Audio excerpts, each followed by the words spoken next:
Hello, testing. 1, 2, 3. Hello, hello.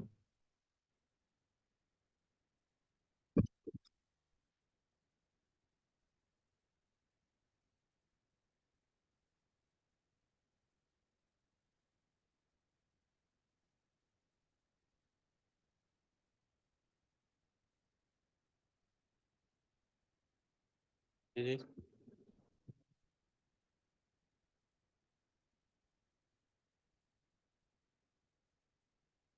वो presenter mode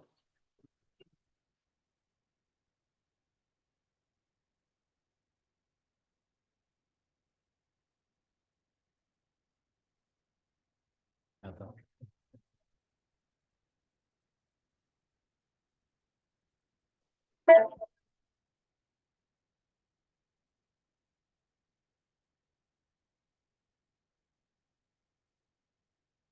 जी वो HTML पे करके ना, या अगर वो रोस्टम पे आगे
Yes, Faraz, you want to check my audio?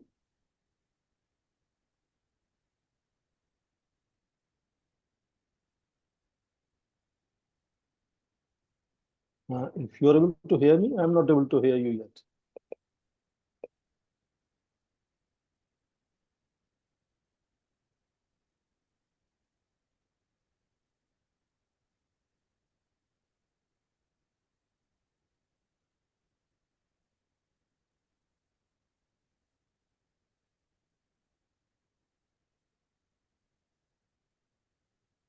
Can you hear me?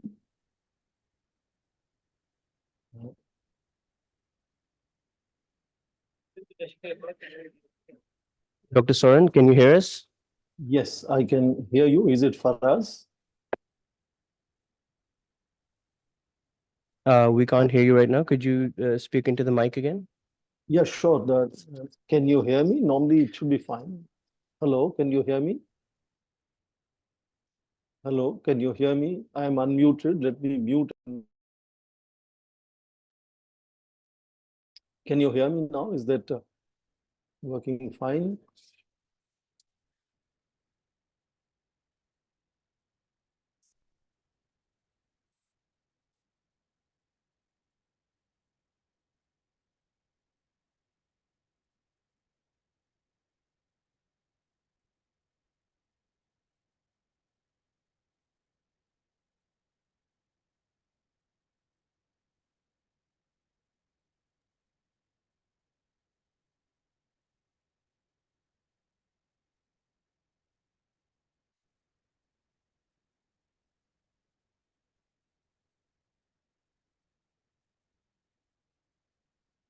Hello. Hello, can you hear me?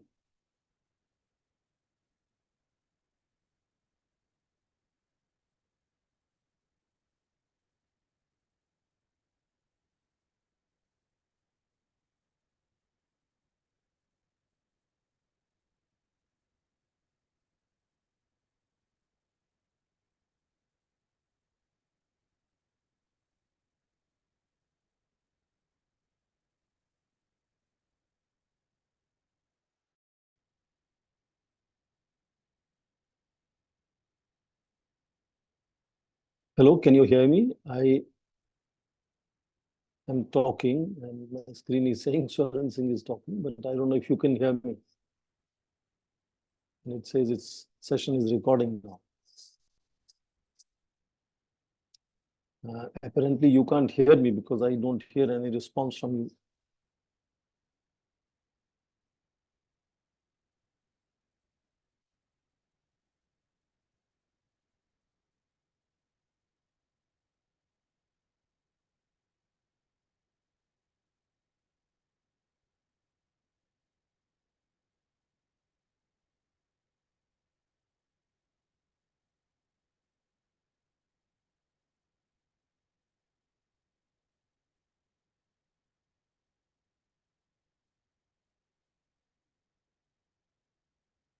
Yep, I think I see that your audience are there in your auditorium, and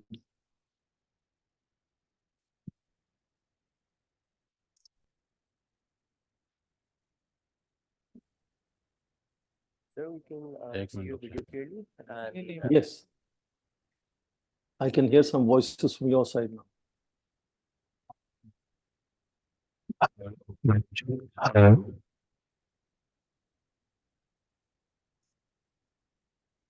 Hello, 1, 2, 3, 4, 5, 6, 7, 8, 9, 10.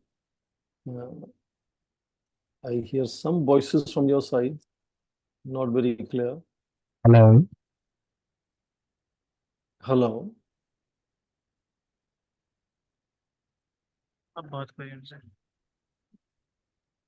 जी आपको मेरी आवाज सुन रही है? Yes, sir. We can hear you now. You're audible now. Excellent. I can hear you as well, and I hope this will stay as it is now, and you and me should be able to hear each other.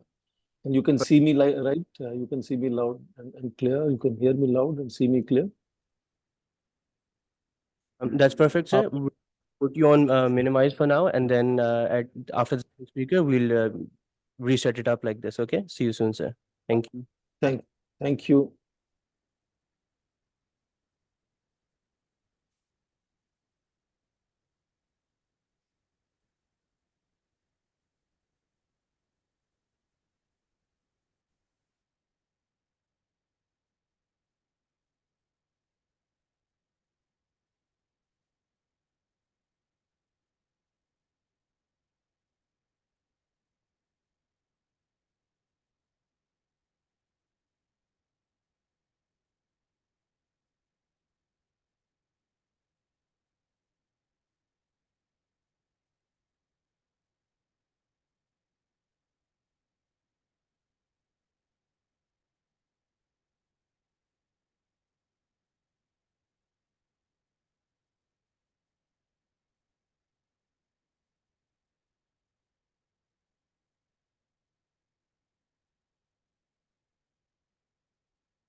Bismillahirrahmanirrahim.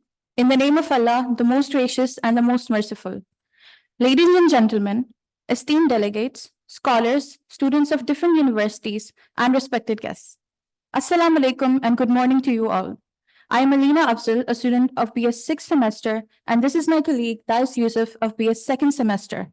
We are honored to welcome you all to the two-day international conference on developing Indigenous South Asian Epistemes for international relations and strategic studies. And it is a privilege for the Faculty of Aerospace and Strategic Studies to host this significant event aimed at fostering dialogue, collaboration, and the advancement of knowledge in the sister fields. Before we formally commence, I would request everyone to please turn their cell phones to silent mode to ensure against any unintended disturbance during the proceedings. Thank you. Without further ado, we will begin by inviting to the stage Dr. Adil Sultan for his introductory remarks. Dr. Adil Sultan is the Dean, Faculty of Aerospace and Strategic Studies, and the Acting Chair, Department of Strategic Studies at Air University. He is also the co-founder of Strategic Foresight for Asia. Previously, he was a director at the Center for Aerospace and Security Studies and a visiting research fellow at Center for Science and Security Studies, King's College London. Dr. Sultan has also been a visiting fellow at the International Institute for Strategic Studies, IISS London, and at the Henry L. Stimson Center, Washington, D.C. Sir, please come to the stage for your remarks.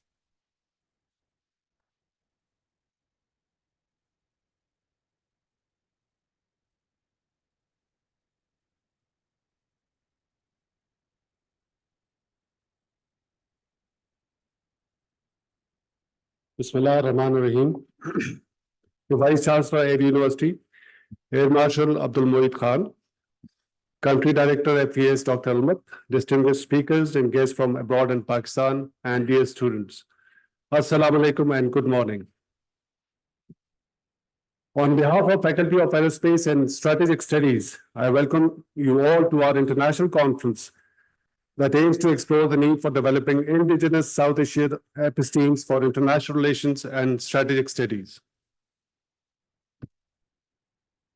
Ladies and gentlemen, South Asia played a critical role in shaping the Cold War era geopolitics and will continue to remain an important region with a potential to influence the outcome of the evolving competition between the major powers, especially China and the United States.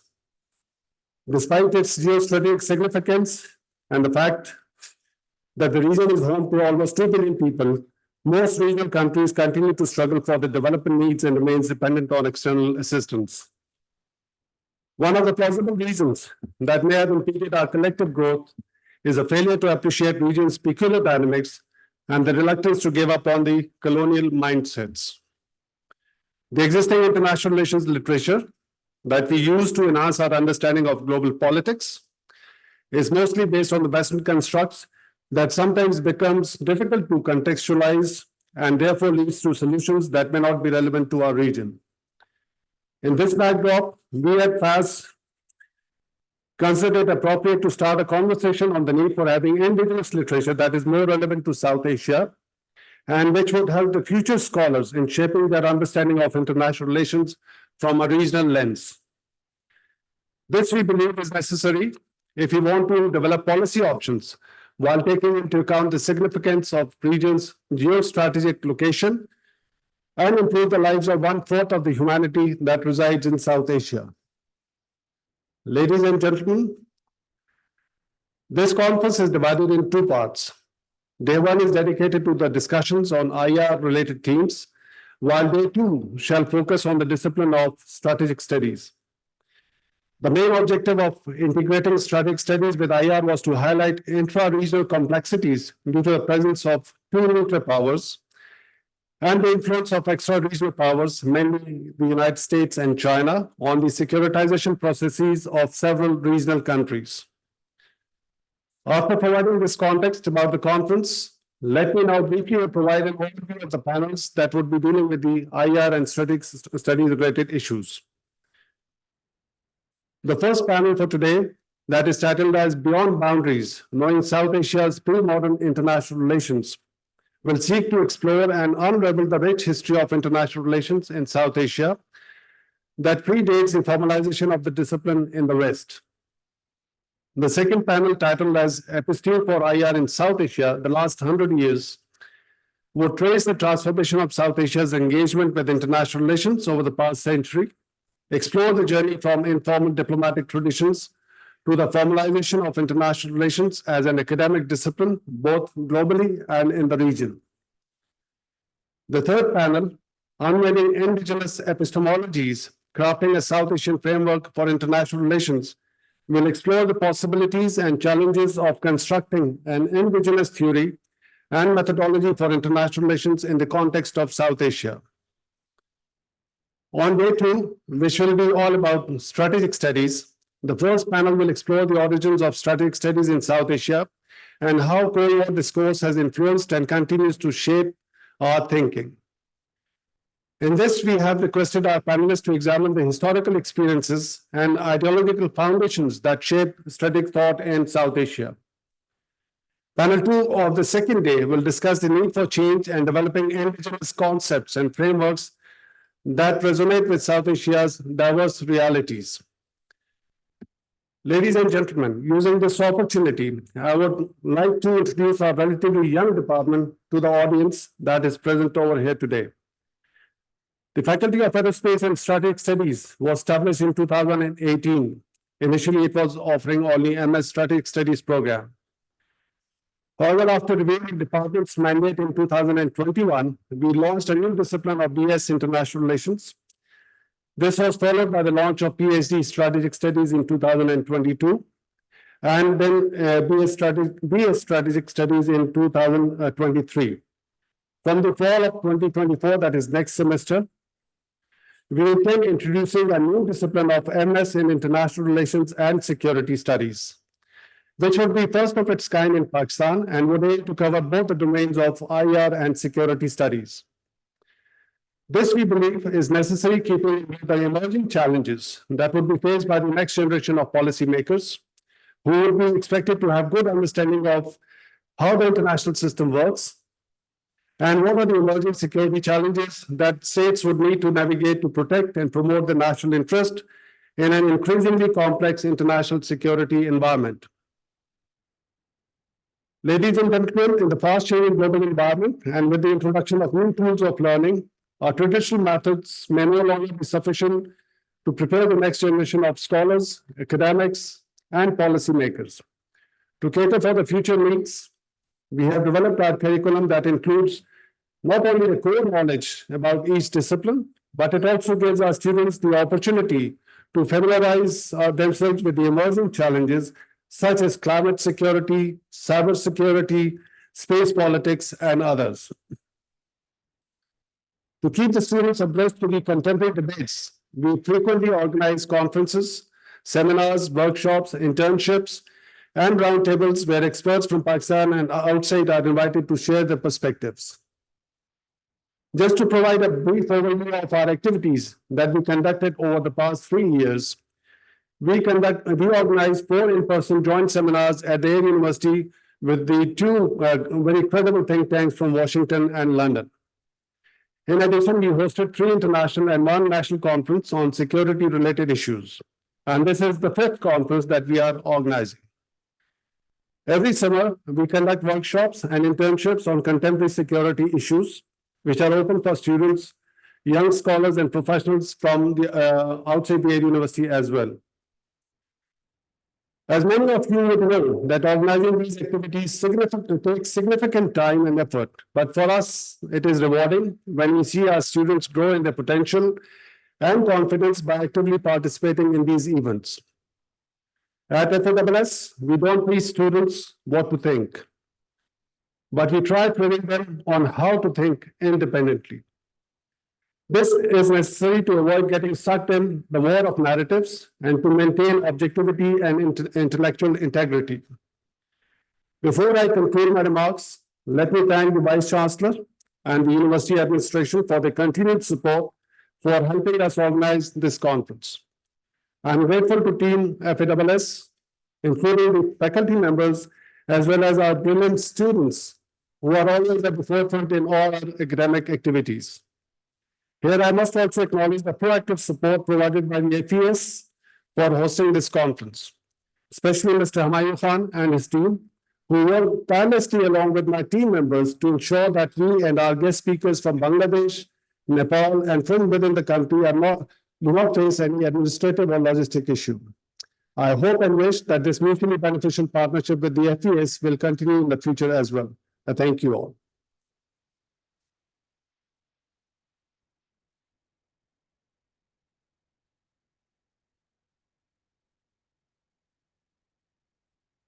Thank you so much, sir. I will now invite Mr. Humayun Khan to deliver his welcome remarks on behalf of FES. Mr. Khan currently serves as a program advisor at Friedrich Ebert Stiftung, Pakistan. He holds master's and MPhil degrees in defense and strategic studies from Quaid-e-Azam University, Islamabad, and has taught the discipline for about a decade at National Defense University, Islamabad.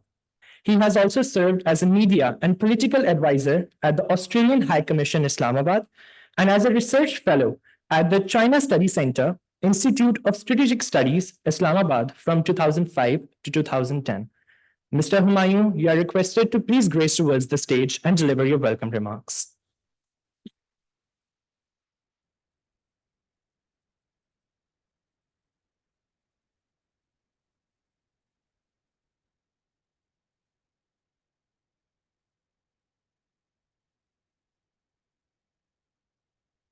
Honorable Vice Chancellor Air Marshal Abdul Moeed Khan, Country Director FES Dr. Almat Karimi, Dean FASS Air Commodore Dr. Adil Sultan, distinguished guests, esteemed scholars, fellow participants, and dear students.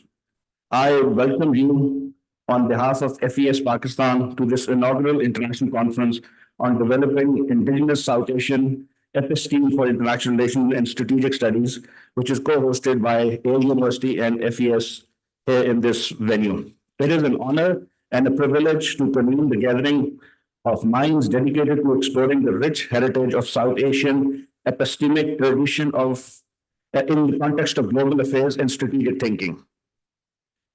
The theme of this conference, already enunciated very elaborately by Dr. Adil Sultan, underscores the imperative of embracing and reutilizing indigenous knowledge system originating from diverse culture of South Asia. Our region has been a cradle of civilization, nurturing ancient philosophies, practices, and worldwide views that offers unique insight into diplomacy, security, and international relations. However, these indigenous epistemes have often been overshadowed or marginalized by dominant Western paradigms in academics and policy discourse. At this conference, we aim to initiate the transformative dialogue that seeks to bridge this gap and elevate the prominence of South Asian episteme in international relations and strategic studies. By delving into our cultural reservoir, we can uncover alternative perspectives, methodologies, and approaches that have relevance not only for South Asia, but also for a broader global community. Over the course of this conference, we have established and assembled a distinguished lineup of scholars, researchers, practitioners who have been present, who will present their insights and engage in critical discussion. Together, we will explore how indigenous knowledge can transform this contemporary strategic thinking, enrich diplomatic engagement, and contribute to a more inclusive and sustainable governance system. And I'm very happy and lucky to see at least half of them are my teachers. Throughout the history, South Asia has been a crucible of diverse philosophical and intellectual traditions, from the ancient teachings of Vedas to the profound wisdom of Sufi mystics and Buddhist scholars. These traditions offer profound perspective on peace, conflict resolution, and human condition, which resonate deeply with complexities of our modern world. As we embark on our intellectual journey, we must also recognize the urgency of decolonizing our academic and intellectual space. This is a word which me and Dr. Elmut had a good joke to discuss. By reclaiming and amplifying indigenous episteme, we challenge the hegemony of a Western-centric paradigm and foster a more inclusive and equitable global discourse. This conference is not merely an academic exercise, but a call to action. It is an opportunity for us to collaborate, exchange ideas, and forge meaningful partnership and transcend disciplinary boundaries and geographical divides. By harnessing the power of indigenous wisdom, we can collectively envision new pathways towards a more just, peaceful, and sustainable world. I urge each of you to actively participate, especially the students, and share your insights and embrace the spirit of intellectual curiosity and openness that defines this gathering. Let us leverage our collective knowledge and experience to chart a course towards a more interconnected and harmonious global community. And before I close this my remarks, I also would like to explain what FES is. For some of you who don't know, we are one of the oldest German political foundation, and this year and probably next year, we will be celebrating 100 years of our existence. We were created on the name of our first democratically elected German chancellor in 1994. And the idea that, and in Pakistan, we are also celebrating next year the 35th anniversary of our existence here. We, along with our partners, deal with a lot of issues and harness basically one of the main purposes of our existence here is to foster dialogue.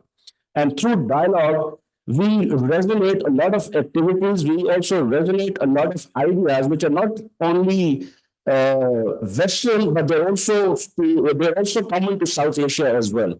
And FASS and Dr. Adi Sultan and his team has been very kind that we have collaborated for the last few years.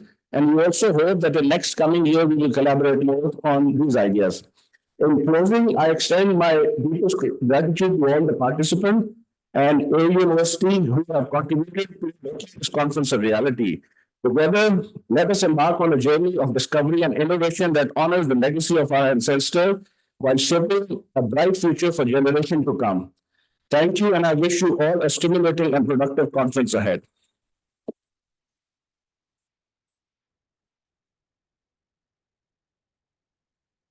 Thank you so much, Mr. Humayun. I would now take the privilege to request the Vice Chancellor of Air University, Air Marshal Abdul Moeed Khan, Hilale Imtiaz Military, for his welcome remarks. Air Marshal Abdul Moeed Khan was commissioned in the GDP branch of the Pakistan Air Force in 1989.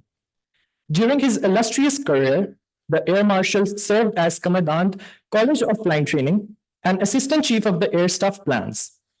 He last served as a Deputy Chief of the Air Staff, Air Defense at Air Headquarters, Islamabad.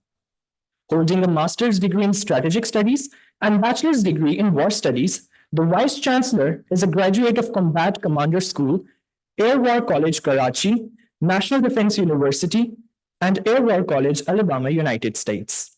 Sir, you are requested to deliver your welcome remarks.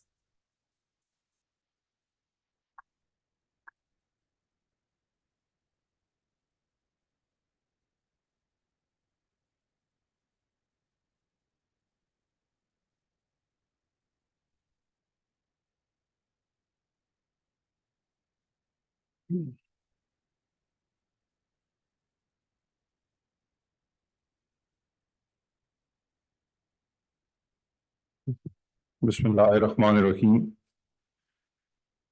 Marshal Retired Sulman, President CAS Lahore, Dr. Adil, Dean, Faculty of Aerospace and Strategic Studies, our respected delegates and speakers from Nepal, Bangladesh, and Pakistan, members of academia, student body, and all those who are joining us online from Pakistan and abroad. A very good morning and Assalamu Alaikum. First of all, let me say that being the first official activity of me as a Vice Chancellor, I would like to introduce myself to you all. I am Air Marshal Retired Abdul Moeed Khan and recently appointed as the Vice Chancellor of the Air University, for which I am really humbled and honored for this prestigious position. And I would on the onset acknowledge that my knowledge on the topic is limited and lesser than you all, and I would definitely learn from this particular activity and the discourse that would take place today. Air University has grown, as Dr. Adil was saying. We have added this discipline in 2018. And when the Air University was established in 2002 until this time, it has grown from one campus to now 4 campuses, which are functional and are in the process of growth. The discourses of this particular nature brings a lot of value and addition into the knowledge that we at the Air University continues to work upon. The topic that has been picked up today or has been conceived today is a very unique, and I am sure this was just an idea that was brought, as I was told, in a classroom discussion. And I should definitely congratulate the faculty and also the dean to bring this idea and arrange an international conference on this particular topic, which is of very important significance to us in this particular region. And I'm also very pleased to see that the faculty and all those organizers have attracted a very large audience and gathering for this particular seminar or the conference, which is spread over 2 days. And I'm sure we all will benefit from this particular activity. The delegation that will take place during this particular session and the next session would bring out different ideas and concepts which would definitely help us understand the problem that the region has in terms of regional growth, finding solution to different problems which are the geopolitical in nature, geostrategic in nature, and we will continue to deliberate upon that. Knowledge creation, or the knowledge which generally we continue to get or discuss, is not very indigenous to this particular region, and we continue to have most of the borrowed ideas from the West. This is my personal thinking.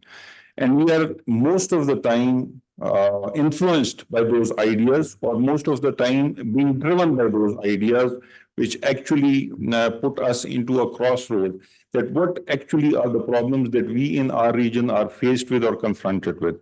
And I'm sure that when we start to think and work on the problems that we have with the knowledge that we create for the problem solutions, I'm sure that this will bring a lot of color and flavor to our thought processes also.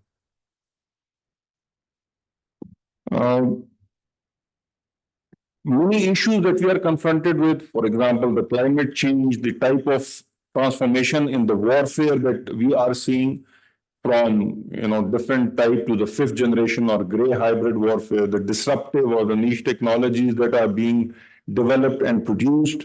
Where does this particular theme fits into? And I think this theme of this particular conference fits into the core of all these problems that we have. And I think that all the learned speakers and all those who are going to be discussing, and I'm sure when we have the discussion, all these problems will also come under discussion. Ladies and gentlemen, the episteme of the global South necessarily gets aligned with the concept or the episteme of the West. And I'm sure we are going to be challenging this in this particular conference. And at the end of this 2-day academic discourse, I'm sure we'll go out we'll conclude with many ideas and concepts that we learn from each other.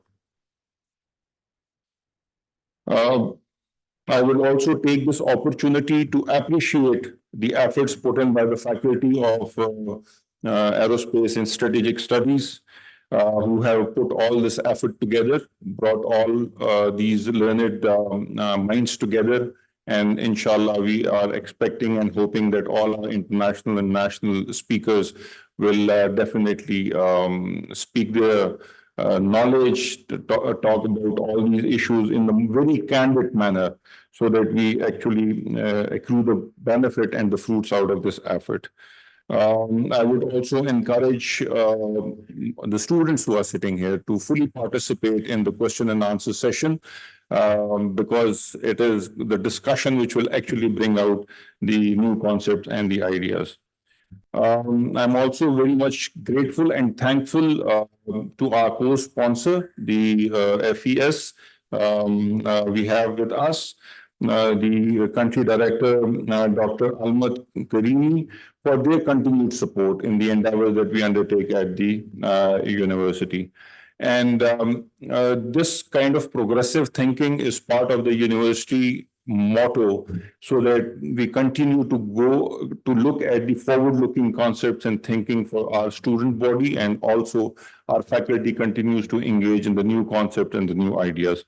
With this prayer that we get the best out of our discourse, I am extremely honored and grateful to be part of this particular activity.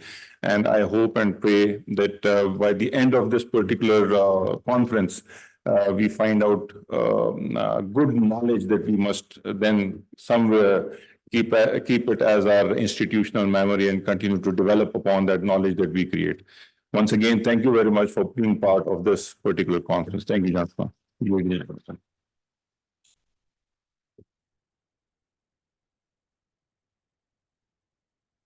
Thank you so much, sir. I would now request the Vice Chancellor, Dr. Adil Sultan, Dr. Vilan Karimi, Mr. Humayun, and our speakers to please gather on stage for a group photograph.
Thank you so much.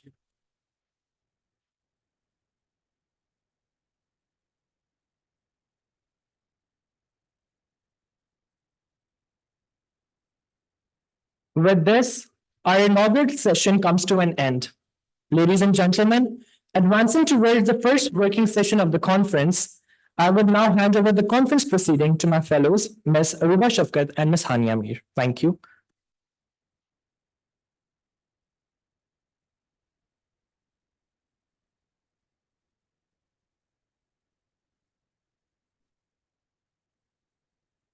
Thank you, Alina and Dias. Good morning, everyone. I'm Aruba Shafkat and this is Hania Mir, and we both are students of BSIR 5th semester. Let us begin with the first panel for day one. This panel is titled Beyond Boundaries, Knowing South Asia's Pre-Modern International Relations. Ms. Aisha Malik, lecturer at the Department of Strategic Studies, Air University, is our moderator for this session. Ms. Malik is currently pursuing her doctorate in international relations from the School of Politics and IR, Quaid-e-Azam University, Islamabad. Ma'am, you are requested to please take your seat on the panel.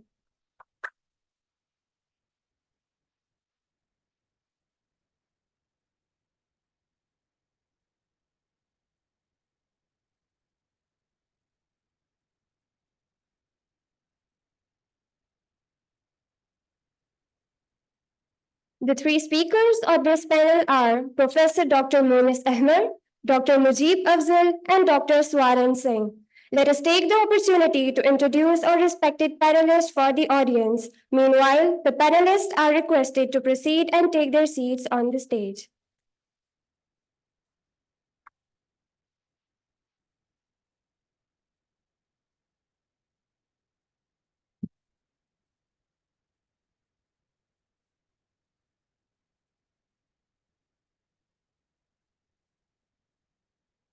Our first speaker, Professor Monis Ahmed, is a well-decorated academic in the field of international relations in Pakistan.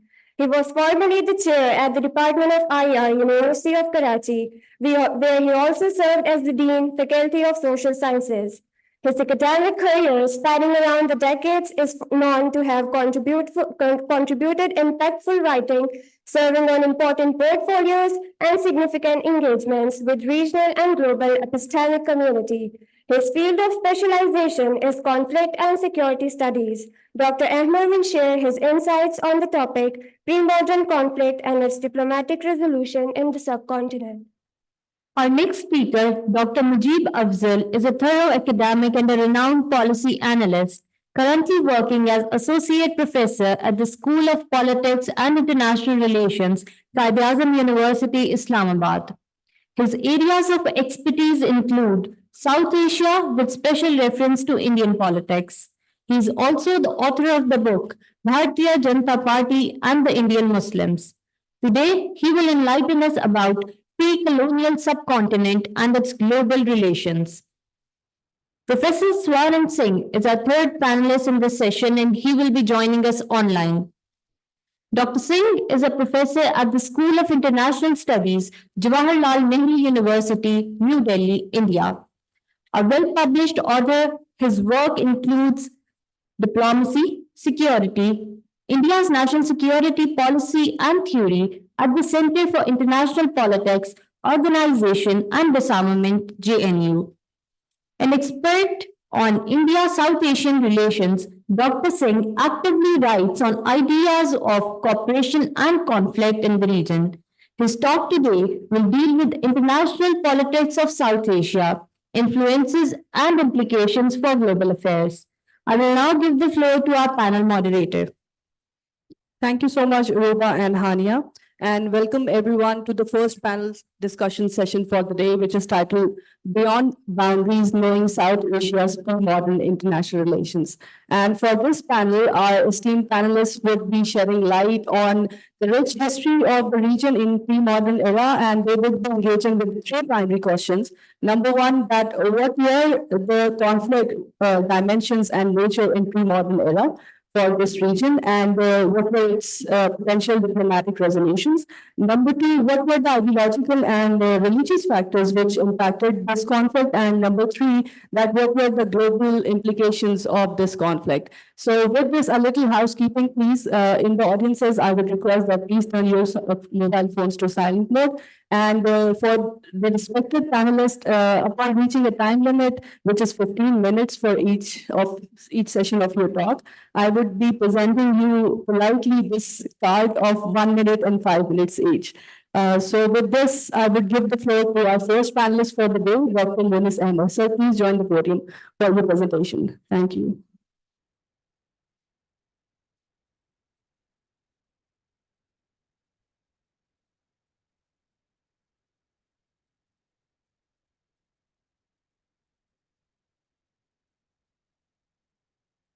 Thank you very much, Honorable Vice Chancellor, Air Marshal Abdul Murid Khan, Dean Faculty of Aerospace and Strategic Studies, Dr. Adil Sultan, Dr. Almat, who is Country Director, FASS, Islamabad, delegates, faculty members, and students. Let me first thank the university for inviting me to deliver a talk or a presentation, whatever it is, a daunting task, an uphill task, covering around 2000 years, almost, pre-modern, in just 15 minutes. But I will try my level best to do justice as far as the topic is concerned. Okay. Now, basically, there are a couple of things which I would like to focus on. The first is that there was no South Asia at that time. South Asia is a term which was basically coined by, as far as I know, by the former president of Bangladesh, Ziaur Rahman, in 1977-78. It was called as the Indian subcontinent. And the Indian subcontinent, how the world was in pre-modern era. Pre-modern era, which I have defined it, which means that when industrialization, technology, infrastructure, art of warfare, and modern way of life were not in existence. Life was different. There were horses. There was no Suez Canal, there was no Panama Canal, there was no technology as such, what it is these days. So how the world was in the Indian subcontinent, and then certainly when the threats which the Indian subcontinent faced, Ashoka dynasty, Delhi Sultanate, Mughal Empire, and the early British Empire. It's a span of several hundred years. What were the threats? What were the issues? What were the conflicts? Basically, external invasion from various sides, from north, east, south, west.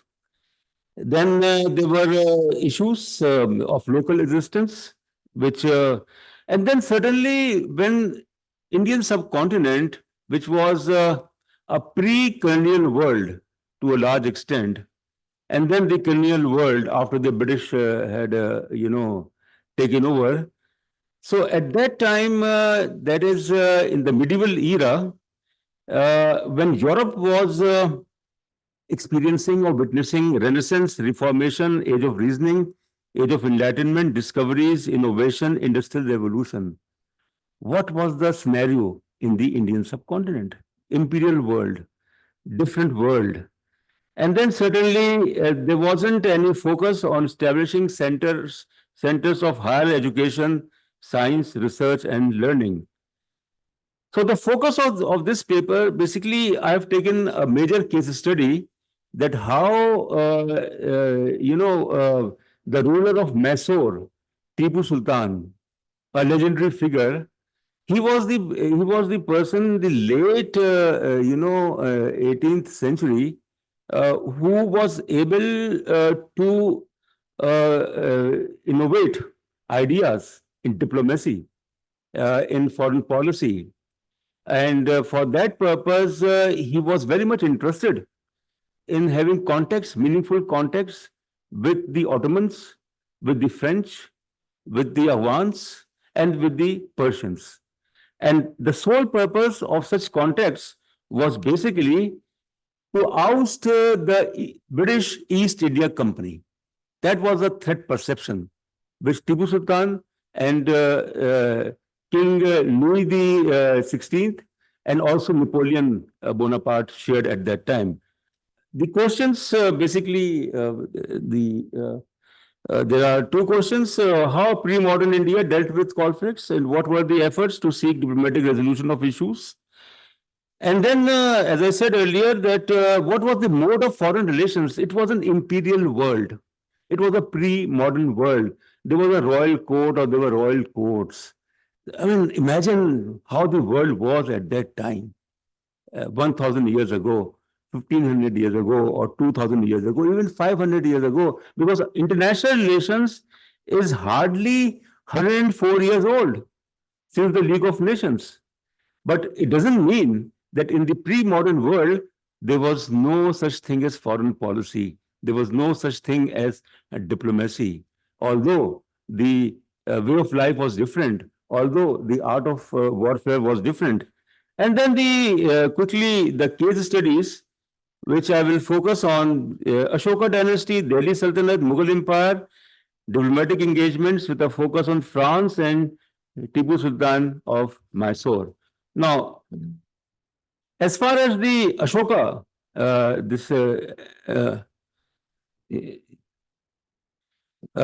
dynasty is concerned, that is 265 to 238 BC. I told you that it will be a very daunting task for me, uphill task for me to revert you, to take you back to during those ages. The Ashoka established connections with not only the Indian subcontinent states, but also with the Western countries. He was basically advocating non-violent political diplomacy. That was what he was focusing on, and to build foreign relations with countries which are presently called as Sri Lanka, Thailand, China, and Greece. And that is what was the Ashoka's, peaceful foreign relations, foreign policy, not based on aggression, not based on occupation. And then let's move on to the Delhi Sultanate. Oh, the Delhi Sultanate, which basically was confronting external threats. Medieval India, external threats from the Mongols. It was a major threat. The Genghis Khan, the Hilaku Khan, and how the Delhi Sultanate, Balban and Iltutmish and, Qutbuddin Aibak and others, they faced the Mongols, they faced the Temurids, and they faced the Rajputs. And then the foreign policy under Delhi Sultanate was basically centered around preventing external aggression. And the external aggression was not only from the Mongols, it was also from Tamerlane. And Tamerlane, he defeated the Sultan's army in the Battle of Delhi, and he destroyed Delhi, but then the Delhi Sultanate was able to again re-emerge. So the Sultanate of Delhi talked about foreign envoys, travelers and invaders, and there was an interaction of ideas and knowledge at that time between the Delhi Sultanate, that is the medieval era India, and the outside world. To sum up the foreign relations of Delhi Sultanate, it would not be an exaggeration to say that except Muhammad bin Tughlaq, all the other sultans followed a very guarded policy towards neighboring powers, Central Asia, and also Persia.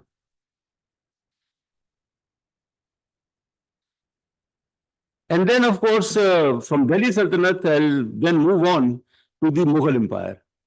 Mughal Empire, as we know very well, that was basically an empire from Babur all the way till, the Bahadur Shah Zafar, but effectively till Aurangzeb Alamgir. So foreign relations of Mughal Empire were characterized by competition.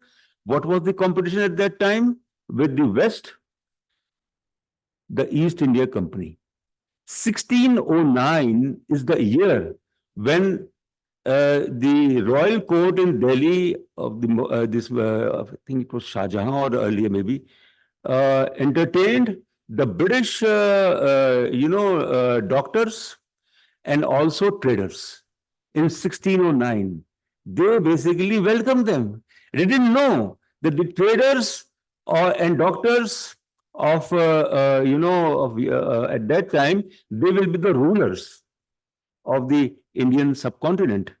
And then the Mughals were basically trying to concentrate, strengthening their ties with Persia, maintaining balance of power in the region, and so forth. And then the case study which I would like to focus on, that is Tipu Sultan. I think the young generation must know about, we should also know about, that how Tipu Sultan, who was the ruler of Mysore in late 18th century, he wanted to cultivate economically and politically viable relations with the Indian and foreign powers. And the idea was to have a prosperous kingdom of Mysore. And for that matter, he was very disgusted. He was very, sad to encounter that in his process of dealing with the British East India Company, he was not getting support from the Nizam of Hyderabad and also from the Marathas.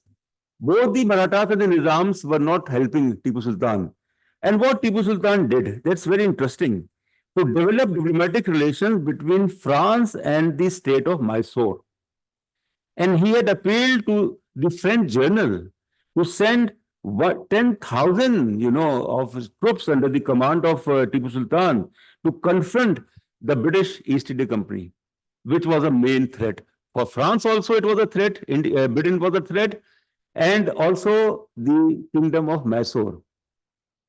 King Louis XVI, during his term, when there was the American Revolutionary War going on, The British East India Company, we have to understand that it was concentrated around Bengal and Calcutta, and how British East India Company, English East India Company was expanding. And Tipu Sultan knew that they must be stopped. And for that matter, he tried his level best. And his diplomacy was basically concentrated. I mean, we should be very clear about it.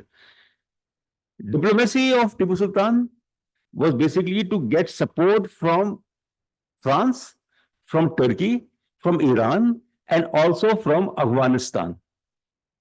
So as to build an alliance against the British East India Company.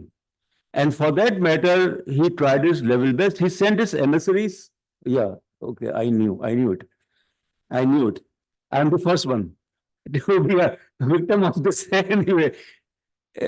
So basically, he tried his level best to get the support from these parts. He sent his emissaries to Istanbul and Paris, but unfortunately, he was unable because of how he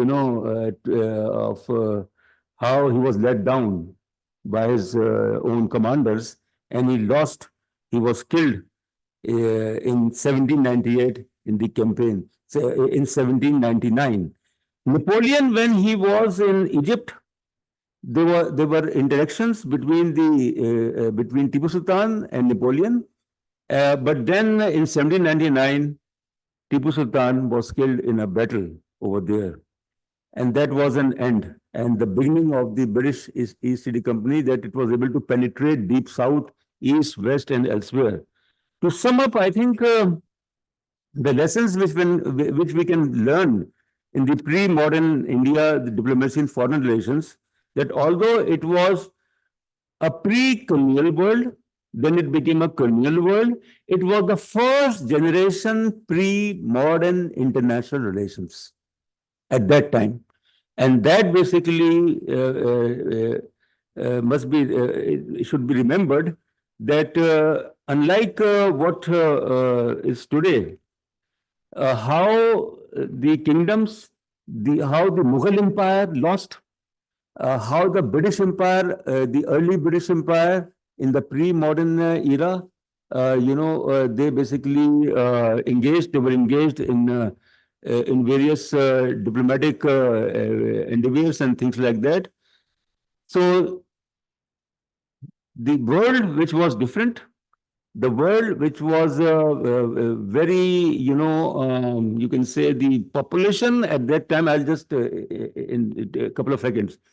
Population 1,000 years ago was hardly a couple of 100 million. The population of this world in 1900 was only 2 billion, or maybe less than 2 billion.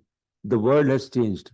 But we must do research, meaningful research, in order to find out that how the kingdom of Mysore, how Tipu Sultan, he was so strategically and politically and diplomatically, he was so much, his foresight and his vision, that he was able to give a tough time, a really tough time to the British East India Company, but was let down by his own people. Thank you very much. Sir, thank you so much. You're absolutely on time. You didn't use a minute. You didn't even use an extra minute. 1,000 years. And then to cover only 15 minutes, but that's okay. It was exactly 15 minutes, sir. Thank you so much. Seconds. I'm truly grateful. And the question which Dr. Muniz concluded at is that how the rich history unfolded the processes for upcoming modern world. So with this, I'll give the floor to Dr. Mujib Afzal. Sir.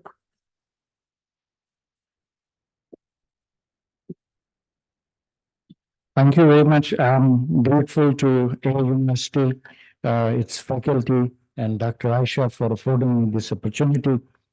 Dr. Ulek, thank you. It does show how nervous I am at this moment. It is really, I agree with my senior professor, Dr. Saab. It is really difficult to talk of pre-colonial India or South Asia, which we are referring it at the moment. Number one, its description and interpretation is essentially linked with contemporary political discourses as well. Initially, it was between the imperialist and the nationalist of India. Later, it was the Muslim nationalism and Indian nationalism. And nowadays, it is between Hindu nationalism and secular composite nationalism. Similarly, the pre-colonial debate is also linked with modernity and tradition. Colonization of India is essentially associated with the process of modernization. It is argued that it is the British who came and colonized us and introduced us to the processes of modernization. And essentially all the institutions, whether they are formal or informal nowadays in socio-political arena and economics, are inheritance of those days, like nationalism, democracy, civil society, constitutionalism, rule of law, nation state with secular sovereignty, specific territory, citizens with rights and duties, and the representative government. It is as opposed to the traditional absolutism, conquered and enslaved masses, no fixed borders of the state, and religious superstitiousness and communal infighting. This view was very much closer to the colonial description of pre-colonial India or South Asia. They argued there was an absolute king who claimed himself to be a sole proprietor of the soil, and rest should pay him. He was arguing that all the people should pay him rent for living over it. There was no concept of private property. People or the peasantry was overtaxed. King and his officers and the nobility were living a very luxurious life, and there was absence of civil society. So no possibility of development, of market or industrialization existed in pre-colonial India. But interestingly, in history, no king of India, Muslim or non-Muslim, has ever claimed to be sole owner of the property or the state. Urban market did existed, surplus was sold, many money laundered did existed and flourish in these urban markets. There do exist evidence of private property. Thank you. इसको बंद किया जा सकता है।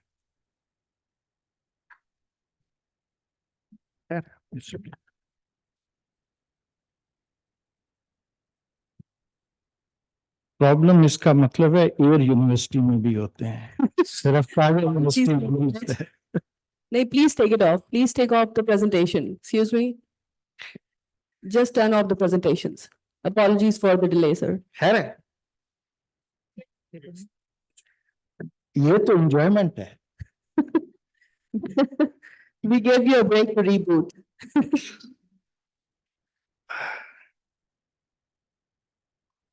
Thank you, sir. Go on, please. Yeah, thank you. I was essentially arguing that the colonial, pre-colonial view of the colonist or the imperialist was that there was an absolute king. This absolute kingship was never claimed by any Muslim or non-Muslim ruler that they own the property, all the property of India. An urban market existed, surplus was sold, and money lender did existed. So kind of a prototype of a banking system was very much there. There existed evidence of private property because people did pay taxes. Civil society did existed, challenged the rulers and the ruling structures, and number of the public arenas like war and Friday prayers were used to mobilize the masses. Secondly, the Karl Marx also picked up this idea and explained his India in the terms of his Asian despotism. According to him, non-capitalist society of India functioned with stability because of the village community. Village community is self-sufficient, produce surplus that help them to pay rent and survive themselves on a very limited resources, but they do survive and move on for the next season. King monopoly was there on the force, brute force, but at the same time, King was providing them the benefit of the irrigation system. So helping them to produce more and pay him more and more taxes. And that was the way they survived. And that's why the Indian society survived not for centuries, for millenniums, in a very stable relationship with each other. Interestingly, Marxist theory did not later on pick up this idea. And in 1929, Leningrad debate, it was dropped. Simply because they thought it was presented as Asian exceptionalism, but later on the colonialists did pick up and demonize the communist theory. But interestingly, there exists no evidence of communal farming in India. There was common use of wasteland, but apart from it, virtually there were no communes and there mostly existed ownership of the land, generally on the basis of two principles. One, who conquered the land, and second, who cleared the land. And also the local entitled communities like Brahmins, Ulama were also part of this structure. In subaltern studies, they presented the idea of segmentary state, a nominal state in which autonomous cultural ethnic groups existed and survived. And most of these cultural groups were less affected by the authority of the state, and they were virtually linked with the state, and state existed in a very nominal manner and presided over the entire structures. And mostly the Chola dynasty and Vijayanagara,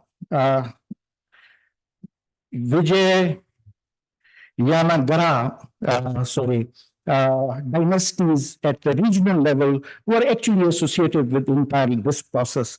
But compared to this, the empire was a highly structured and penetrative in the society. They not only influenced the economy, but religious policy and the social and cultural policy of the people. And this is very much evident in the private collections of Rajasthan State's archives and Inayat Jain collections, where personal documents are available in which individuals have been paying taxes and contributing and interacting with the state and claiming the ownership and contesting in the Qazi courts for the entitlement of their property. So it is very difficult to talk of this subaltern process in which classes were being created by the Mughal Empire on the basis of their mansabdari system and zamindari system. Rather, there exists zamindar and the king, and in between was the peasantry. And most of these classes, I have to take 2 more minutes, ma'am. Thank you very much. I still left with 5 minutes. Again, it's a panic process of Air University. Most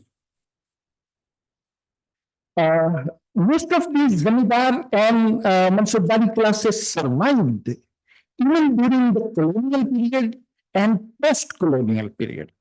Rather, colonial state very thoroughly, repeatedly claimed that it is 18th century is the continuation of the Mughal Empire. Rather, the entire bureaucratic system of the little emperor, the deputy commissioner, they say we have borrowed from the Mansabdari system. It is the modernization or interpretation of the Mansabdari system. So virtually the colonial state argued that it is a continuation of the colonial period, the so-called underdeveloped period. In conclusion, since I've got the notice, I have to respond. You still have 3.5 minutes more. Thank you very much. I need conclusion. In conclusion, Indian pre-colonial India was huge and diverse. We have the example of empires, regional states, tribal city-states. They all existed and survived. Intra-state interaction that existed. They interacted with each other and they cooperated with each other. They fought with each other. Not very much according to the Chanakya philosophy of Mandela or others, but very much this cultural state system on various points did existed in India. It was not as that stable as was of the Greece and the Italian state system, but mostly India was treated as a unified one territory at a social level.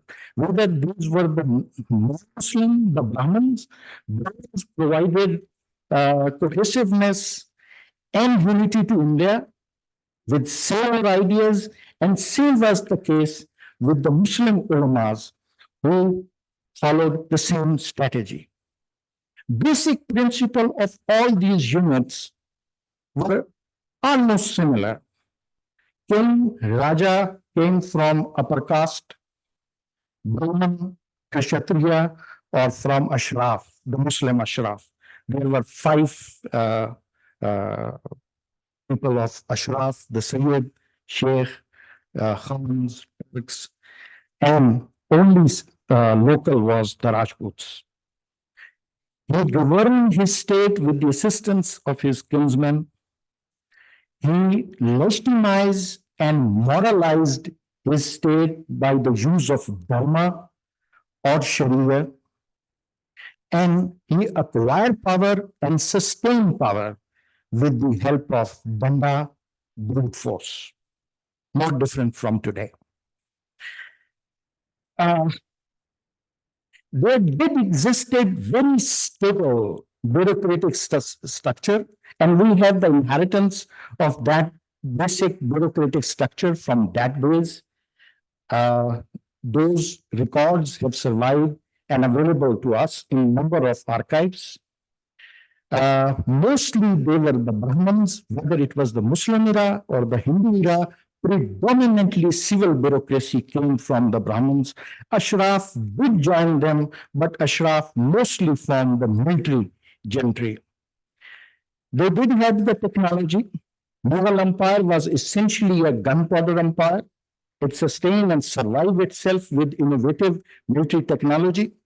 And some of its technology was adopted by the colonialists and was used here and in Latin America, repeatedly in the rest of the world, especially when Daksa was talking about Tipu Sultan. The missile system, primitive missile systems were very much there in Mysore and they were used. जिसको आजकल हम वो surely के तौर पे इस्तेमाल करते हैं ऊपर पटाखे बनाने के लिए. At that time, it was a weapon जिसके आगे तलवार लगा दी जाती थी. Most of the relationship was conducted with the balance of power. They did have diplomatic relations, trade relations with outsiders. politically, every centralized stable empire influenced and intervened into the politics of Arabia, Central Asia, and Southeast Asia. There was no centralized attempt on the part of the Delhi sultanates, whether it was Hindu or Muslims, to step outside the Indian borders and conquer and develop a greater empire. I think only Alauddin Khalji think about it. Later on, Shah Jahan, sometime with the help of Aurangzeb, did attempt to reconquer the Fargana Valley, but failed. So centralized processes was not there, but regional greater empire was very much theirs by Cholas, Rajputs, Punjabis. They all stepped outside the Indian borders and created greater empires. Thank you very much.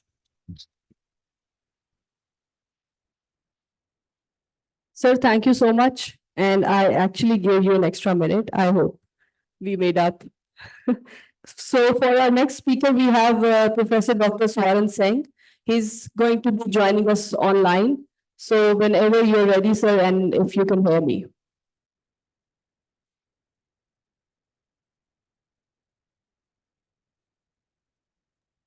From New Delhi. Yeah. Thank you. I hope you can see me and hear me. We can see you from a corner, so we'll soon be seeing you all on the screen. And we can hear you, sir. So whenever you're ready, please. Yeah, thank you, Chair of the session, Air University Vice Chancellor, Air Marshal Moeed Khan Saab, Dean of the Faculty of Aerospace and Strategic Studies, Professor Adil Sultan Saab, and other faculty members, Karim Sahab, Dr. Humayun Khan of the Friedrich Ebert Stiftung, and my other colleagues from Air University, participants, ladies and gentlemen. First of all, my sincere thanks to the organizers to allow me to join this extremely important conference online. Inability to join in person was my personal limitation. So please don't think that organizers are responsible for this. Organizers are very generous to allow me to join online on this very important conference on developing indigenous South Asian epistemes for international relations and strategic studies, which is a work of extreme importance. So I am delighted that I am part of this exercise, which is hosted by Air University and Friedrich Ebert Stiftung together.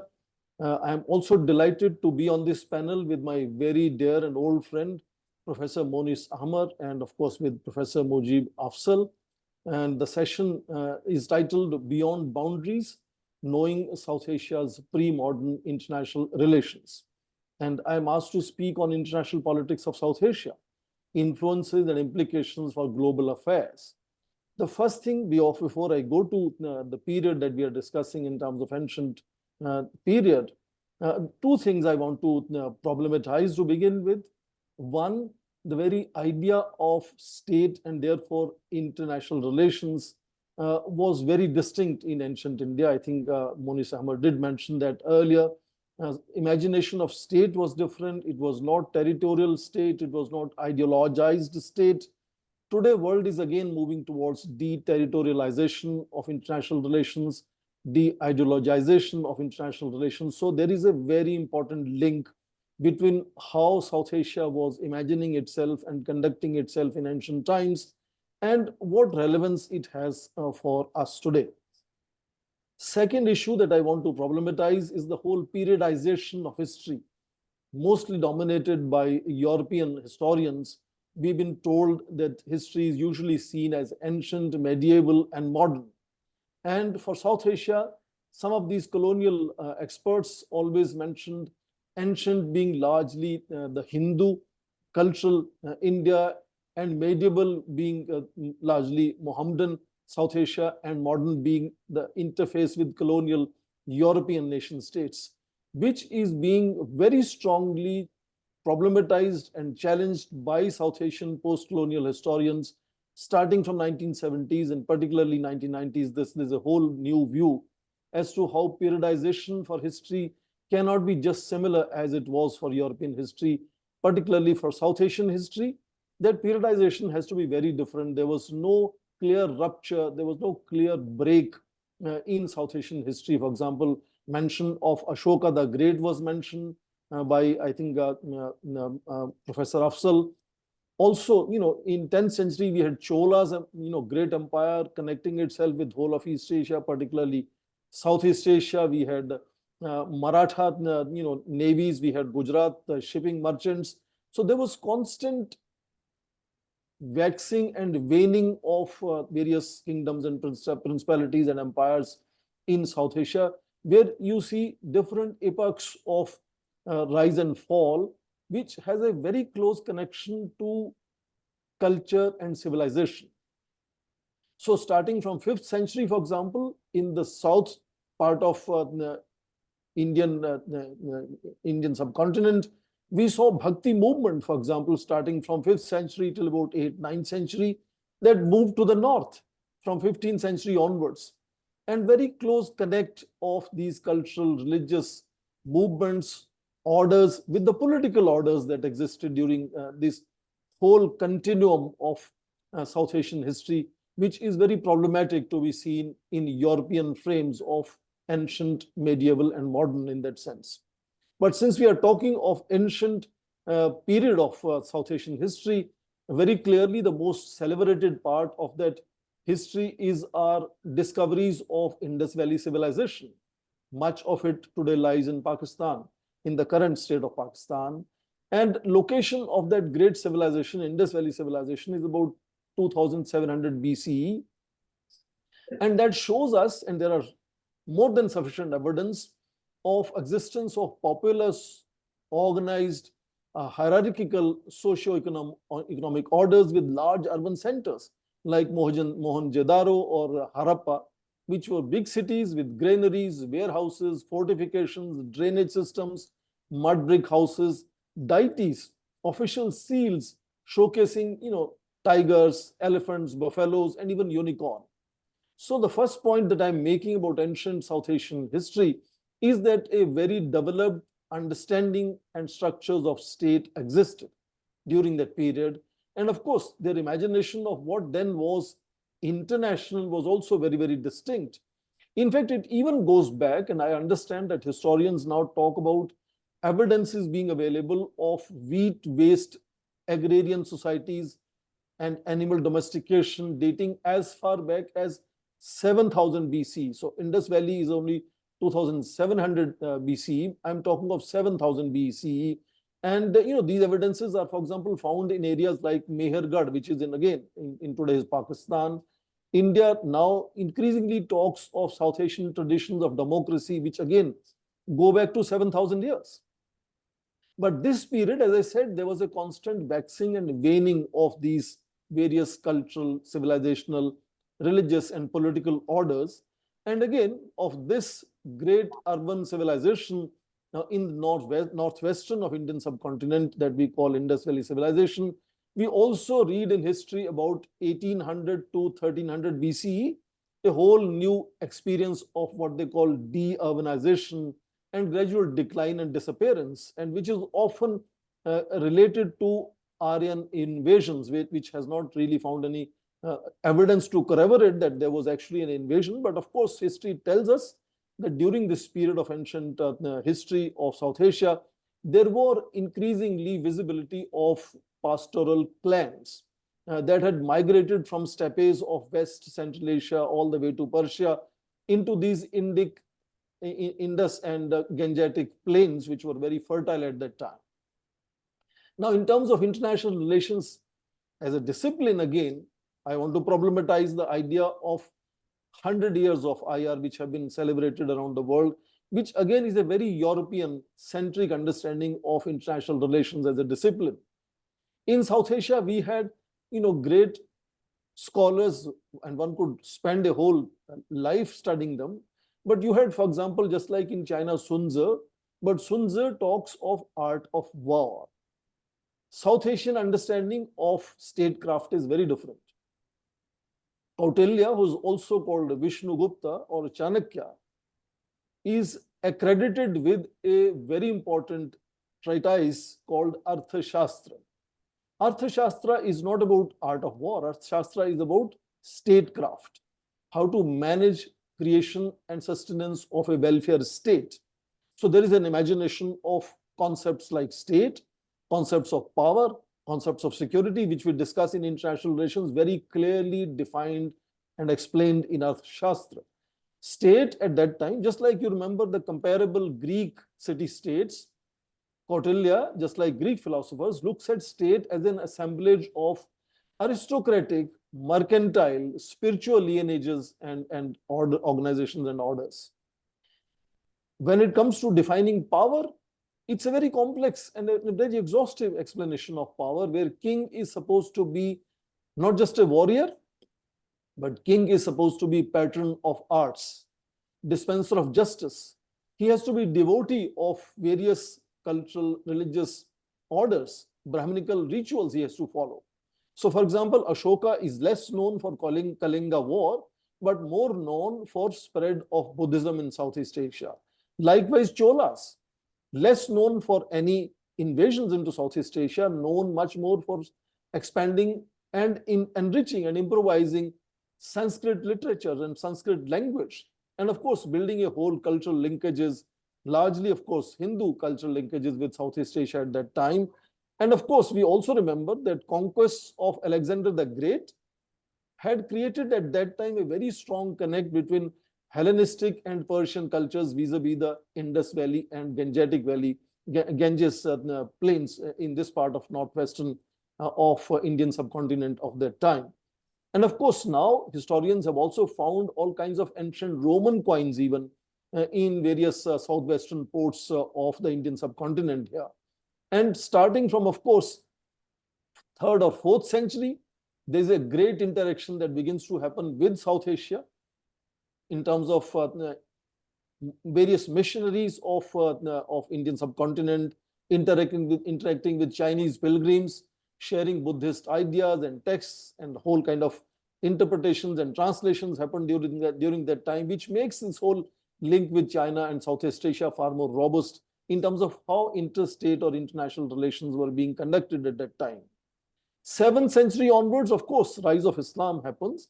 And then, of course, the new linkage of Arabs and Zoroastrians begins, and Persians, they come and start engaging Indian subcontinent, particularly on the western coasts of Indian subcontinent. Many of them come and even settle in these regions. And this whole flow begins to be followed by coming of Mongols, Turks, Persians, Afghans, Jews, Armenians, and East Africans, and so on. So South Asia did had a very global connection during this period of time, is what I'm underlining.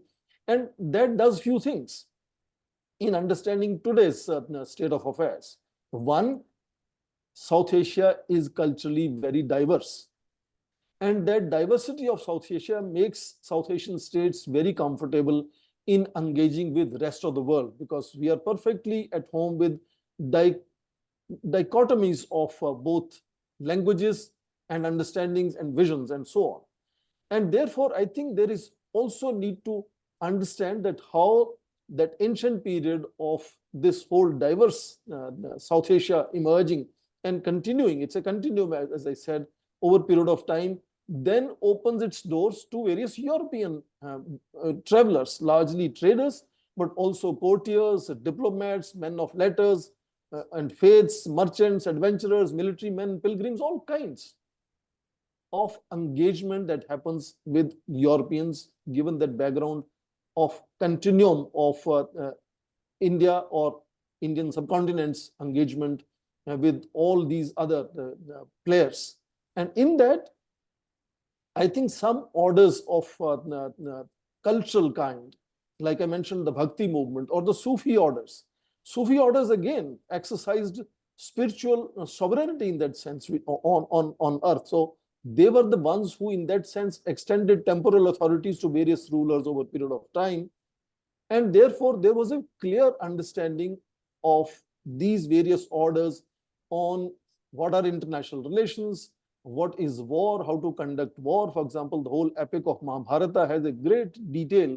And lately in India, a lot of fresh writings have come about that link contemporary international relations, understandings of war, of peace, of all kinds of other diplomatic engagements using epics of Mahabharata and Ramayana. Indian Foreign Minister himself has produced 2 books in last 3 years, which is deeply engaging with these ancient texts that have existed in India. And therefore, second important point that I want to talk about is the whole understanding of who we are in South Asia. Because of continuum of history of South Asia, where we saw waxing and waning of various cultural and political orders, we saw that the linkages were never completely disappearing in terms of engagements.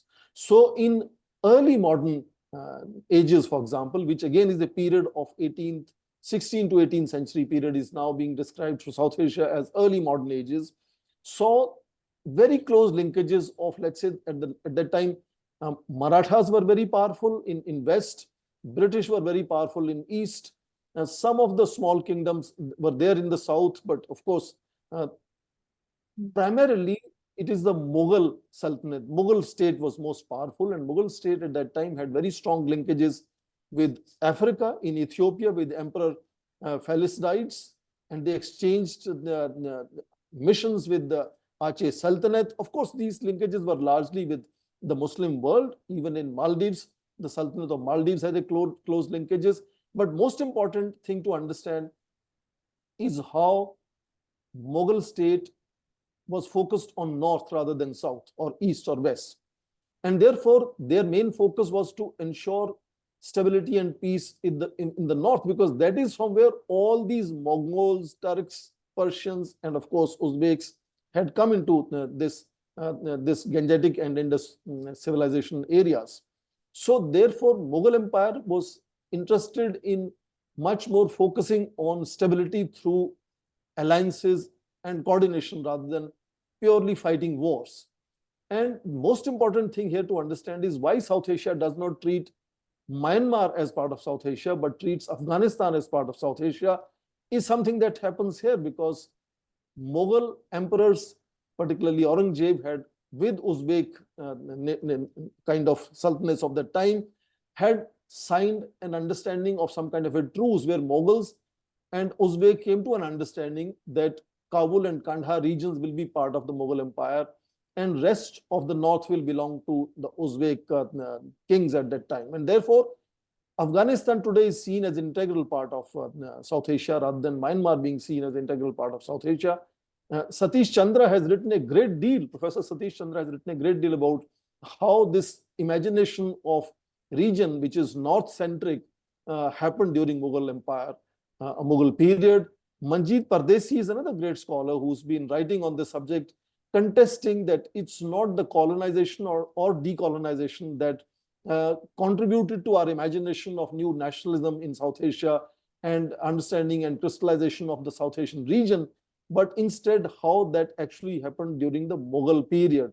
Mughal Empire is the one that gave us the first sense of what South Asia is and how South Asia is then linked with North, South, East, West, all other civilizations and other kingdoms around the region. So that is partly how we have had this our consciousness of who we are in South Asia, except that we do understand that Europeans, when they came into South Asia, particularly the British, they used 2 simple strategies to sustain their control over this very large continent, the jewel of the crown as it is called, partly because of prosperity, but also partly because of diversity of South Asia. The 2 strategies that the British applied was, one, promise a piecemeal transition of power. They were not planning to leave South Asia even in 1947. If you look at the transfer of capital from Calcutta to New Delhi, they were building New Delhi in a big way and they were thinking of continuing here for a longer period of time. But thanks to 2 world wars and the whole nationalism in this region and the freedom movement, they had to leave, of course. So first thing is this whole piecemeal kind of assurances that they are gradually empowering and lightening the project that they had for South Asia, they could stay here for a longer period of time. And I will just conclude in 30 more seconds. I understand my time may be up. Sure, please. Second and more important strategy of Europeans and the Britishers was to divide and rule. So South Asia, which in ancient times until even early medieval times had seen a continuum of history, had not seen any clear break, had celebrated diversity. And we spoke of unity in diversity that led to turning into negative force in creating mutual divisions rather than mutual unions and coming together and enriching each other as continued to be until the European colonialism came to South Asia. And therefore, I think it's a very timely and very important critical area for South Asians to come together and explore whether A, the periodization of history needs to be challenged, whether the understanding of international relations as a discipline needs to be challenged, whether we had an alternative understanding of power, sovereignty, of state, and that need to now become part of the global narratives where world is today, as I said, moving towards both deterritorialization and de-ideologization of international relations. South Asia, therefore, I think has an important wisdom to share in that churning of new orders in understanding of international relations today. And I'm delighted that the host gave me this honor to be part of this exercise. And I look forward to listening to other speakers and of course, later learning about if there are proceedings of the seminar published for wider circulation. Thank you, and back to Professor Malik. Sir, thank you so much.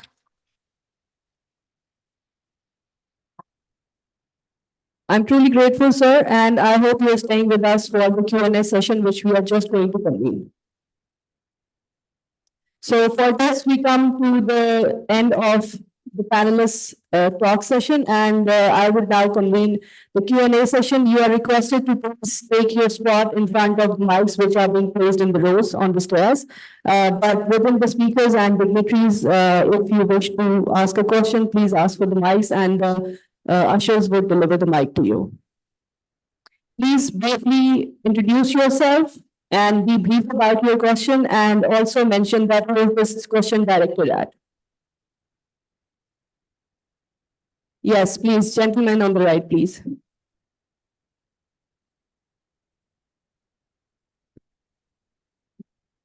Hello, everybody. My name is Adil Ali Khan Azimi from BSIR third semester from Air University. My question is directed to either three of the panelists.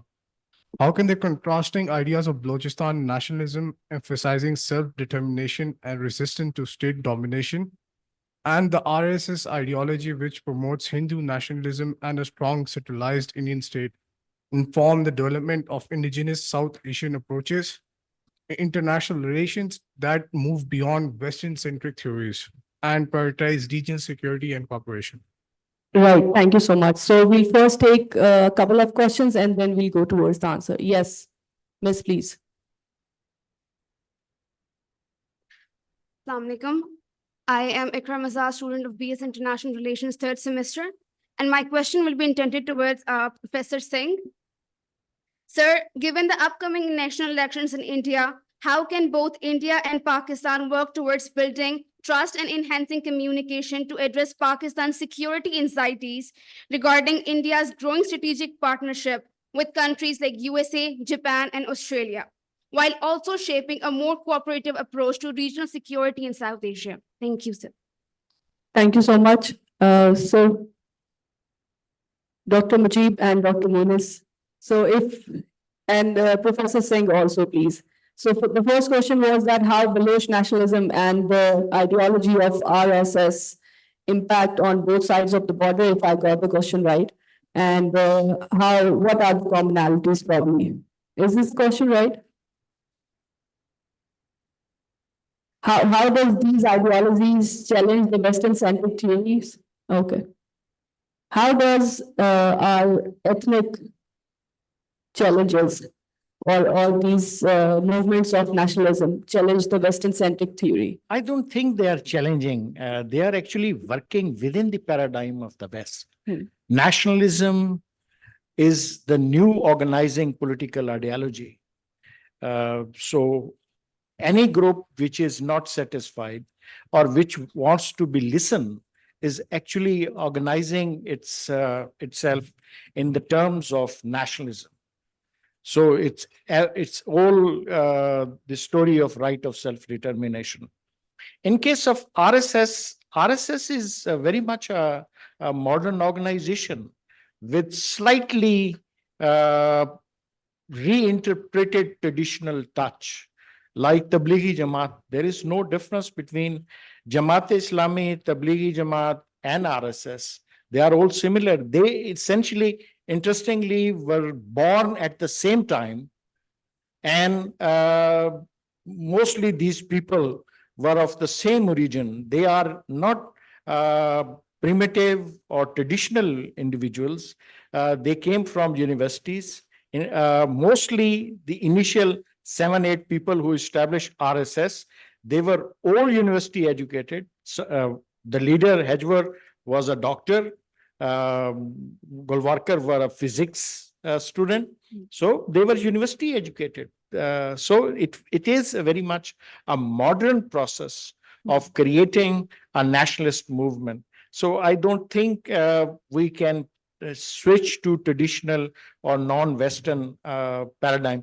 If I just, with the permission of the chair, I can say that there is nothing wrong with the Western perspective. Simply, we are talking about the data, that our data should be correct. Most of the data that is available in our part of the world, about our part of the world, is contaminated because of the imperial interest, because of the colonial period, because of the entire Orientalist approach towards us. We were seen with contempt. We were seen to be primitive. Our argument is we were not. Yes, we lost the competition. And that's one of the reasons was that West became hegemonic and later on continued to be powerful. But conquering each other, invading each other has been part of the story of the history. And at the same time, borrowing and learning from each other has always been part of the history of humankind. We have learned from each other. It's a common knowledge. So I'm slightly disagreeing with this compartmentalization that this is our knowledge and this is their knowledge. It is a common knowledge, but simply is we are trying to present our part of the story as well. So in this story, Baloch nationalism is nationalism of a number of tribes who are not even cooperating with each other. So think about it. They are fighting with each other. There is virtually no single party representing the Baloch nationalist living in Sindh or Punjab and the Balochistan. Rather, these are the tribal political parties. But in case of RSS, I think RSS is much more developed, organized, and doctrinized as compared to the Baloch nationalism. Sir, thank you so much. Dr. Monisano and then Professor Singh, please. Well, I think I don't know why try to connect Baloch nationalism and RSS. These are two different from my point of view. Baloch nationalism and then certainly RSS, Rashtriya Sevak Singh is now a dominant, ideology over there as far as India is concerned. Very old, certainly. And then it's a part of the state to a large extent. It's not against the state, Indian state. Baloch nationalism or separatism or whatever you can call subnationalism, that's basically a threat to the state from the state's point of view. But the inspiration of Baloch nationalism, that is basically from the ideas which originated as far as various nationalist movements were concerned. The only thing is basically that unlike RSS, which has a middle class and which has a, upper middle class or lower class strata, Baloch nationalism, that is something which has not been able to create a middle class, strong middle class. And unlike the Bengali nationalism, if we compare the Bengali nationalism and the Baloch nationalism, there's a difference. That Bengali nationalism was a purely lower middle class and the middle class movement. Baloch nationalism is grappling as far as the Sardari system is concerned. So, but certainly, I think one cannot rule out the fact that Baloch nationalism one day will be an ideology. Certainly, I mean, in a couple of years' time, an ideology or an idea which will propagate a different, mindset. It is the mindset of the RSS is basically communal. We have to differentiate. It's not nationalist, it's communal. And Baloch nationalism is a sub-nationalist or nationalist. And one has become part of the state almost through BJP and through its rule over, under Narendra Modi. And the second is that it's outside the state structure. Thank you. So thank you so much, Professor Singh. If you may, Thank please. you. Thank you. First, to the question from Adil Ali Khan on divisive nature of certain movements. I will look at it from international relations discipline perspective. And that is where the problem of territorialization of states steps in. Because today, both exertion of one's identity and looking for one's interest is seen in terms of making a territorial state, which is not how it was in the period that we are discussing, which is ancient South Asia.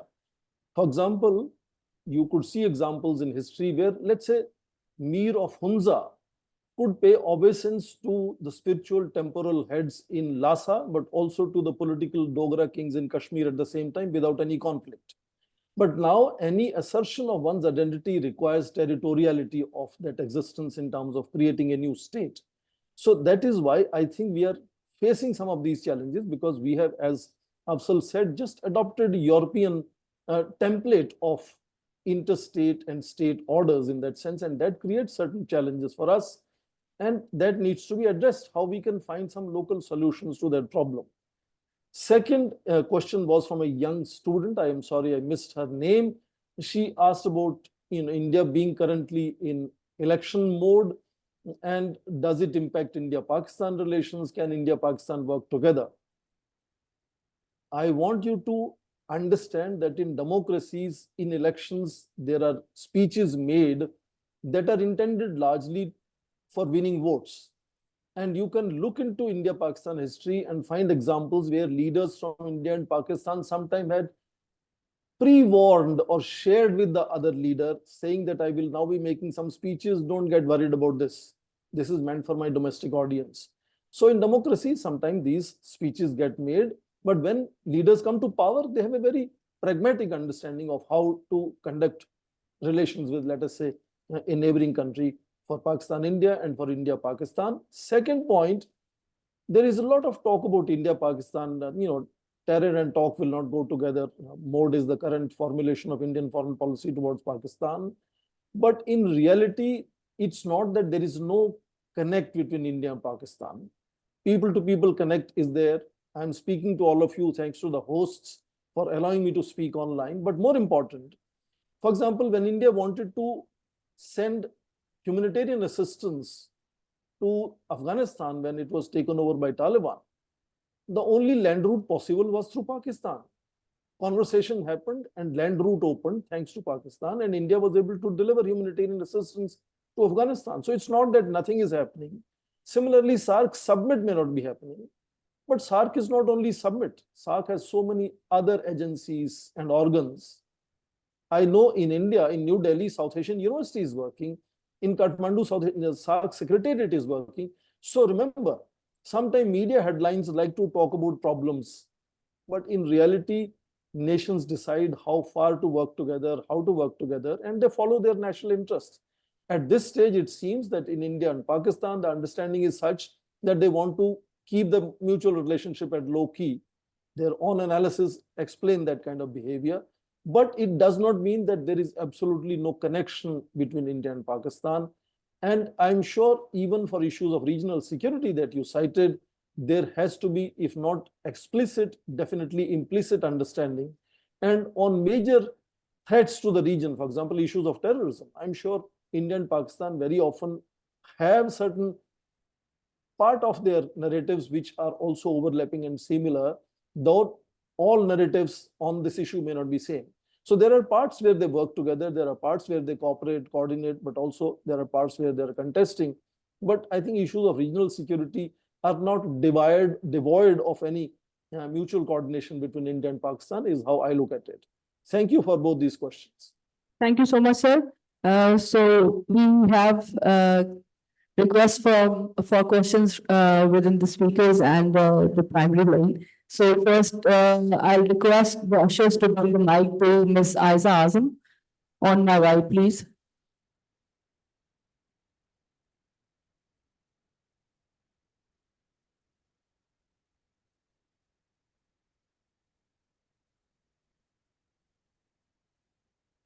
I'm audible. Thank you, Ms. Aisha. My question is from Dr. Swaran Singh, and I'm a faculty member at FASS. My question is for Dr. Swaran Singh and potentially also Dr. Ehmer. If we think about Kautilya, but I'll just speak out loud. Yeah. Can you please bring her the mic? So my question is, when we think about Kautilya, I think of him in terms of one of South Asia's premier, probably the first offensive realists. But today in our classrooms, our students are probably much more familiar with Mearsheimer as an offensive realist, not to take away anything from him. And we do try to encourage within our own classrooms, when we teach our students strategic studies and diplomacy and all of this, that they should be made aware of South Asian history and South Asian contributions in this regard. But if I look at it from my own experience as a student, I think traditionally the Western perspective or Western philosophers have always taken precedence, while Eastern philosophers, such as the one that I've mentioned, they've typically been taken as an afterthought, or they have been taught in comparison to Western scholars. I was just wondering, why do you think, is this hesitation or is this approach or mindset on our part, despite being South Asian teachers and students, is it something organic that we've created ourselves, or is it something that we've absorbed from Western academics? Thank you so much. So we'll take a couple more questions and then we'll revert to the answer session. Dr. Adil Sultan in the first row, please. The students first, all right. All right. Okay, so we'll go first to lady on my left hand, please.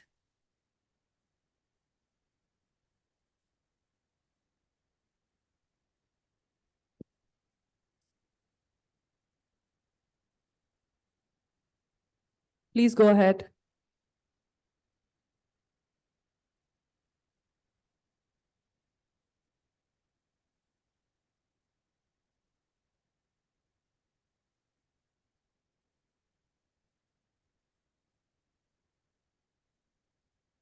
Assalamu alaikum. This is me, Sana Sardar, student of BSIR fourth A little semester. louder, please. Fourth semester Air University. We warmly welcome you all in our university and feel honored to be here in your presence today, sir. I'm directing my line of questioning towards Sir Moniz. Sir, we have learned a lot of lessons from history and the Indian subcontinent. But I think it's the right time to take solutions and steps for addressing and avoiding the contemporary conflicts in the region. So could you please guide us with some solution and steps rather than lessons? Thank you so much. And the student on my right, please.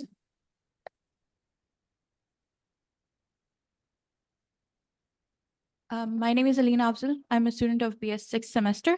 So my question is mainly for Dr. Mujib, but I feel like it could be directed towards any other panelist as well, if you could add on. So ideas or calling for an indigenous literature in South Asia, do you believe it is confrontational and critical to the point where it calls for unity through diversity, or sort of as a standalone idea that challenges the status quo as a means or an end? Thank you. Right, thank you so much. So we'll first answer these questions and then we'll go to the next set of questions. So the first question was about that how and why the Eastern theorists are not celebrated as much as the Western theorists are celebrated in history. And this is directed to Professor Singh and any of the panelists which would like to answer. Professor Singh, please. Thank you. First of all, thanks to Professor Aiza Azam for teaching students Kautilya and mentioning that he is the first offensive structural thinker in international relations theory in that sense. Her question is whether we discovered them first or Europeans discovered them first, or why it is that we see them sometimes through European lenses. It is true that when discipline of international relations was being evolved, it largely was Eurocentric, Europe-centric in that sense. And therefore, not only they talked of Mearsheimer before Kautilya, they also called Kautilya as Machiavelli of South Asia. Whereas you understand Machiavelli appears much later, and therefore it should be that Machiavelli is the Kautilya of Europe. So I understand that it's partly because Europeans, when they started this whole discipline of international relations, and we largely continued for a longer period of time to be dependent, to some extent even now dependent on those Eurocentric experts and scholars, their focus, their understanding, their imaginations of these Eastern scholars, whether it is Sun Tzu of China or it is Kautilya of South Asia, very often is how we first engaged with these scholars. But now, during the period of this whole churning, as I'm calling, of international relations theory, the wisdom that has to come from South Asia should be engaged and understood and presented by South Asian scholars. And that is the effort that we are kind of making here. And I hope that we will be able to participate in creating a larger and holistic understanding of international relations theory. There was another question from a student calling whether we can only learn lessons, or are there any pragmatic solutions that experiences of ancient wisdom can offer to us. And I think in that sense, great flexibility of international or interstate interactions during that period, the capacity to make mutual concessions, capacity to make accommodations was much more vibrant during that period of time. I think that has become over a period of time far less a tool, far less an opportunity in the modern nation states. And that partly, let me just take 10 more seconds to say, happens because organically, South Asian states are not territorial civilizationally and culturally. This is a template which we have adopted from an alien civilization, which is European civilization. And we have created a kind of interstate systems in terms of territorialization of state, which is like putting few lines on a horse and calling it zebra. That creates disjunctions in that sense, whether it is internal or external. Sovereignty was mentioned. Sovereignty is also then, because it gets very, very ideologized, it becomes rigid. So same sovereign state, which is trying to ensure its identity and protect its identity against external threats, is also at the same time disallowing any alternative identities within itself. So it is a double-edged sword in that sense. How can we resolve those problems of both international relations theory and international relations practices, which we have adopted from largely European experiences? How we can really either contribute our wisdom into it so that it becomes a little more holistic, where it serves interests of South Asia just as well it serves interests of European countries. So that kind of blending is what is required to deal with some of these issues that keep cropping again and again between countries of South Asia, which, for example, we talk of between India and China, there is narratives available which talk about not giving an inch of a territory. Now, an inch for large-sized territorial states of India and China is a ridiculous way of communicating to each other. But we do, because we are obsessed with territorial existence. The very existence for us means every inch of our territory. Is that the way we want to live it, or is there another way to live it? I think ancient experiences tell us that there is possibility of being more flexible on those issues. And that is where I think we could learn some of the kind of practices which could help us find solutions to more contemporary problems that the young student raised. Thank you. I hope I didn't take too much time in answering the question. Thank you, sir. Thank you so much. So next question was directed towards Dr. Munis Ahmed. The similar question, sir, that are there any Well, solutions? let me revert back, very briefly to what Aiza, and it's always heartening and good to hear from Dr. Soran Singh, my old friend from Jawaharlal Nehru University. And Aiza, it's basically, you said about the mindset. I think it is organic and also Western, both. That our literature is devoid of indigenous. As far as the history thing is concerned, as far as even international relations, you talked about Italia, and then it's not that, it's everywhere. So as a result, end of the day, we are neither here nor there. That's the problem.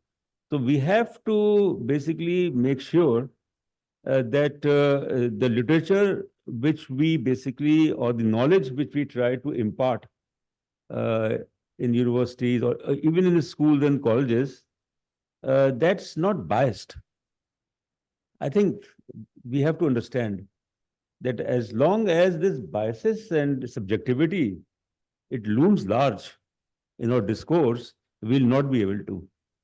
And that is the reason why, international relations, 80% to 70%, maybe more in Pakistani, I don't know much about outside, to a large extent, is Western.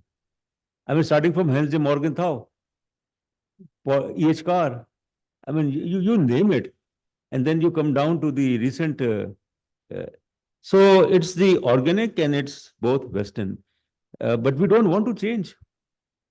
We don't want to, and we are a victim of the mindset, which has basically mesmerized us, which has primarily shaped our thought process or thinking process. Yes, the question about solutions, steps, lessons to be learned. The lessons which we have learned is not to learn any lesson.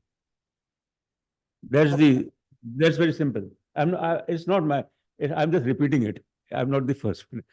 Not to learn lessons. So we default on. I think the first we have to understand what are the issues, what are the problems from a neutral, objective point of view. And then the lessons, and then the solutions.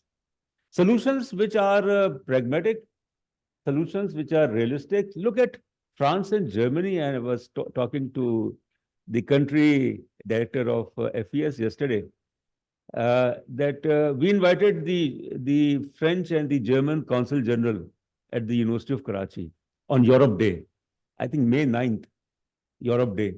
So they came and then they told us that how after Second World War and the 1963 Treaty of Friendship and Cooperation between France and Germany, Charles de Gaulle and Kurt Adenauer, things changed. And they changed the syllabi, they changed textbooks and everything. And they tried to mitigate the level of biases and the hatred between the French and the Germans to an extent that nowadays you don't see borders. So that is the lesson which we learned, but we are not interested in. We have been hijacked by a mafia. Right, sir. If I'm using that strong word, by a mafia which wouldn't like us to change, both in India and in Pakistan, or elsewhere. That is the problem. And the new generation, we have played our innings. But what about the new generation, those who have to witness 2047? 100 years of partition. Right.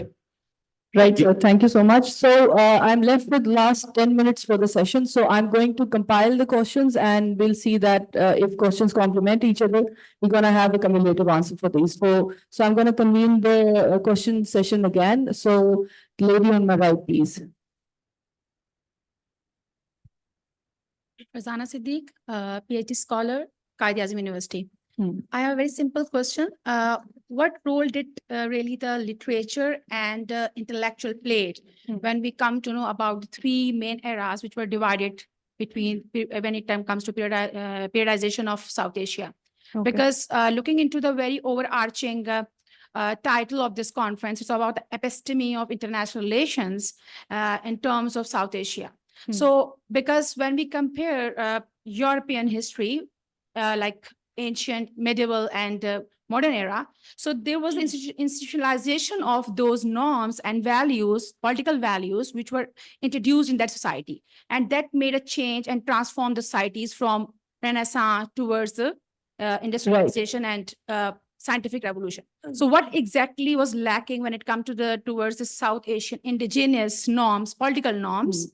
Either it was lack of institutionalization of those norms, which ultimately turned into this kind of a thing where we were hijacked and we were like the way Dr. Moniz mentioned, it was a mafia which hijacked all those things which we are studying these days as a scholar of international relations or the student of international Right. Thank you so much. Ms. Onwello, please.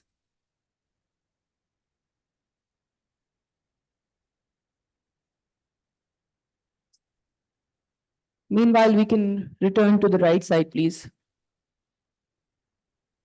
Myself, Zainul Abidin, Indigenous National Defense University, Islamabad, Government and Public Policy Department. My question is to Dr. Moniz. Sir, you said about Tipu Sultan that he was a good diplomat. Sir, if he was a good diplomat, then how he was failed to get military helps from French government, and how he thinks French government can send troops where their military were engaged with their own local peoples, as French Revolution occurred between 1787 to 1789, and why he don't have a plan for parallel forces if he failed to get help from French government. Ottoman Empire was also available, Iran, and why he failed to get there. Right. Thank you so much. Please be brief. So returning to the miss on my left hand, please. This is Paras Khan Jamali from Zebest. And ma'am, my question is, what do you think is the future for South Asia focusing on relations between India and Pakistan with regards to the influence of global powers in the region? Speaking of relations, it means the political especially. And I want to know about this question from Dr. Moniz, please. Right. Thank you so much. Gentleman on my right, please. Assalamu alaikum. Samad Naeem from National Defense University. My question is primarily directed towards Dr. Singh. He mentioned about the Mir of Hunza, who was at the same time giving tribute to Ladakh and to the Dogras. So in that sense, Pakistan and India both find themselves in a situation where they are asked to choose between either China or the United States in the leading future of in their futures. So does he think that our local knowledge has an answer for that conundrum? Right. And if so, can he direct us towards any examples where this may have happened in the past? Right. Thank you so much. Yes. Sir, I'm Khalid Javed from National Defense University. Sir, as you said, that this is the era of deterritorialization and idealization of IR. But on the other hand, we see that the rise of idealization in the statecraft system, whether it is secular democratic India or Islamic democratic Pakistan.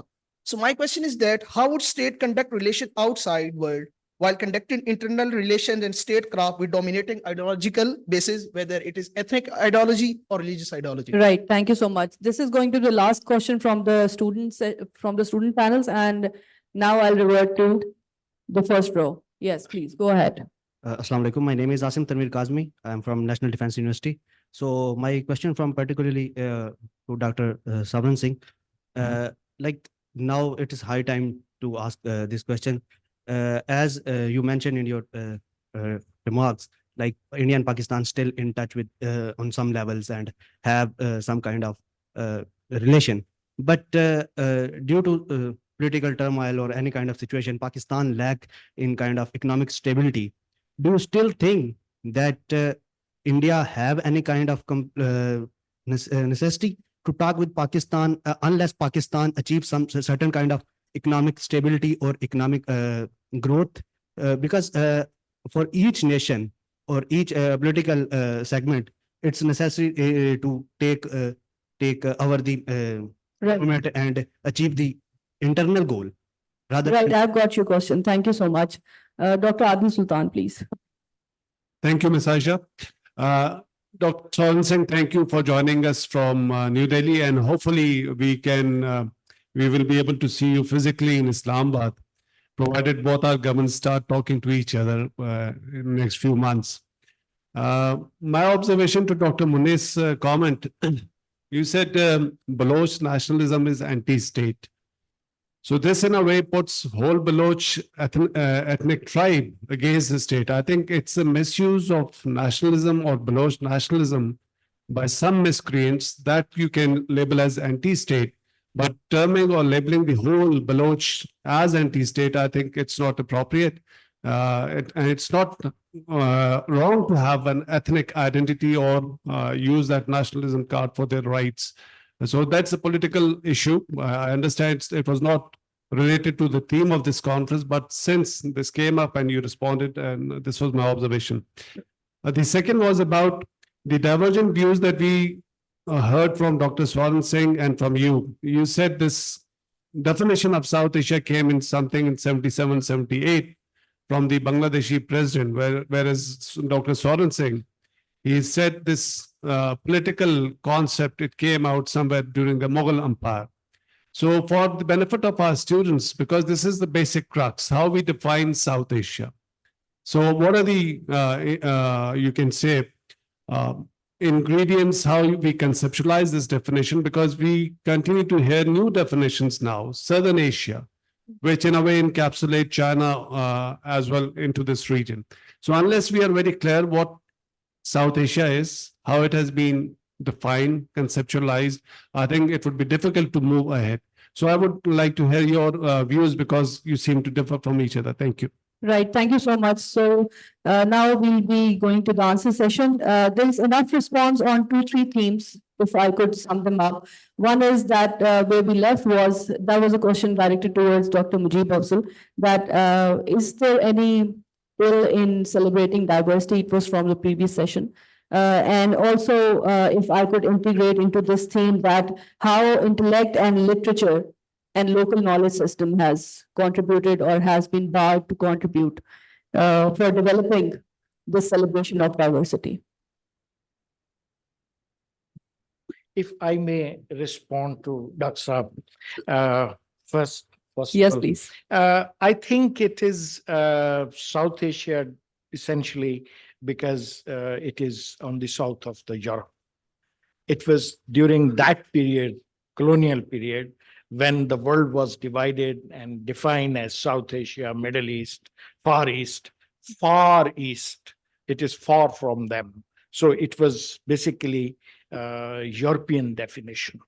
And we did pick up and we used it during Khalid Rahman Saab simply proposed South Asian Association, which we have in the shape of a SARC, but essentially it's a European definition and European division of the world, the way they divided it during the colonial period. How should we be looking at it? I think we are living in an Indian civilization. We define Indian civilization because of our own context. That's why we have number of titles to it, like Indo-Pak, Muslim Indian civilization.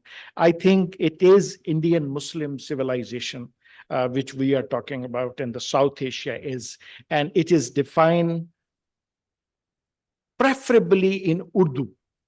If we look at it during the time the entire literature was created about even Islam and this entire period, we can very clearly differentiate it from Arabic Muslim period, Persian Muslim period, and the Urdu Muslim period. And this very much is there. And the entire struggle of Urdu Hindi was essentially in the same context, where they were cleansing each other's language from either each other influences, the so-called Hindi. So if you suck out all the Sanskrit words from Hindi and add Arabic and Persian words, it is Urdu. And if you add Sanskrit words, it is the Hindi. That was the civilization that we created, and we are actually trying to preserve that civilization. So if there is any history, there is any knowledge that is available, so that Urdu civilization does have in a pre-colonial period. As for the diversity is concerned, actually, we are a complex civilization. We cannot escape from diversity. We are diverse people. We are diverse on each and every aspect of our life, like any other civilization, whether it's a Chinese civilization, European civilization. Whenever we have given up on diversity and tried to preach a kind of a centralized or one doctrinized theme, the so-called Aurangzeb period, empire disintegrates. Empires, civilization flourish during the diversity time when we celebrate diversity and we promote diversity. Is case of India, present day, since we are linking it to the present day, they will learn very soon. We have experimented with the religious doctrinization since 70s onward, and we are suffering the consequences of that religious based nationalism or process of creating uniformity. And very soon, already processes in a way, in case of India, when they are emphasizing religion and a particular definition of a religion to create a homogeneity. And the secondary element is love for United States. So they are also entering into this phase, and inshallah they will suffer. Thank you. Just one point, if I may have this courage to add to it. Please. Simply about Kautilya and Sun Tzu, Thucydides, they are history. IR is contemporary. Mearsheimer, Hans Morgenthau, they are the contemporary, they are the relevant, they are the functioning theory. That's one. But I'm not saying this power play is not there. Who is creating knowledge? West. What we are doing, consuming knowledge. We have to admit it. There is ethnocentrism partly, but essentially it is the Europe, United States, where knowledge is being created and we are simply consuming it. The moment we will start creating knowledge, we will be using our own theories and our own things. Otherwise, you will even use my work, which was referred by some white man, and his name will be used. Number of times I have seen the person in European or American descent with a white man name. My reference is there. I am not there. He is actually referring to me, but my people are referring to him. So this type of ethnocentrism is very much there. Interesting, very interesting, sir. So I would just direct two brief queries, one towards Professor Singh and one towards Professor Munis Ahmed. If I could sum it up for Professor Singh, our local knowledge streams were they not enough in historical perspective, and where did we lose them? First to Afzal Saab, I think history is a very contemporary subject. It's not a subject that is frozen in ancient times. So whenever we build knowledge, we will be constantly connecting with our ancient wisdom, and therefore Kautilya will be always relevant, talking of international relations theory. Second to Adil Saab, there is no difference between me and Munis. We are fundamentally talking of different stages of understanding of what we are, who we are. I spoke of Mughal Empire being the most dominant of that time, which was exchanging missions with the Ethiopian ambassador on one side, was sending Darashikoh to Aceh Sultanate in Indonesia, was exchanging embassies with Persia, Emperor Abbas II. Also, understanding of developing a truce as to where the Uzbek kingdoms will stop and Mughal Empire will begin. That is where the consciousness of South Asia, that template is what we have continued to follow. And that's why I said we prefer to bring in Afghanistan, which otherwise is a problematic country to bring into any regionalization, and not Myanmar, which is also not a very stable country in that sense. So what Moniz definitely was referring is the process of regionalization that begins from mid-1980s, and of course Bangladesh takes the lead on that.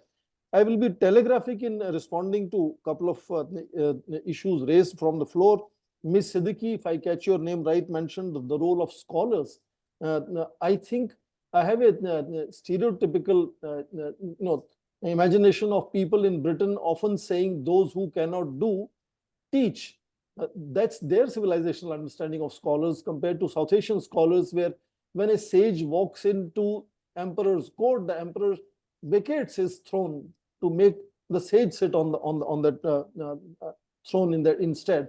So that kind of imagination of the respect for scholars, and therefore coexistence, not just coexistence of spiritual orders versus the temporal orders, but spiritual orders providing legitimacy to temporal orders one after another. I gave examples of Bhakti movement, and I mentioned of the Sufi orders, is very different in South Asia, and that makes it very interesting. But I was surprised you said lack of norms. I think norms have always existed in our own ancient experiences, etc. And that, I think, is not my understanding. Ms. Jamali, if I get your name correct, you said, what is the future of India and Pakistan? And I think similar question was also raised by Dr. Naeem in terms of Mir of Hunza. Is that something that can help us understand India-Pakistan relations today? I think there is a need to understand that there is not a zero-sum game completely. And mention was made also by another scholar about whether India will wait until political and economic stability is revived in Pakistan to again connect with Pakistan. I have always said, and I believe for several decades now, that a prosperous and stable Pakistan is in the best interest of India. India's security stability is undergirded by the fact that there should be stability, peace, and prosperity in Pakistan. And therefore, I don't think India has that reason to wait until economic stability and political stability is reassured and re-established in Pakistan to engage with Pakistan. And I think there are areas where some kind of implicit, if not explicit, indirect, if not direct, connect and communications are happening. Definitely in various regional and international forums, we see India and Pakistan sitting together, expressing their opinions, where you see a lot of overlap in the way they think of problems at regional and global level. So I think it's important for young scholars and all of us to also not get swayed by the headlines in media saying that, there is absolutely nothing happening between India and Pakistan. There's a zero-sum game kind of a relationship. And the whole, conversation of no terror and talk will not go together. I think there are examples where two nations have shown that they're connected, they are in touch with each other. India has, in fact, always been the first country to offer in case of any natural disasters in Pakistan. Of course, it's for Pakistan to choose whether they want Indian assistance to be there in resolving natural disaster related issues for them. And communications like the one, you gave me an opportunity today to speak on. I remember about 20 plus years ago, I was first impressed by Professor Moniz Ahmed asking me to speak on how to manage conflict in Kashmir in Karachi University. That is a very, very elating example for me to see that a professor from Karachi University is asking me to come and speak in Karachi University about how to resolve Kashmir problem. To want to understand the Indian perspective, we are both professors who teach, peace and conflict studies in respective universities, and we of course had a seminar on that. So I think there is need to have a much more balanced understanding of bilateral relations, also a deeper understanding of how South Asia can contribute. We may be looking like enamored with the white Western scholars, and I have seen in international studies association meetings one after another, white men are celebrated as great experts. But if now the world and IR theory is in big churning, and the world is flat, as Friedman Lawrence says, we have greater access to engage many of these first world scholars. I think we need to, first of all, do our internal churning in South Asia. And I was delighted to see that, Professor Azia teaches Kautilya to her students. This is what we need to understand. And Kautilya is not ancient and frozen and gone. It is still very relevant to us. And, Right. sorry, I'm talking too much, but let me stop here. Back to Aisha Malik. So thank you so much. And with this, sadly, I would just have to conclude the session because we are way past our assigned hour.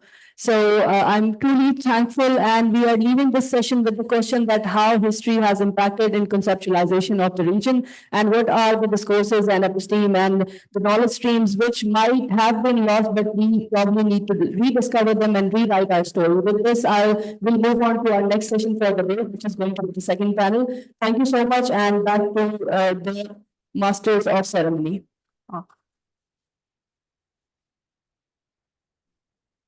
Thank you so much, ma'am. I would now like to request Air Marshal Suleiman to please come on the stage to present our panelists with souvenirs.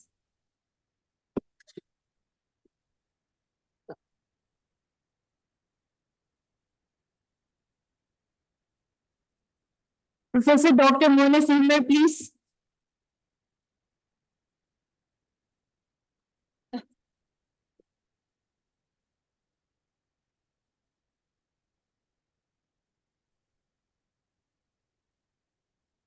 Professor Dr. Munis Ahmed.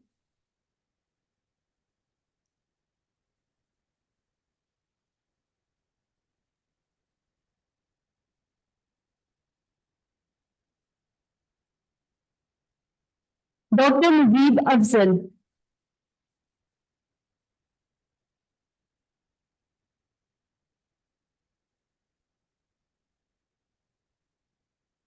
And Dr. Soren Singh, we can send your souvenir to Delhi then. Thank you. Thank you very much.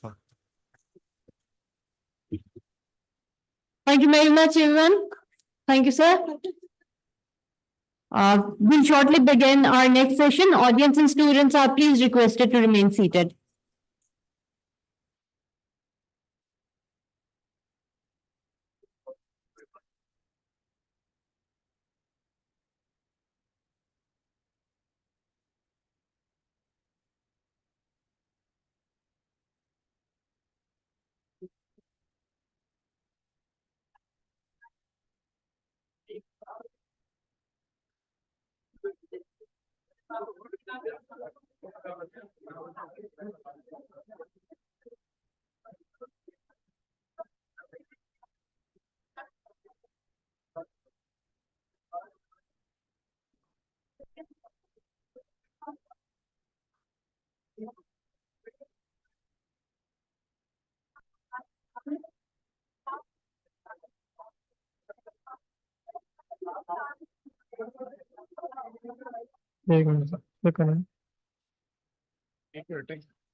Students, please come to the auditorium right now. Excuse me, the students at the back are requested to remain seated. Nobody is allowed to leave the hall, please. Now we are about to begin our next panel. Please remain seated.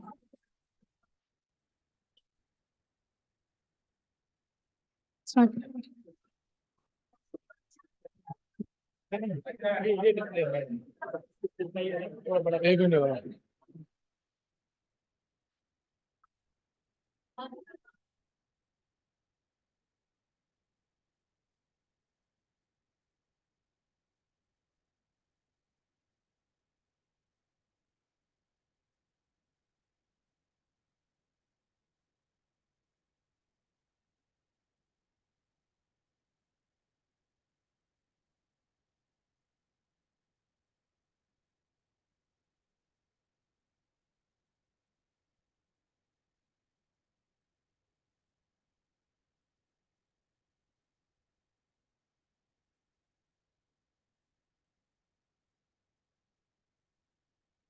इनको बोलो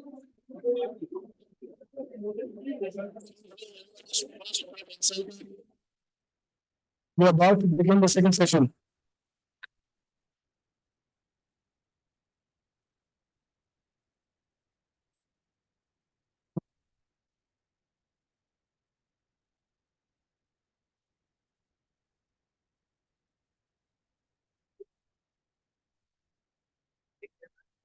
Let's start. Good morning, all.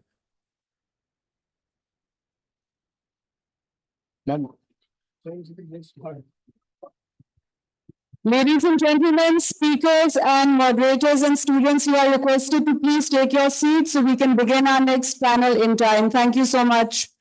I'll just stay here for a couple more seconds to remind you all. Take your seats. Thank you.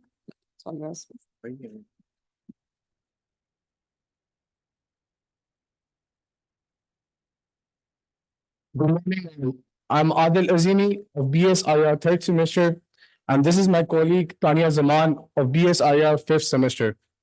The theme of this panel is Episteme for IR in South Asia, the last 100 years. Our moderator for our session is Mr. Syed Sabir Mohammed. Mr. Sabir is a faculty member at the Department of Strategic Studies, Air University, Islamabad. He holds a Master and MPhil in International Relations from Quaid-e-Azam University and National Defense University, Islamabad, respectively. He previously served as a lecturer at National University of Modern Languages, NAML, and is also pursuing his doctorate in the discipline from the University of Peshawar. Sir, you are requested to please take your seat on the stage.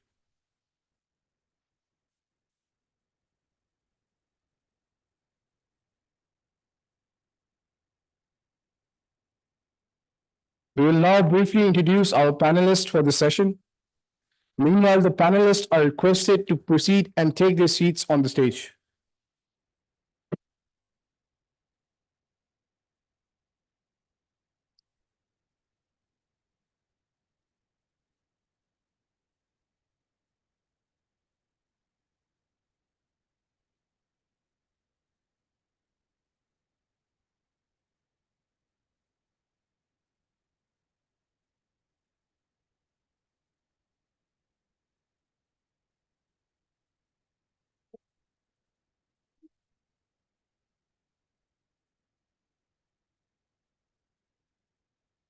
Our first panelist is Dr. Ahmed Ijaz Malik. Dr. Malik is an assistant professor at the School of Politics and International Relations, Quaid-e-Azam University, Islamabad. Dr. Malik holds a PhD from School of Oriental and African Studies, London, and is a well-published expert on theory, especially covering the epistemological perspectives and discourses of international relations. His book, US Foreign Policy and the Gulf Wars, Decision-Making and International Relations, won Higher Education Commission Pakistan's Best Book Award for the year 2015 to 2016. Dr. Ijaz will share his views on the topic, Global Phenomena of Wars and Decolonization, Implications for South Asia. Dr. Marufa Akhtar is our next distinguished speaker who has come to join us from Bangladesh.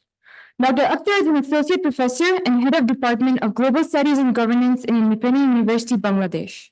She holds a PhD in political science from the University of Berlin, Germany, and a master's in public policy from Louis Brandt School of Public Policy, University of Erfurt, Germany, under DAD scholarship. She also attended the graduate course on peace building and conflict transformation at the SIT Graduate Institute in Vermont, USA. Her areas of interest include women in security, conflict resolution and peace building, and non-traditional security issues. Dr. Marufa will share her insights on the topic, creating indigenous episteme of IR for South Asia ideational challenges. The last panelist for this session is Ambassador Prakash Kumar Suvedi, who has come to join us from Nepal. Mr. Suvedi served as Nepali ambassador to Austria, Croatia, Greece, and Slovenia. He also served as Nepal's permanent representative to the United Nations and other international organizations in Vienna from 2016 to 20. Mr. Suvedi has held a number of important portfolios in his 34 years long diplomatic career. As Joint Secretary at the Ministry of Foreign Affairs, he headed the South Asia Division and General Administration Division. Mr. Suvedi holds an MA in International Relations from International University of Japan and a Diploma in International Relations from Institute of Public Administration in Paris, France. Ambassador Suvedi will share his thoughts on South Asia's geopolitical position, impact for global international relations. With this, I hand over the session proceedings to our moderator. Over to you, Sir Saber. Thank you very much, Thania, Adil. Honorable guests and scholars, dear colleagues, friends, and students. Welcome to the second panel on Episteme for IR in South Asia, the last 100 years. I'm so happy to see you here, eager to engage with the transformative journey of international relations as a discipline spanning over the last 100 years. This panel will discuss the following questions. How major global events such as war and decolonization have influenced South Asia's approach to international relations, and how global politics have constrained the scholars of South Asia from developing an indigenous episteme and contextualizing the discipline. Furthermore, how South Asia's unique geopolitical position has influenced its contribution to global IR discourse. Just for housekeeping rules, the speakers will have 15 minutes for their talk, followed by a 50 minutes session for question and discussion. The speakers will receive a gentle reminder card when their time's up. With this, I invite our first speaker of the day, Dr. Ahmed Ijaz Malak, for his talk. Thank you.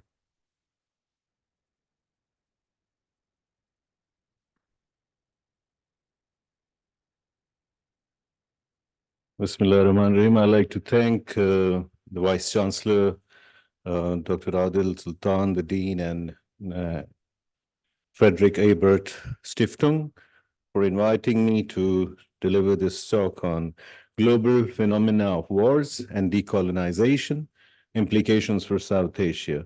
So looking at basically the way the topic is structured, I plan to go about this in this manner, this structure, this is how I've structured it. So we're going to try to move a bit forward to understanding the idea of episteme, relating it to the topic that I've been asked to focus on, with the primary assumption that the whole idea of chances of war leads to polarization opinions, to framing of the manner war is to be fought, to compressing the time in which people respond, to limiting the options, to minimizing the policies and decisions they can make, and based on that, speculating about the future course of relation between actors.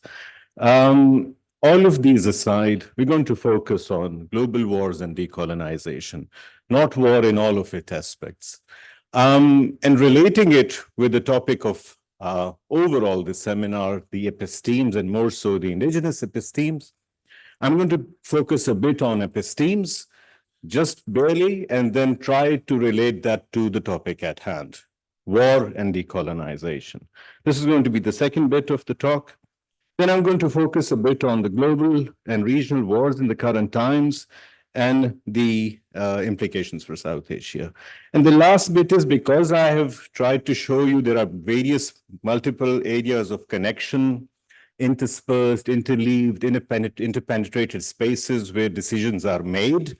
So we're going to look a bit at those interstices and possibilities of space for change, suggesting that how, in any way, indigenous epistemes can be identified and perhaps can be included in those points of trying to decide about how to react to war affecting geopolitical, geostrategic changes, broadly in decolonization. I'm going to very briefly talk a bit about how we're seeing colonialism, imperialism, decolonization having evolved in IR scholarship as decoloniality, with a spatio-temporal dimension.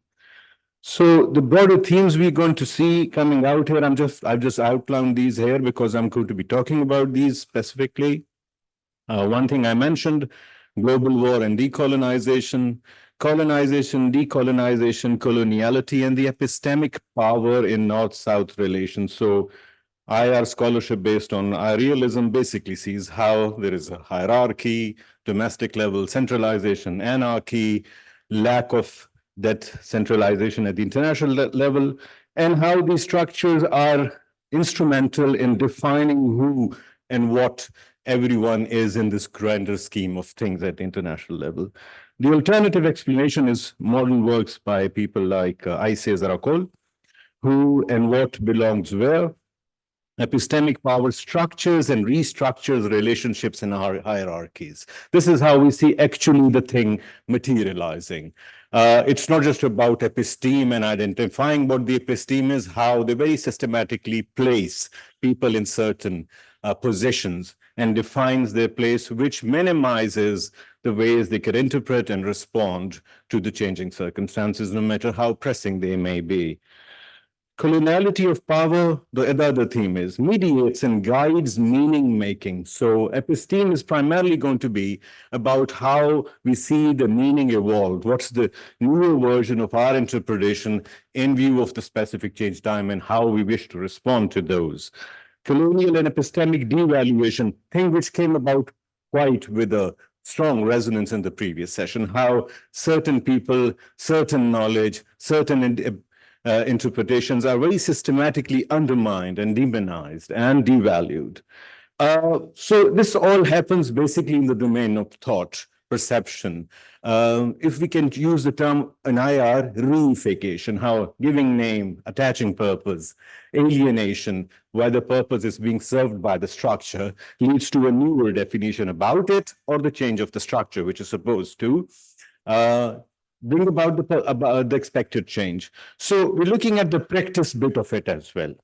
Modern episteme is focused not solely on how ideas and words and perceptions and reification, but how practically policies can be changed as well, focusing specifically on what are the sides of those policies, inclusion and exclusion, giving voice to more actors, flatter forms of cooperation, and enhanced would-be inclusion, whether that is happening or can be the purpose of including indigenous epistemes. One, exclusion, arbitrary selection and criteria of reproduction and existing inequalities, marginalization of certain viewpoints in the global governance. Despite an alleged expected inclusion of indigenous, whether they are still instrumental in actually marginalizing despite being included in the discourse as well. So that's what we're going to look at. This is what is the practice side of modern episteme.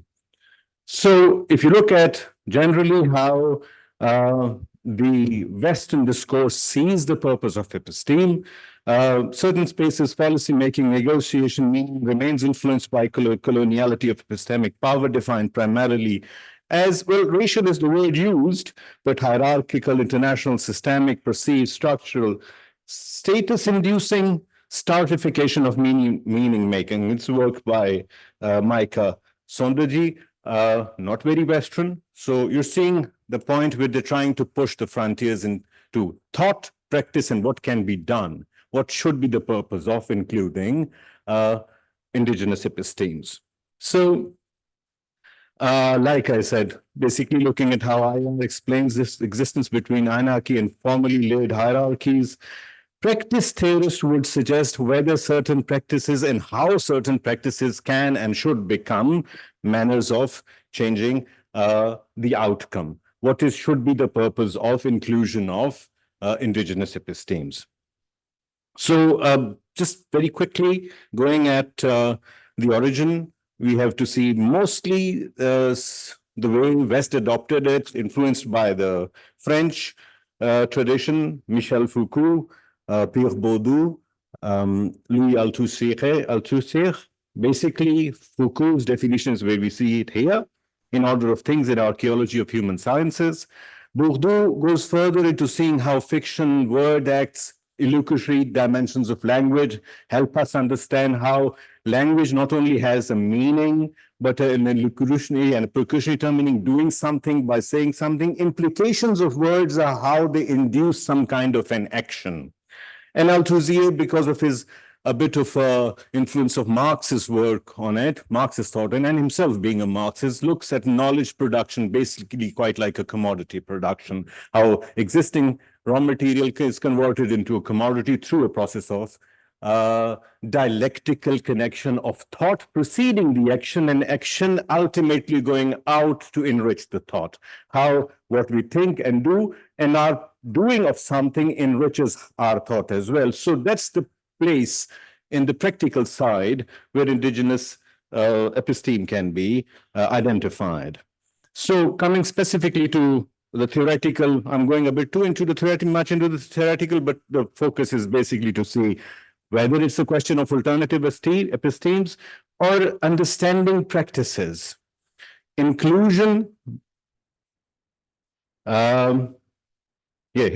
inclusion, voice to actors, cooperation, enhance, exclusion, marginalization, viewpoints, and certain types of dehumanization and devaluation, whether those should be the focus or whether new inclusive practices can challenge these hierarchies which are already present. So this is the newer approach and an evolved version of what episteme means to us at the moment. Obviously goes back to the basis for epistemology, focusing not only on how we understand things, but identifying heuristics, but not seeing heuristics as merely as factors, but as dynamics themselves being in transition. And that transition has to be understood on how thought materializes into action, the materials, and the deconstruction of that action leading to us understanding what was the focus and what was the motivation and how it materialized into the outcome. Something which I simply mentioned in the beginning, the outcome and the speculation about the future course of relation between actors. So the post-Cold War and post-911 epistemes, not necessarily as purely thick epistemes as the Foucauldian or Bourdieuian or Althusserian thought suggests, but seeing how post-911, we saw a very systematic evolution of certain things which did not respond to how war and the purpose of war, the use of strategy for certain purpose, was conceptualized prior to that. The Cold War discourse, obviously, in IR scholarship, appeared to be very different from how we're seeing the post-Cold War and the post-911 discourses. A focus on moral justification for the use of force. Obviously, realists are not interested in justifying or giving moral justifications for use of force, all the way from Augustine, Aquinas, well, modern cosmopolitans. We see justification, use nature, use war, use in bello, use ad bello, use post bellum, basically placing yourself among the overall liberal discourse. Realists are not interested in justifying the use of force. So you're seeing a very systematic moral justification given for the use of force and a requirement for that as well. The terms such as excess of evil, cosmopolitan sentiment, cosmopolitan case for war, human rights, cultural identity. This is the the philosophical, theoretical basis for the use of force. The practical use of force, challenging the primary existing discourse and strategy, the deterrence as undeterrables, adversaries as unknown, known unknowns, unknown unknowns, suggesting there's no possibility of how we can conceptualize engagement with them because they do not respond to the existing strategies and manners of engagement that strategic actors ought to and are accepted to respond to. And very systematically connecting war with economics outcomes. So post-war, nothing absolutely new. The Korean War was about democracy and bringing economic change. So was the Vietnam War. And then Cold War had such discourse as well, building a new world order, actually related to Gorbachev as well, but came out with a bang after the invasion of Kuwait by Iraq. And we see a very systematic connection of post-war reconstruction, Keynesian economic model, post-war application of economic models to bring about a change. And that makes sense of the investment which went into the war to reap certain benefit. In a simple literary terms, Phoenix rising out of the ashes of war. So we're seeing reconstruction, new world order, emerging world markets, and the Marxist critique would suggest capitalism and the rise of the Wall Street system. No mincing words in the overall Western discourse that these are necessities.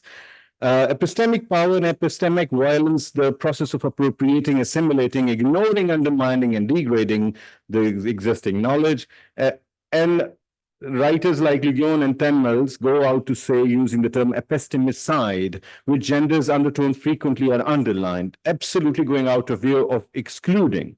So focusing on what are the global wars, relatively recent times, global wars in history, we've looked at references to those in the previous session.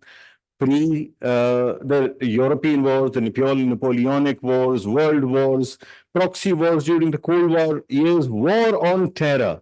Now, there were huge criticism to this idea of war against terror. There were many writers, not very Westerner, who talked about this, but how can we begin? Because this is going to be a war with no end inside.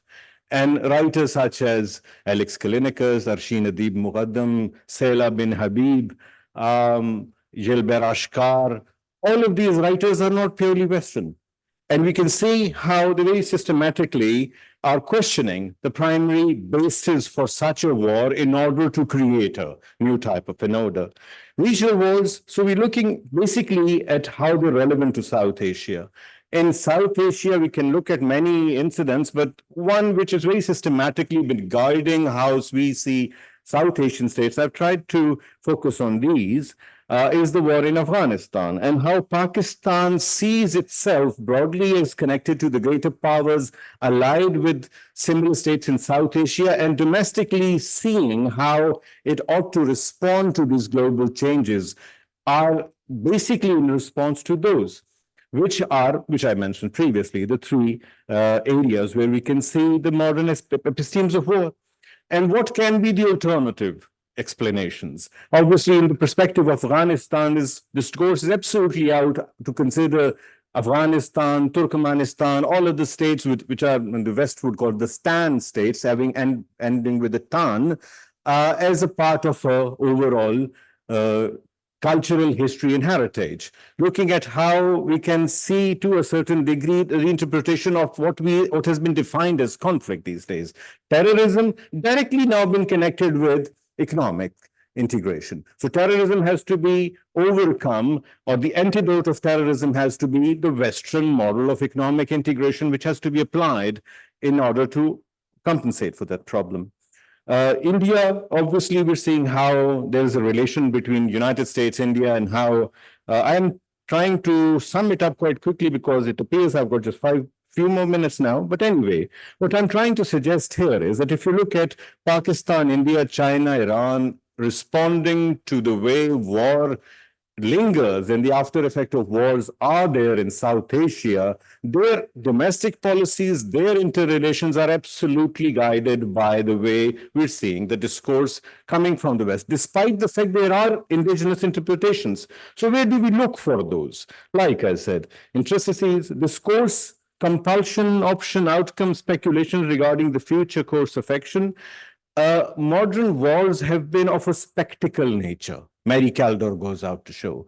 The war in Afghanistan was against a state by a great power which had no air defense, which had no military naval defense. So it wasn't war in a manner the way war is understood broadly in the literature.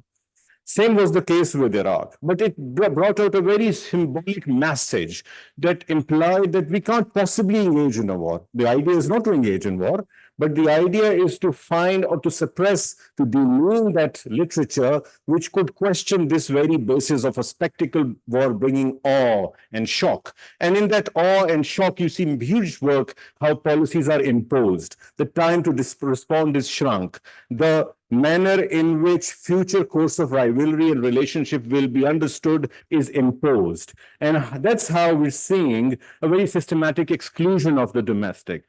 There is a way how we can see Pakistan-Iran relations based on various explanations. Iran did not respond to the way majority of South Asian states responded to it being branded as a part of that axis.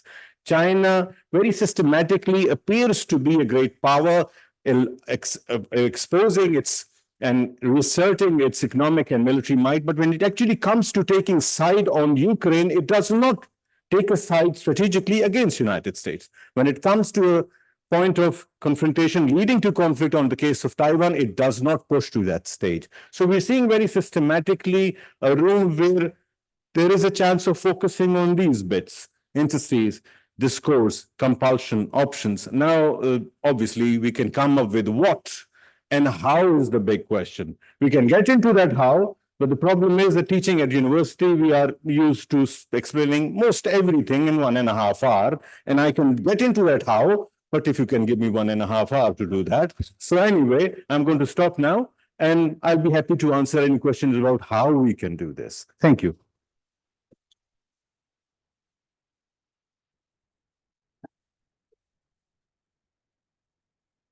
Thank you, Dr. Ejaz Malik, for your scholarly perspective.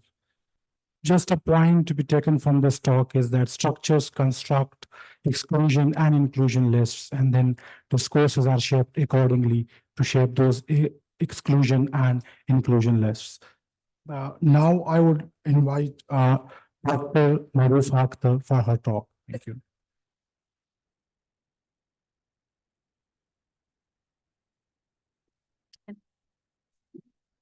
I don't have presentation, but you can delete this.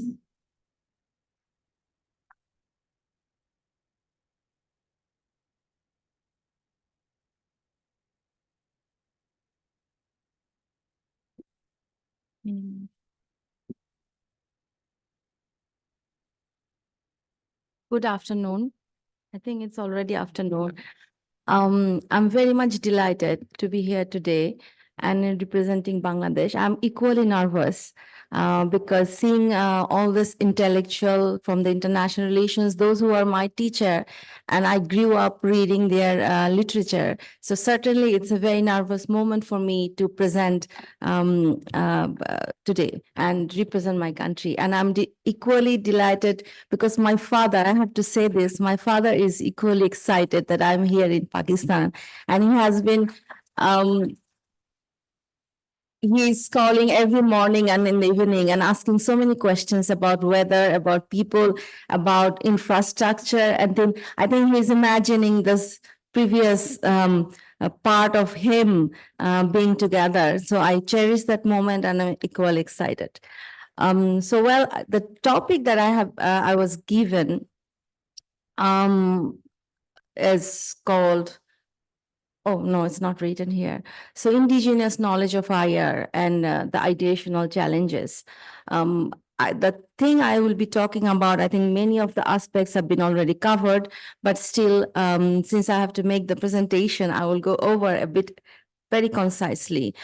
Few things that we need to ponder upon when we are talking about traditional IR and the scope of indigenous knowledge in it. But let me start with begin with the IR and problematize some of the things that as a traditional discipline of IR we have experienced over the years. As many of this presenter have mentioned about that the started off as this discipline started off as an essentially being West-centric, as much of the world was under colonial subjugation. IR as a discipline paid attention at the beginning to resolve the great powers competition and ensuring peaceful coexistence among different sovereign nations. It was only after the end of the Cold War the West has took an interest in understanding the world system in the other part of the world in order to ensure its own dominant status, that studying different regions. They started to study different regions as emerge as an integral part of IR. So the ontological aspects of the discipline, if we look into this, it's again problematized. Why I'm saying problematized? Because it's very state-centric. When it comes to the South Asian region, we are, because of the geographical proximity of this region, because of the cultural, the heritage, the history that we share, there is a common shared history and cultures that is dominated. But the discipline of international relations has largely, therefore, critiqued for its geocentric of understanding the binary categorizations of primitive, civilized, rational, irrational, traditional versus the modern, a kind of dominance of the knowledge relationship in IR. Such epistemic imperialism stemming from the superiority of the discipline granted to modern science over non-Western knowledge is founded on the distinctions between this culture, and nature. This is where the separation of the subject from the object is started. So looking into the subject is also equally important, where I think indigenous knowledge can fit into in. The geospatial binary of Western and non-Western suggests that the knowledge produced in a particular location, which is West, is being legitimate and progressive. The way this division is manifested through situating a particular site, which is non-West, as historically backward, traditional, and placing the responsibility to the rest to catching up with the other side. This has resulted is one of the fundamental myths that the West is the sole source of authentic knowledge. This is a kind of this is a way it's eroding a rich history of exchange that is outside of the West that we have been talking since morning. And which are actually the foundation of those knowledge in practices. So the division was also praises the idea that one can objectively and impartially depict an accurate representations of reality, thus studying the dichotomy between subject and object. Knowing emerging from the global south has often been marginalized, that we have been talking, viewed primitive. But what about this ancient knowledge that we have been talking from morning, how much that has been accepted by the West? That is something that also we need to think of. And this kind of a conference or where bringing of epistemic community and cognitive community in South Asia, this is something that we need to look into this ancient philosophy, history, the science, which were never get credited by the West, and how as a South Asian researchers and faculties and epistemic community, how we can present this through our research. We have seen that this binary mode of engagement has resulted in crisis of epistemology within the discipline. Does IR engage with or recognize the need to learn from insight offered by what may be radically different bases of norms and values? This is very much pertinent when it comes to the South Asia. We do have a particular norms and values, how into what extent the Western practice of this binary discipline have accepted the norms and values which are different, which are not universal. And when we are talking about non-traditional security concerns, for example, environmental issues, migration issues. These are cross-national, cross-Atlantic impact across the region. So those ultimately is a security concerns. How much when we are dealing with this non-traditional concern, we are looking into the people, the knowledge of the indigenous people, the knowledge of the ground, how much they can handle, include in the literature. That is something that we need to look into. Especially when we are dealing with the internal conflict, we are dealing with a sectoral conflict, how much this local culture and values and way of handling conflict transformation strategy or conflict management strategies have been actually highlighted in the West. Being a Bangladeshi, we do have also our way of 5 minutes left. I thought I just started, but anyways, so let me give an example of the indigenous knowledge. What I very proudly, as I'm standing here, we say when we decided our motto of foreign policy, that is friendships to all and malice to none, which is completely after 20 years, I think West is also trying to appreciating this way of dealing the bilateral relationship between these two states. When we decided to follow this motto, there was a historical reason. There was a background that we came up with this motto, but I think this still persists and still relevant for many countries, especially countries like us. So this is something the West can also learn from us, how much we are able to highlight it, those kind of a small, tiny knowledge. That is something that needs to be discussed today.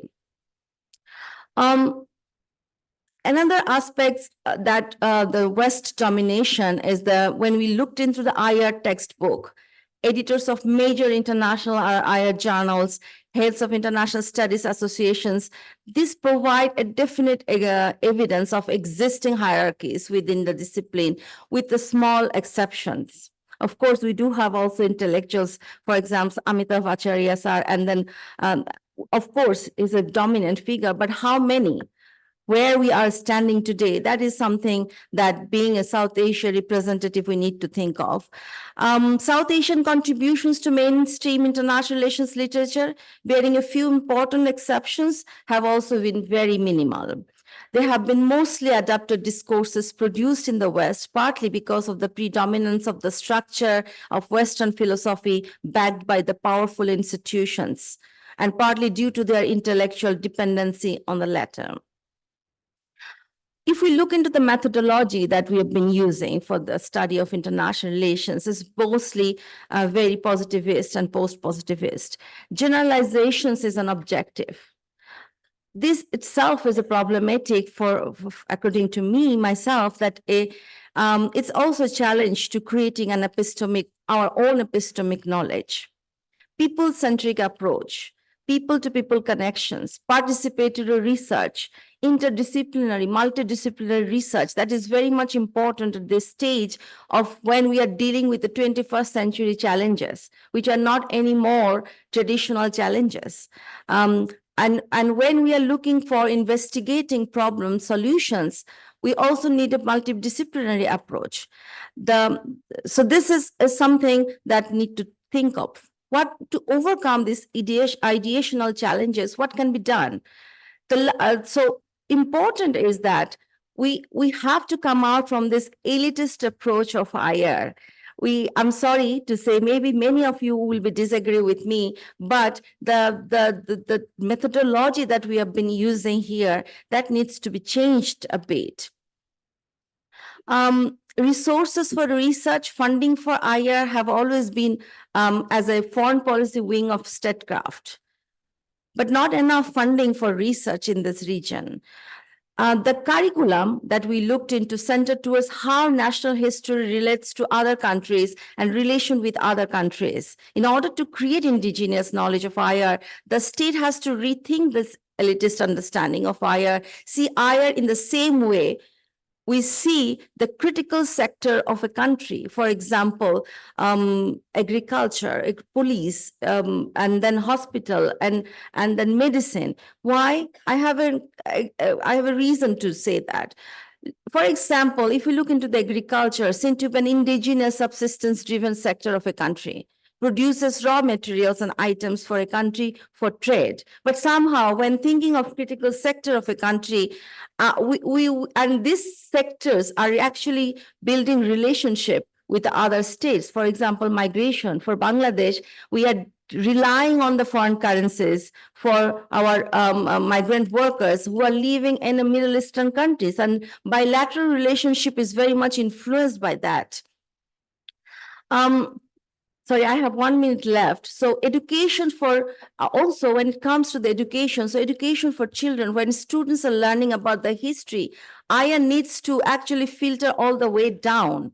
We must also think about how to make it individual level, personalized, not only at the state level. We also need to break this epistemic idea of IR that is top-down domination. We really need to think of the bottom-up approach to bring indigenous knowledge of handling, for instance, environmental crisis, to handle. So women's empowerment in subcontinent completely will be different from the European way of dealing with the women's feminism or feminist movement.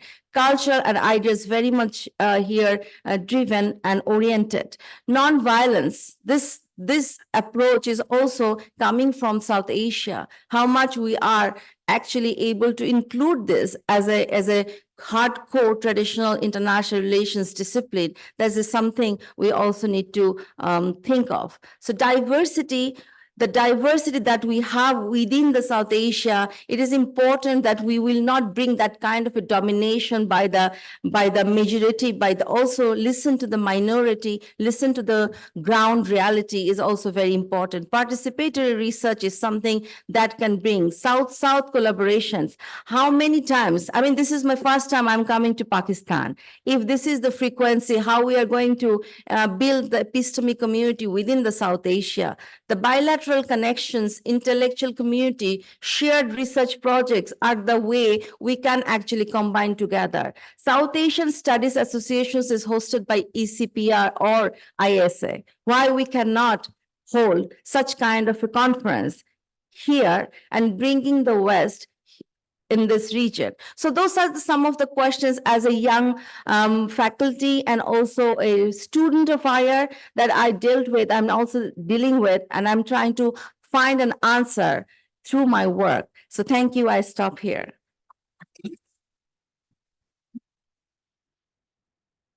Thank you very much for your talk. I would now invite Ambassador Prakash for his talk. Thanks. Yeah, please, you can. As a civil servant, I'm more attuned to talk from my chair. Okay. So thank you very much, Mr. Adil Sultan, the Dean of School, and Wailan Karimi, the Director of FASS Pakistan, and all other distinguished persons who are here. I will talk more from a practitioner's point of view, because I think I am the only practitioner on this panel, not only in this panel, in the entire panel. So first, when we are talking about South Asia, at the first panelist also, they talked about the history of South Asia. And in the second panel also, we are talking about war and all this geopolitical reality of South Asia. We are emphasizing on the territorial aspect of South Asia. Looking from Nepali perspective, historically, we didn't belong to this territoriality of South Asia. So I dare to say that for a Nepali, South Asia is a constructed reality. Whether we agree or not, some professor said in the first panel that it was in 1970s, Bangladeshi president constructed the word South Asia. I don't know whether that is accurate statement or not, but those type of policy making gave South Asian identity to Nepal. Before that, being in between India and China, or not being colonized and being the oldest nation state of South Asia with today now 255 years of continuous sovereignty, we never thought that we belong to that space.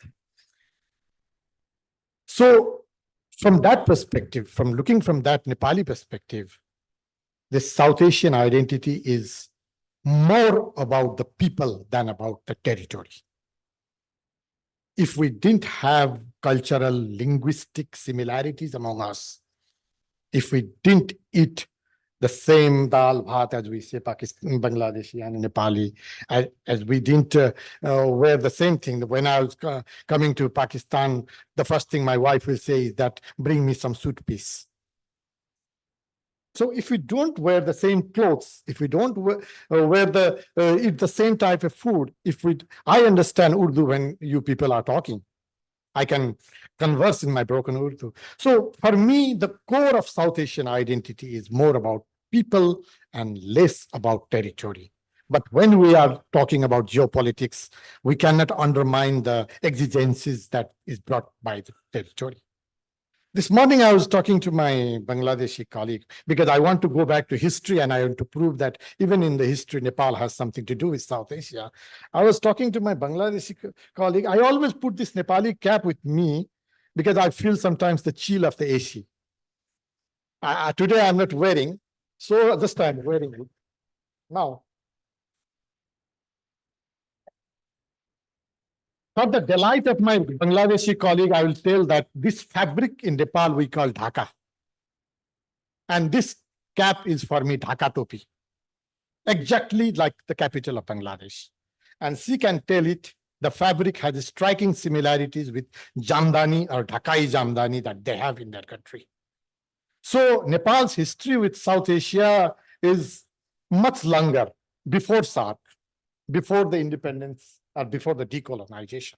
We are part of this space. Nonetheless, because of our geopolitical condition, we never thought that we are South Asian. We always thought that we are Central Asian. But now we firmly believe in South Asian, and I am a very South Asian person. So when I'm talking about this constructed identity of South Asia, we should not forget about SAARC. SAARC certainly consolidated a common South Asian identity. I have been involved in the SAARC process as a young diplomat till the very ultimate period, because I was the logistic coordinator of the latest SAARC summit that ever held on this planet. So I have been involved with the SAARC, and I have witnessed it, the consolidation of the South Asian identity among the South Asian people, among the diplomats. This identity has contributed, in offsetting certain prejudices, certain animosities, and maybe a certain sense of insecurity also. But it stopped there. The South Asian institution, the SAARC institution we created, they could not promote a peaceful, prosperous South Asia that we all want. So there is a big gap between this South Asian identity that the regional process has created and the achievements, the tangible achievements. Why? This is the question I want to ask to the epistemic community. I'm not being a policymaker, maybe I have a distance relations with the epistemic community, but anyway, I want to approach it from two perspectives. When we created SAARC, when we created regionalism in South Asia, like every other regionalism, we borrowed the cue from Europe and relied on functional approach, functionalism, the school of functionalism. That served Europe very well. From this community, three communities, European coal and steel community, to its journey towards European Union. But functionalism has a theoretical limitation. It can only explain, it can only prescribe to the aspects that we agree to cooperate. And there are always areas where we have not agreed to cooperate. Europe was fortunate to have two big programs going parallelly while they were trying to build up the European institution. Marshall Plan was there, NATO was there, that took responsibility of their core concerns, the infrastructure development and the security. Here in South Asia, we had to deal with them on our own. Some of us had to fight our war on our own. So when we put so much of emphasis on the institutions and the functionalist approach towards the institution, we forget that there are core areas which the functionalist approach cannot address. Or as a policymaker, I say that not all the issues in the region can be and should be addressed by regional mechanism.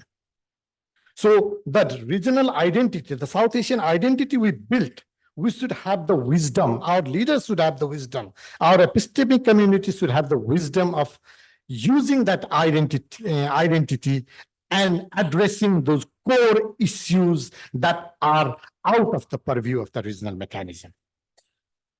One thing I gave the example of Europe, another, let's go towards ASEAN region. They also have this dilemma, what they call the intramural differences. Thank you. Intramural differences, but they then created some sort of norms. They started talking about ASEAN way, whether it exists or not, I don't know, but they created the norm. They created that we didn't create that also.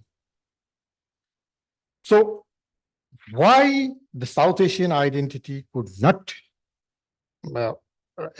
be translated into the South Asian peace and South Asian prosperity is because there is built-in limitation of the regional approach. And we should have embarked on a parallel journey based upon the identity created by that approach. Having said that, again, we have been talking about some extra-regional issues that are impacting us. Even in Nepal, when we are in seminar, we talk about the geostrategic position, geopolitical position of Nepal. We start by BRI and Asia-Pacific strategy. Yes, they impact us. We talk about the bilateral rivalry between some South Asian country. I'm not limiting my perspective only in India and Pakistan. As a practitioner, I know that there is a South Asian identity, but South Asian geopolitics, is it a composite thing or it is just a collection of bilateral relations? I have never found the answer of that. So we only talk about that, but unless we built upon our common South Asian identity, we want to address the issues that are not addressed by the regionalism, being South Asian.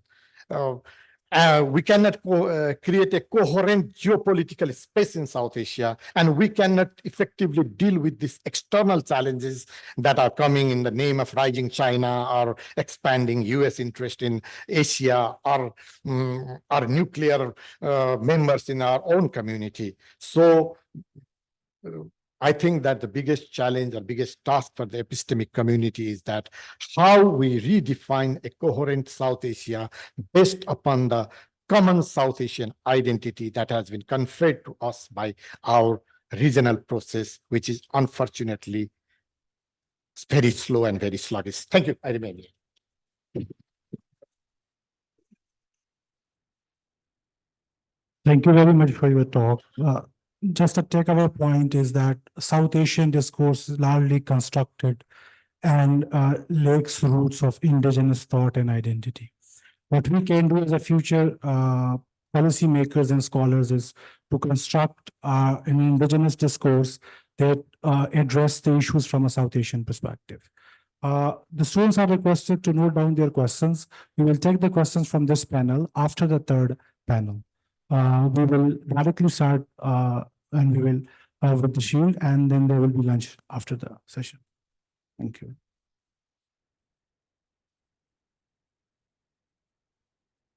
Thank you, Sir Sabir. Now, I would like to request Dean FASS, Dr. Adil Sultan, to please come to the stage to present the panel with their souvenirs.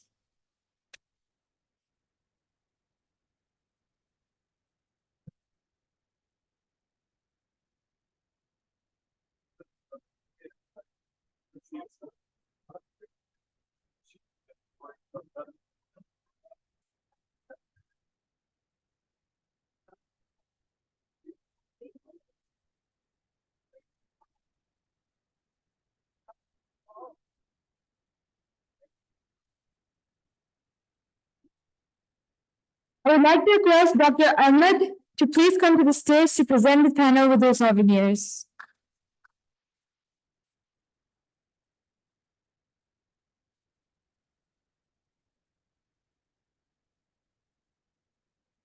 Dr. Ahmed Ijaz Malik.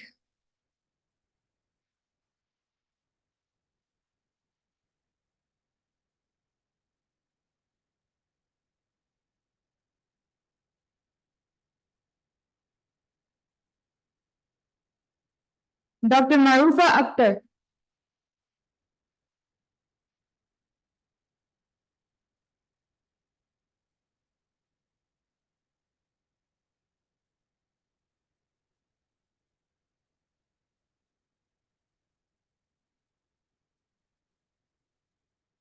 Ambassador Prakash Kumar Suvedi.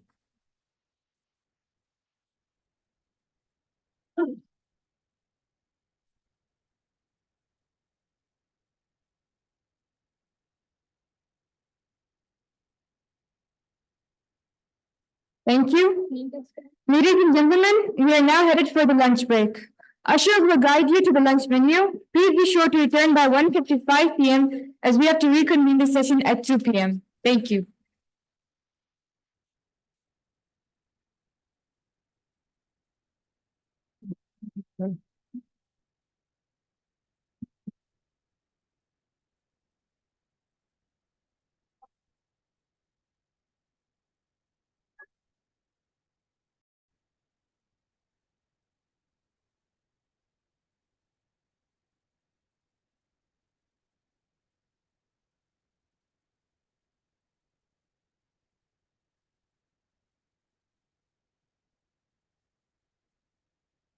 Please take your seats, everyone. Good afternoon, everyone. I am Lavera Ansari of BS 6th semester, and this is Fatma Tuzera from BS 3rd semester. We welcome you all to the third and last session of the first day of our two-day international conference on developing Indigenous South Asian Epistemes for international relations and strategic studies. This session is titled Unveiling Indigenous Epistemologies, Crafting a South Asian Framework for International Relations. Our moderator for this session is Ms. Aiza Azam, a faculty member at FASS, where she is also a PhD scholar in strategic studies. She has previously served as Vice President at the Center for Strategic and Contemporary Research, a Policy Leaders Fellow at the European University Institute in Florence, and as a Director of Communications at the Pakistan-China Institute. Ma'am, you are requested to take your seat on the panel.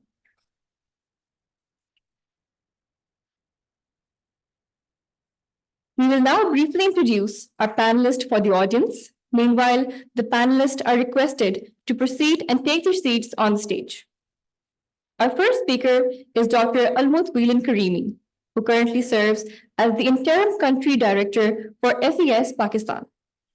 An accomplished professional, Dr. Almut is a board member for the Mercator Foundation and part of the advisory group for the United Nations Peacebuilding Fund. She has also served as the Executive Director of the Center of International Peace Operations, ZIF, in Berlin. She holds a PhD in Oriental Studies from Humboldt University, Berlin, and an MA in Oriental University from the University of Bonn, Germany. A well-published author, Dr. Whelan Karimi, will be sharing her thoughts on the topic, Decolonizing the Discipline, Navigating Complexities. Our next speaker is Dr. Muhammad Nadeem Mirza, who is currently serving as the Director, School of Politics and International Relations at the Quaid-e-Azam University, Islamabad. Dr. Mirza's research includes a specialized focus on U.S. foreign policy, comparative politics, and foreign policy analysis. His contributions for theory and methodology of IR, published recently by Oxford University Press, serves as a key textbook for the students of IR in Pakistan. A well-published author, Dr. Mirza engages with suggesting methodological innovations and paradigmatic comparations for the field. He will speak on the topic, Shaping IR Discourse for South Asia, Role of Local Knowledge Systems. Our third panelist for the session is Dr. Farhan Hamid Siddiqui, an associate professor and former director of the School of Politics and International Relations at Quaid-e-Azam University, Islamabad. Dr. Siddiqui is an expert on politics of ethnicity and IR theory. His contributions to a South Asian perspective on IR are of significance. His recent book, co-authored with Dr. Muhammad Nadeem Mirza, Introducing International Relations, Concepts, Theories, and Practices, published by the Oxford University Press, is a seminal take from a Pakistani and a South Asian author. Dr. Farhan will share his thoughts on the topic, South Asian Theory and Methodology, Creating Indigenous Epistemes. I now give the floor to our panel moderator for session proceedings. Thank you, Vera and Fatma.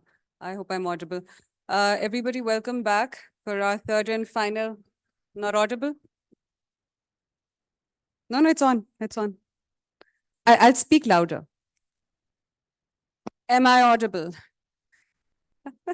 All right. Thank you, everybody, for coming back after lunch for our third and final session of day one of our two-day international conference.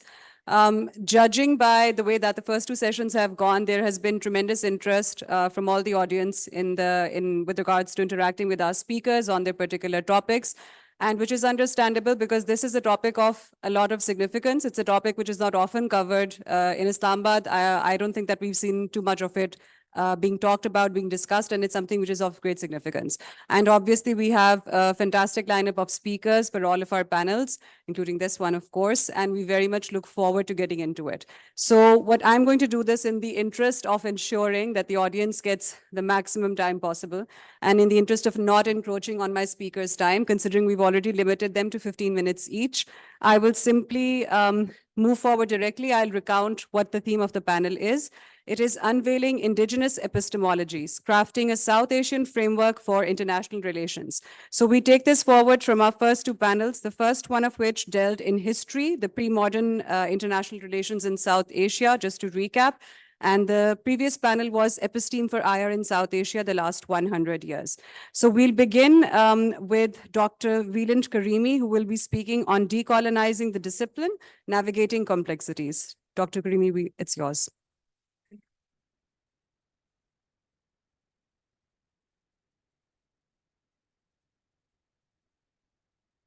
University and FASS for this wonderful cooperation. We really appreciate that. Dr. Karimi, I do apologize if I might quickly interrupt. I'll have to ask everybody to please quickly take their seats. We want minimum disruption. I'm sure we don't want that buzzing sound floating down while our panelists are delivering their talk. Please take your seats quickly and quietly. Thank you. My apologies. So, everybody is back from lunch break? Good to go? Great. So, first, my thanks to Air University and FASS for this great cooperation. Secondly, I would like to start with a note of caution or with modesty. I'm very well aware that I'm a white speaker, a Western speaker, the only one. And I was given the title, Decolonizing the Discipline. So, this is a little difficult. So I would like start by saying, because before you asked me, that Germany, yes, has been a colonial power. Well, I have not been alive at the time, but I know. I learned that in history, in my history lessons, and I'd like rather to engage with you in the Q&A than give you a lecture. I won't do that. And my second objective is not to receive this note from you, so to manage the time well. My second disclaimer is, before I start, that I didn't study international relations, but, and now it gets difficult, I'm an Orientalist by education. Orientalism is a concept I will talk about in a second. I could also say that I studied Islamic sciences, but maybe I should better say Middle East regional studies or regional studies of Muslim countries. But I always struggled to say in English what I really did at university. But I started off by learning classical Arabic. And I worked in peace and security for the last years. I want to mention 3 points. First of all, when I was at university in the 80s and 90s, it was not only a wonderful time, which I really enjoyed, but secondly, we had long discussions about Orientalism, what that really implied. And we had long discussions about Edward Said, this scholar, a Palestine, US-American literary theorist. And he focused in his research on the articulation of word, speech, and images that produce discourse. That was his focus. And he labeled the term of Orientalism in a very famous book he published in 1978. And basically, to his understanding, Orientalism has 3 elements. First of all, the academic discipline, I also studied. Secondly, the binary opposition between the Orient and the Occident. And thirdly, he said this was a Western tool of power. They used it, abused it, because they were creating images of Islam, the Islamic world, as the underdeveloped other. That was the thinking behind it. And they said, and Edward Said said, and I mean, you see that all through the literature, that there was a Western construction of the Orient as a place of mystery and exoticism. And it's not only in literature, it's not only in science, but you see, I mean, you see movies like Lawrence of Arabia, many famous books, you see it in the arts, you see paintings. And this whole idea was based on Michel Foucault, we already heard by Professor Malik this morning, a French philosopher. And this was his analysis of knowledge and power and how these two interact. And the insight that language makes the world rather than language mirroring the world, which is a big difference. Basically meaning that Orientalism is a system of knowledge and a configuration of power. It actively made colonization possible by legitimizing colonial rule. Orientalism is a precursor to the comprehensive decolonization discourse we have today. That's why we're sitting here today. That's my first point, to really understand what Orientalism really implies for us, what we can learn for it, for the topic of decolonizing the discipline.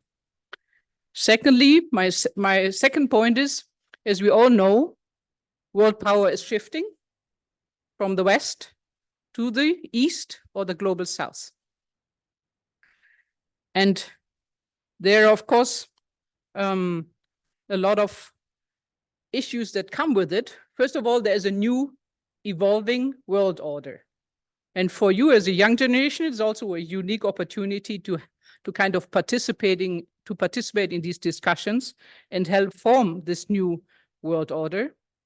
And we all understand, I think we all agree, it should be more inclusive and not reflect the realities of the end of the Second World War. If you look at the main international institutions like the United Nations, if you look at the Security Council, you have the 5 veto powers, which are basically the winners of the Second World War.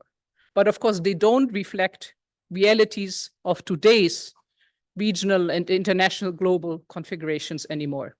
The second big international institutions are the international final institutions. Of course, IMF is very well known in Pakistan.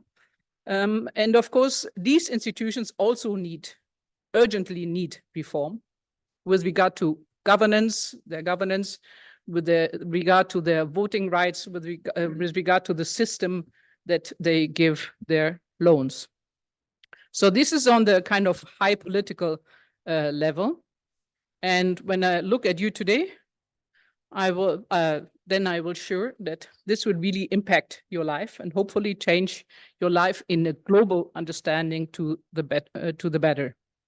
With this development, the shift of the international world order, there also come all the decolonization discourses, not only in the field of regional studies and international relations, but also inside regions in the Middle East, in South Asia. I've been to many of discussions on the African continent, and I really believe they are important discussions.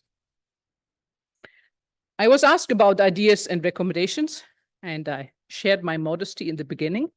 So I'm not the one to tell how to do that. However, I would like to share some ideas, things I learned. And again, they are from a Western perspective, hopefully not patronizing.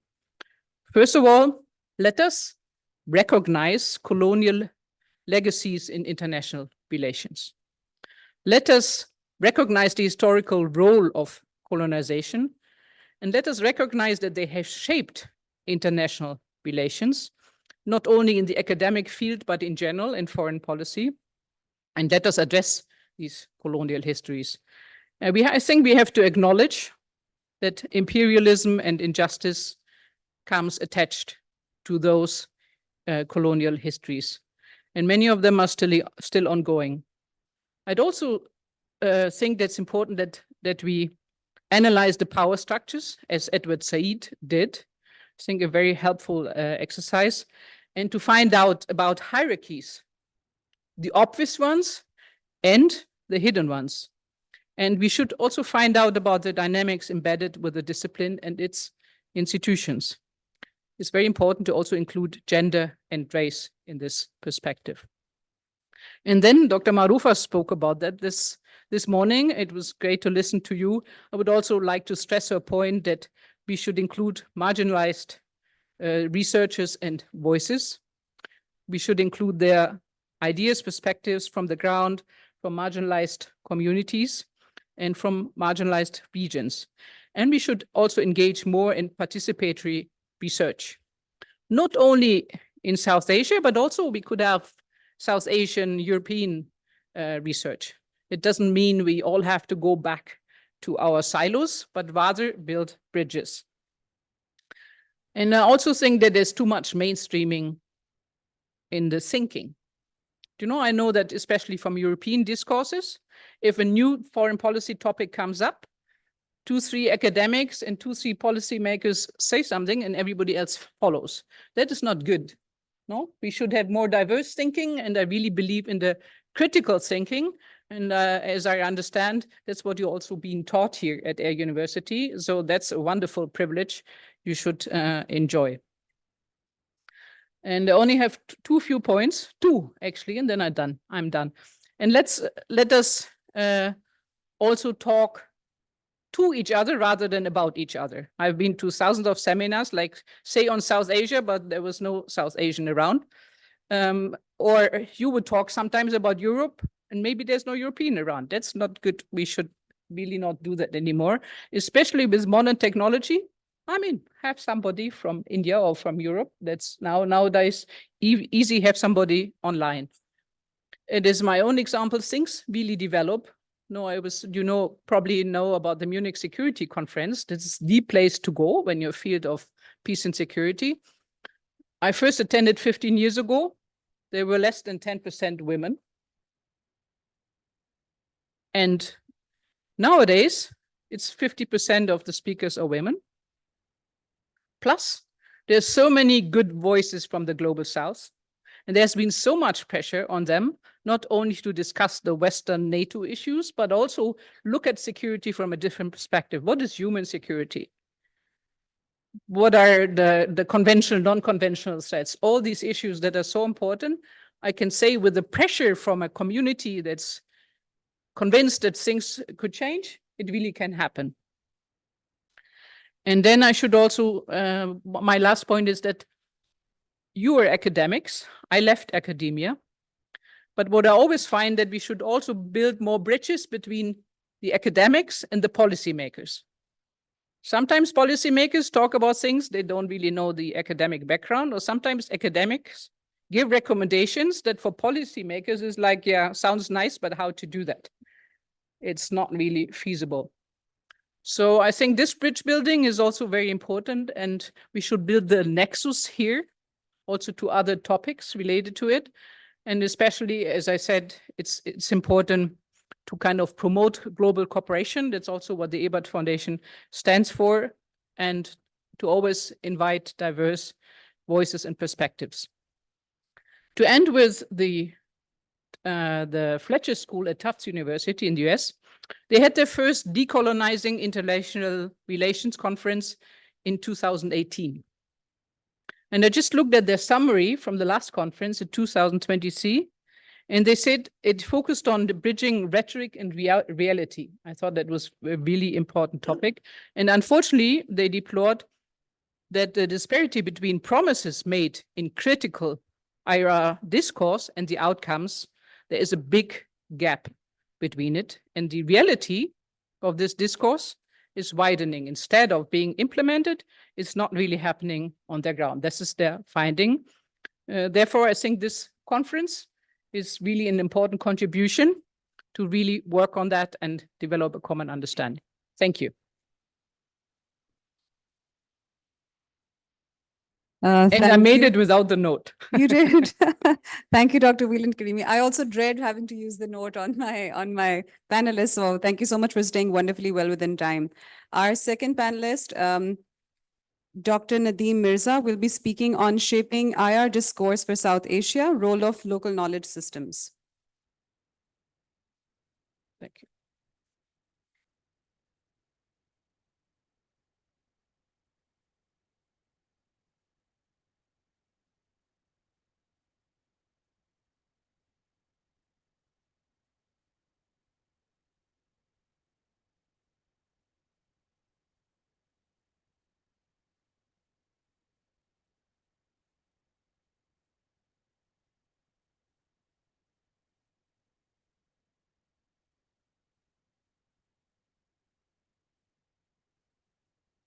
While we get that ready, I'm just quickly going to announce that the panel is giving the book. Whoever has handed the note to me, am I? As the panel goes, the book. Yes, I apologize. I'm having a little trouble deciphering the writing. So the book that has been co-authored by both of our two panelists, Pakistani panelists here. It is the first of its kind. It is available here at the Oxford bookstall downstairs. You must have seen the display coming in. You can get a copy, and the wonderful thing is both the authors are here. You can actually get it signed by both of them. So I would recommend doing that.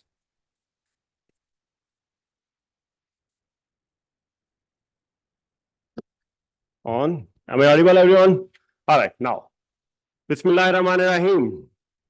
I've changed the topic, sorry, a little bit because of this repetitiveness. So I've changed it to state of IR pedagogy in South Asia and the geo-epistemological hierarchies. First of all, let me thank the conference organizer for selecting this very interesting and a different than usual topic. So this is a very interesting topic. I was telling Ms. Aisha, and also for extending me the invitation to speak on a very important issue. I will try to finish my presentation within 15 minutes. I've divided my paper into 3 parts. In the first part, I will be discussing the state of IR pedagogy in South Asia and specifically in Pakistan. The second part would deal with the epistemic hierarchies in the discipline of IR. And in the third part, I will try to give some suggestions and the way forward for developing a South Asian episteme, about which this conference is all about. So the first thing first, in the universities across Pakistan, the first thing that has been taught to the students of IR is the Westphalian state system. Students are told that states are the primary actors of international relations. Some theories even go to the length of claiming that states are closed and impermeable entities. Events of 1990s and 9/11 proved that states are the important actors, but non-state actors and other political organizations are equally important. These different types of political organizations have been there in the world since millennia. Well before the treaties of Westphalia, IR with a small I and R, not capital. When we say capital I and R, that is the discipline of IR. IR with a small I and R did not start in Westphalia. IR did not start in the West. Several political organizations besides the states have been there and interacting with each other since the advent of the life on this planet Earth.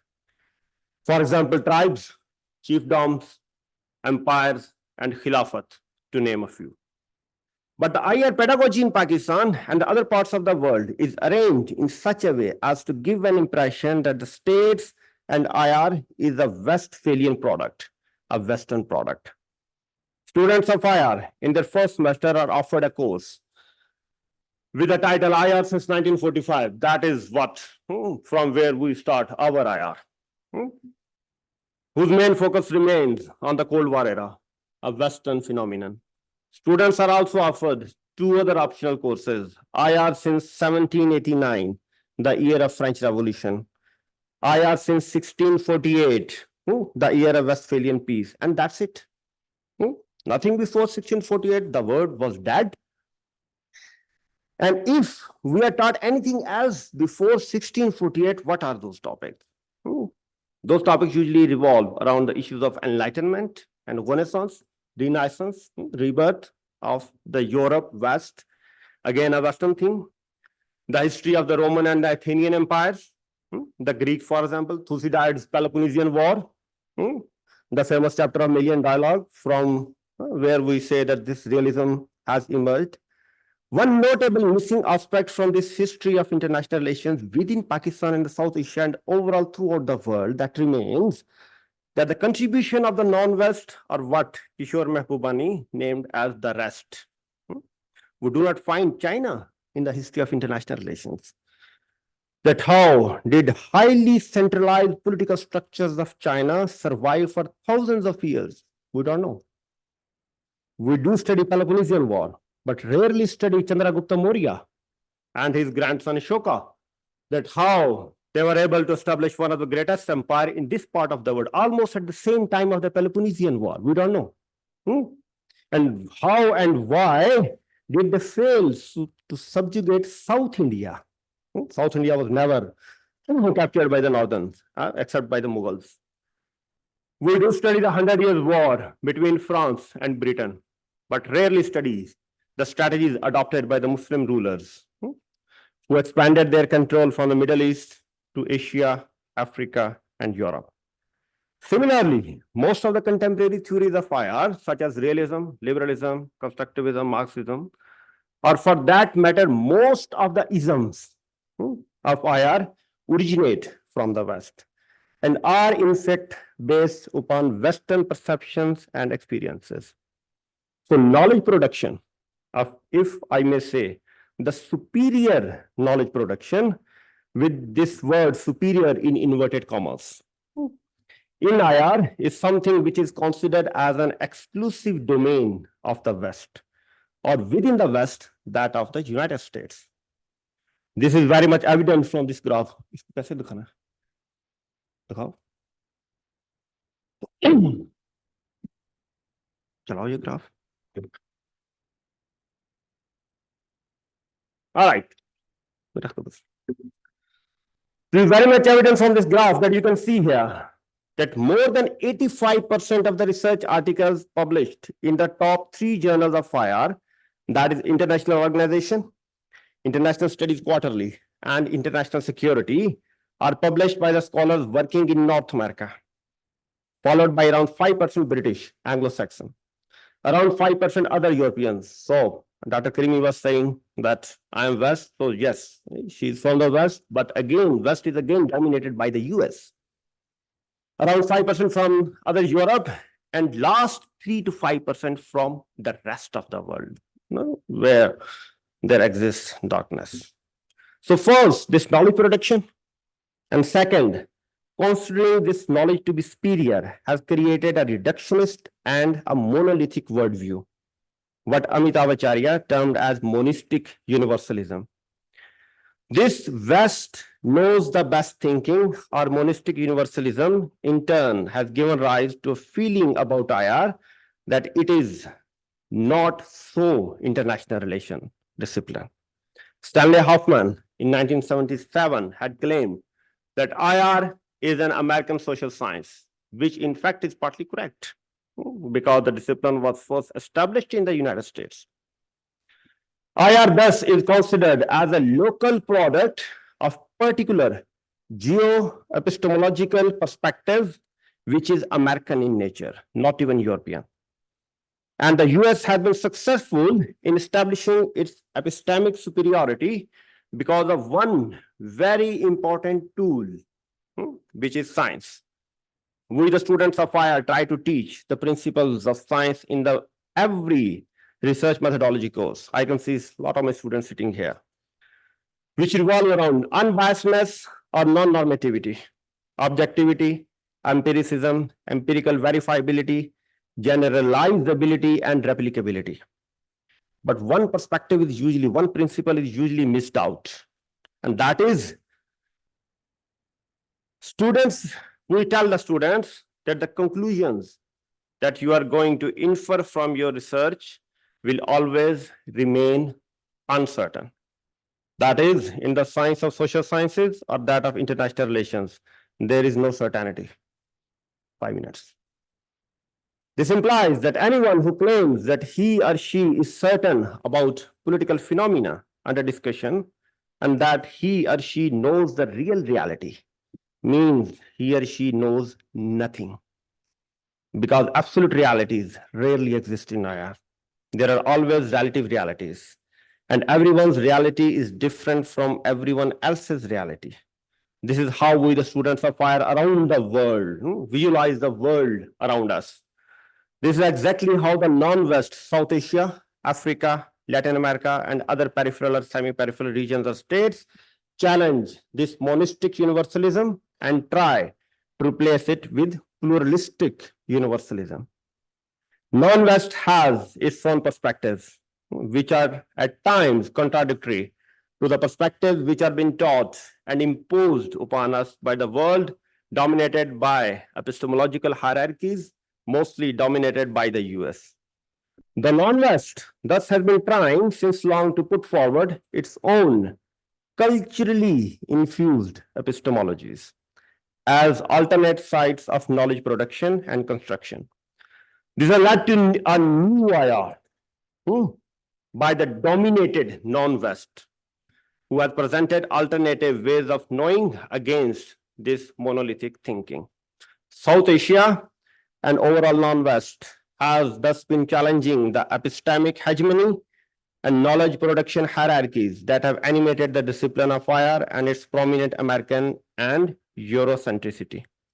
Its best example is the emphasis by the non-West on moving away from dualistic boundaries of selving and othering, and introducing a non-dualistic mode of thinking where the focus remains not on othering, but on selving, where the focus is not on exclusion of the non-West, but on the inclusion of all. This particularly is the case with South Asian societies. They have a feeling of selving on the basis of common experiences of colonization and Western imperialism. They share similar histories, geographies, cultures, norms, values, traditions, and in some instances, religion.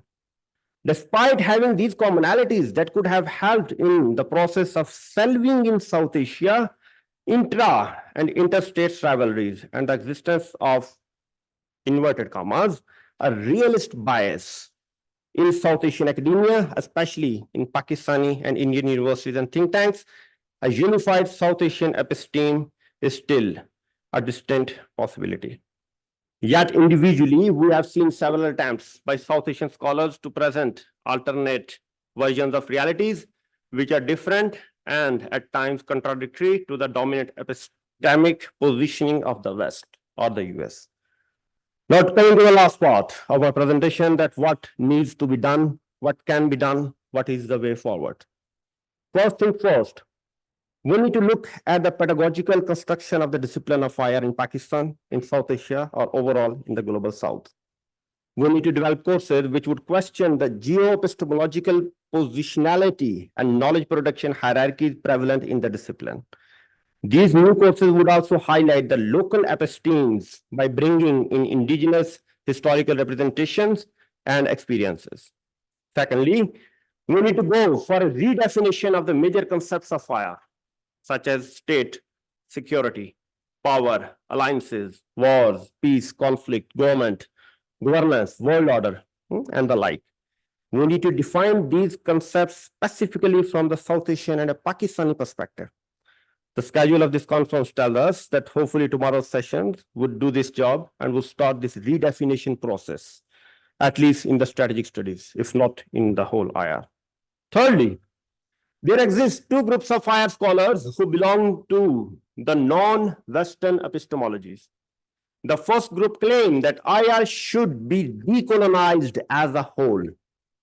And in that, scholars need to follow the US, need not follow the US proposed scientific techniques and methodologies of documentation and analysis. They hold the view that we need to de-scientify the discipline of IR and bring in purely indigenous schemas of analysis. Only then we can achieve peculiar geo-epistemological knowledge production in the non-West. This group is often known as neo-indigenistas. The second group claims that instead of rejecting Western theories and methodologies altogether and throwing them into the intellectual dustbins, we can reorient these theories and bring them in line with the local and indigenous experiences. So reorienting existing theories and methodologies with the indigenous experiences is something which we can do without any delay. In fact, if we may promote our book, Dr. Farhan, thank you very much.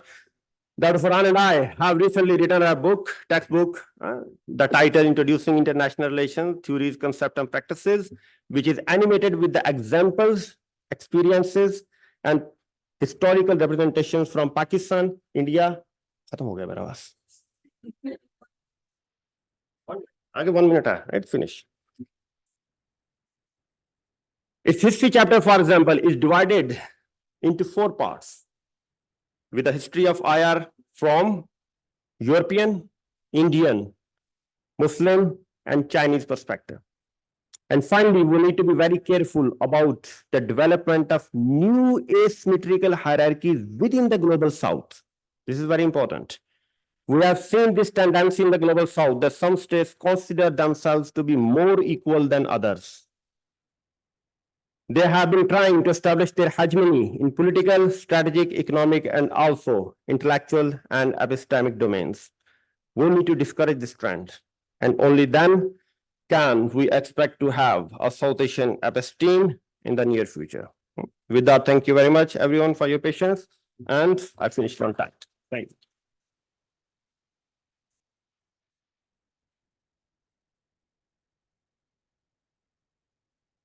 Thank you, Dr. Mirza.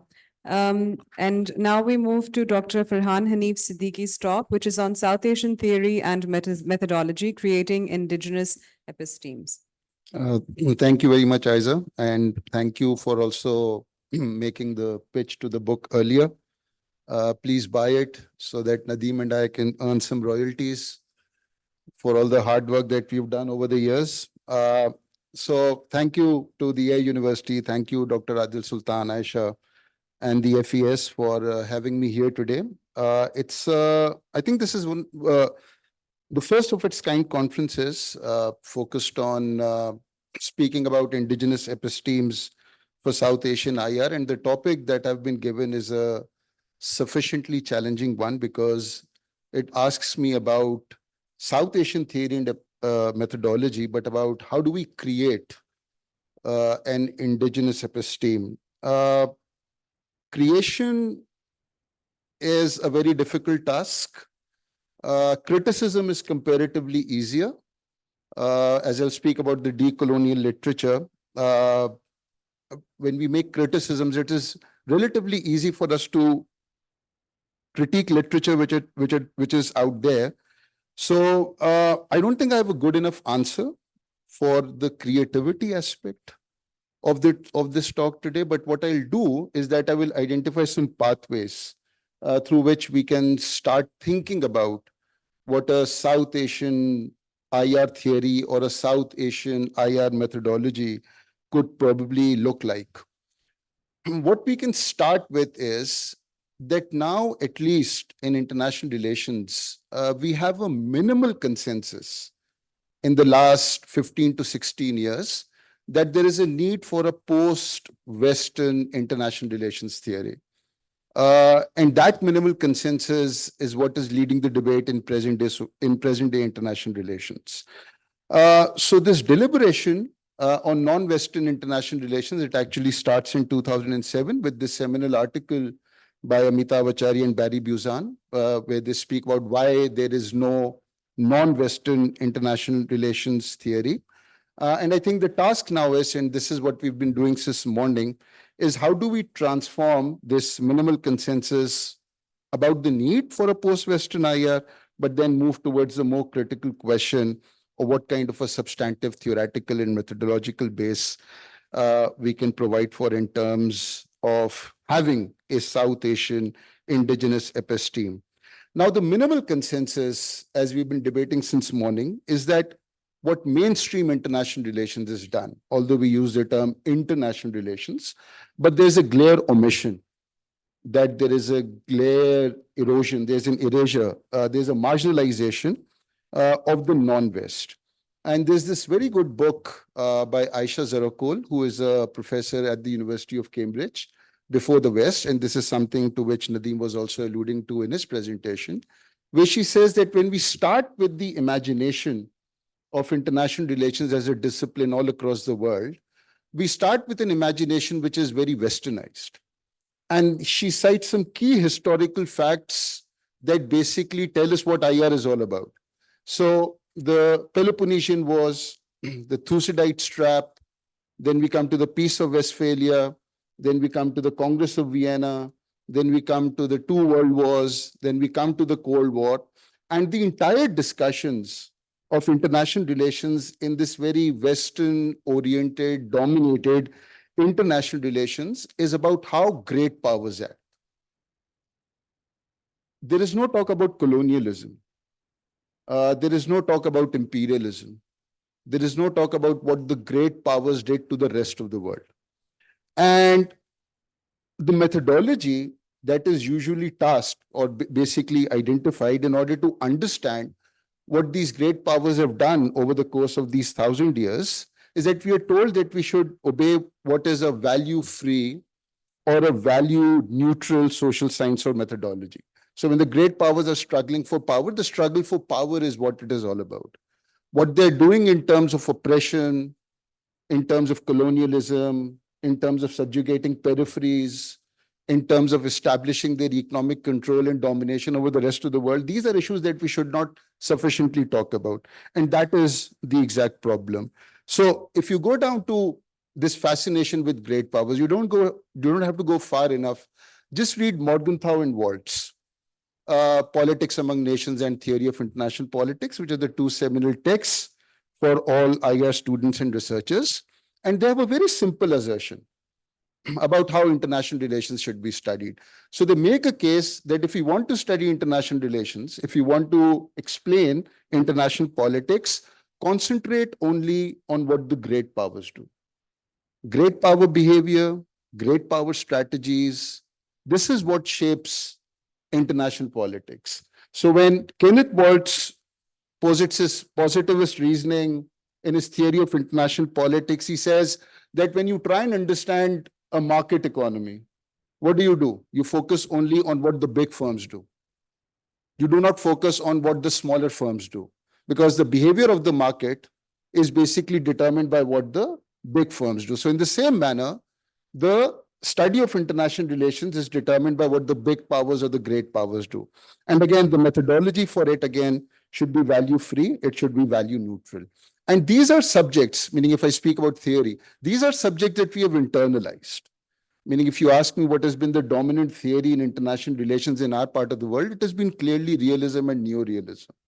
That we get really fascinated when these great power competition takes place. We get really excited now with a new Cold War, for example, emerging between the United States and China.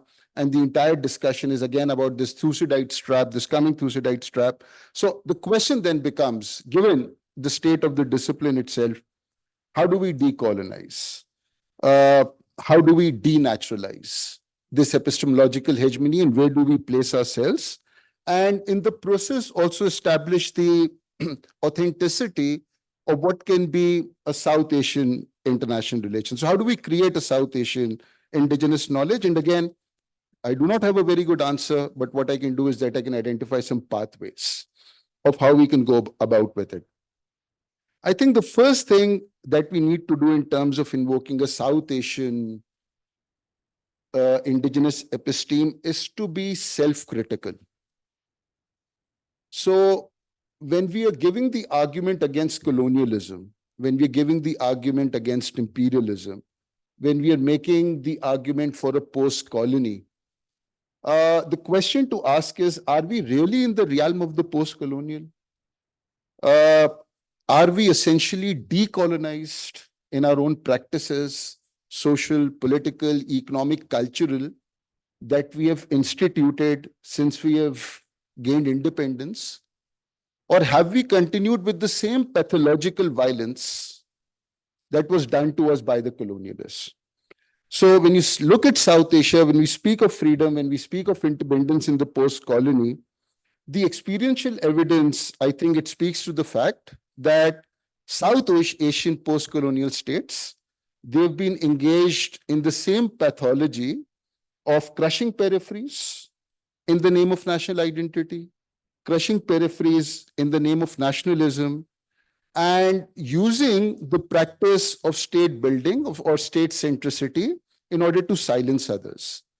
And what this fascination with nationalism, national identity, or state centricity has done to us is to frame our existence, our individual existence, for example, as Pakistanis or Indians or Nepalese or Bangladeshis, in terms of a binary, in terms of a very zero-sum thinking.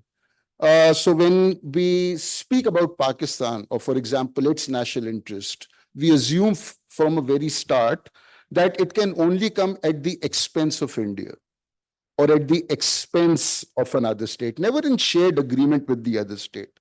So again, if we want to create an indigenous episteme and indigenous theory methodology, we have to go beyond these binaries. And I think this glorification of violence of IR studies in South Asia and the reproduction of violence in the post-colony, I think it's a sufficient challenge that we need to guard ourselves against.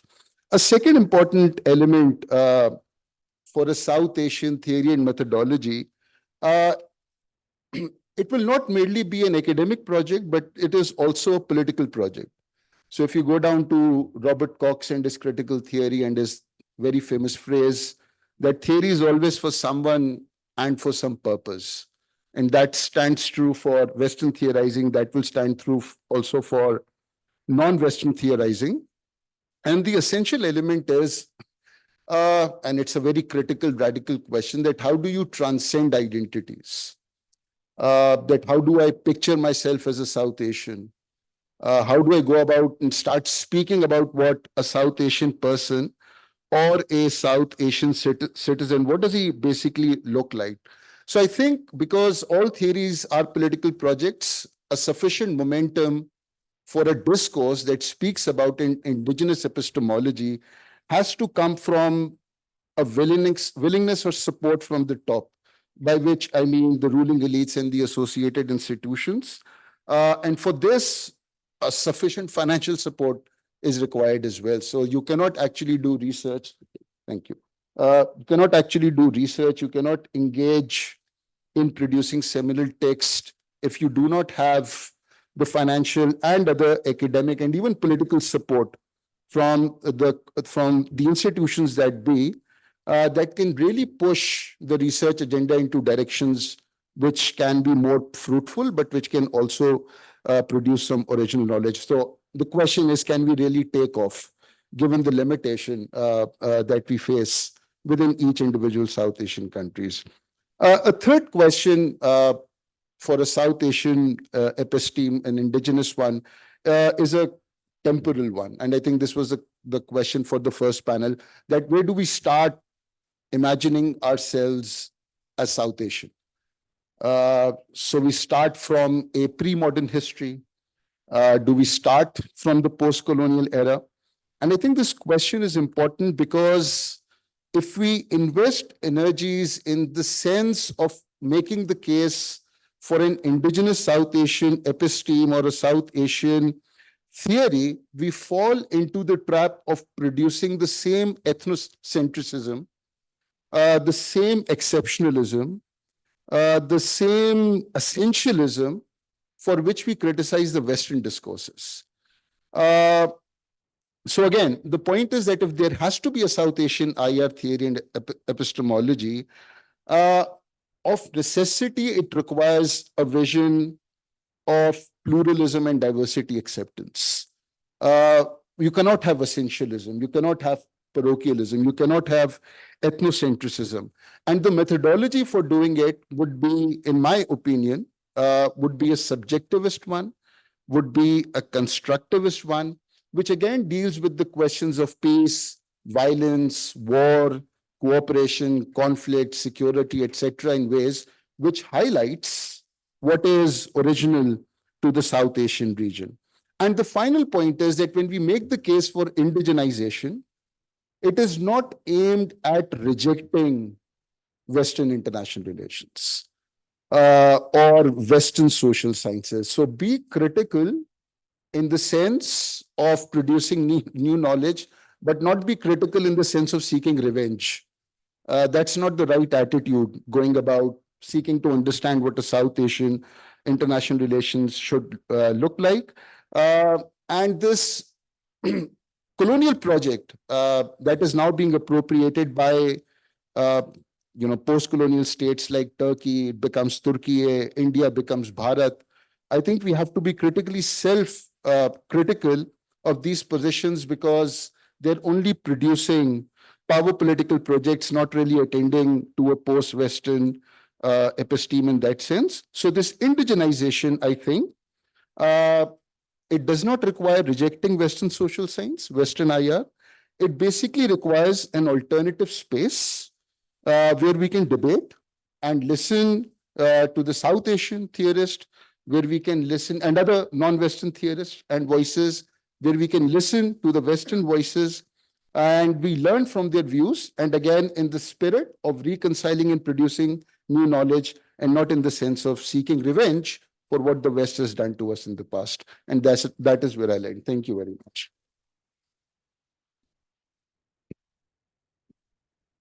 Thank you, Dr. Farhan.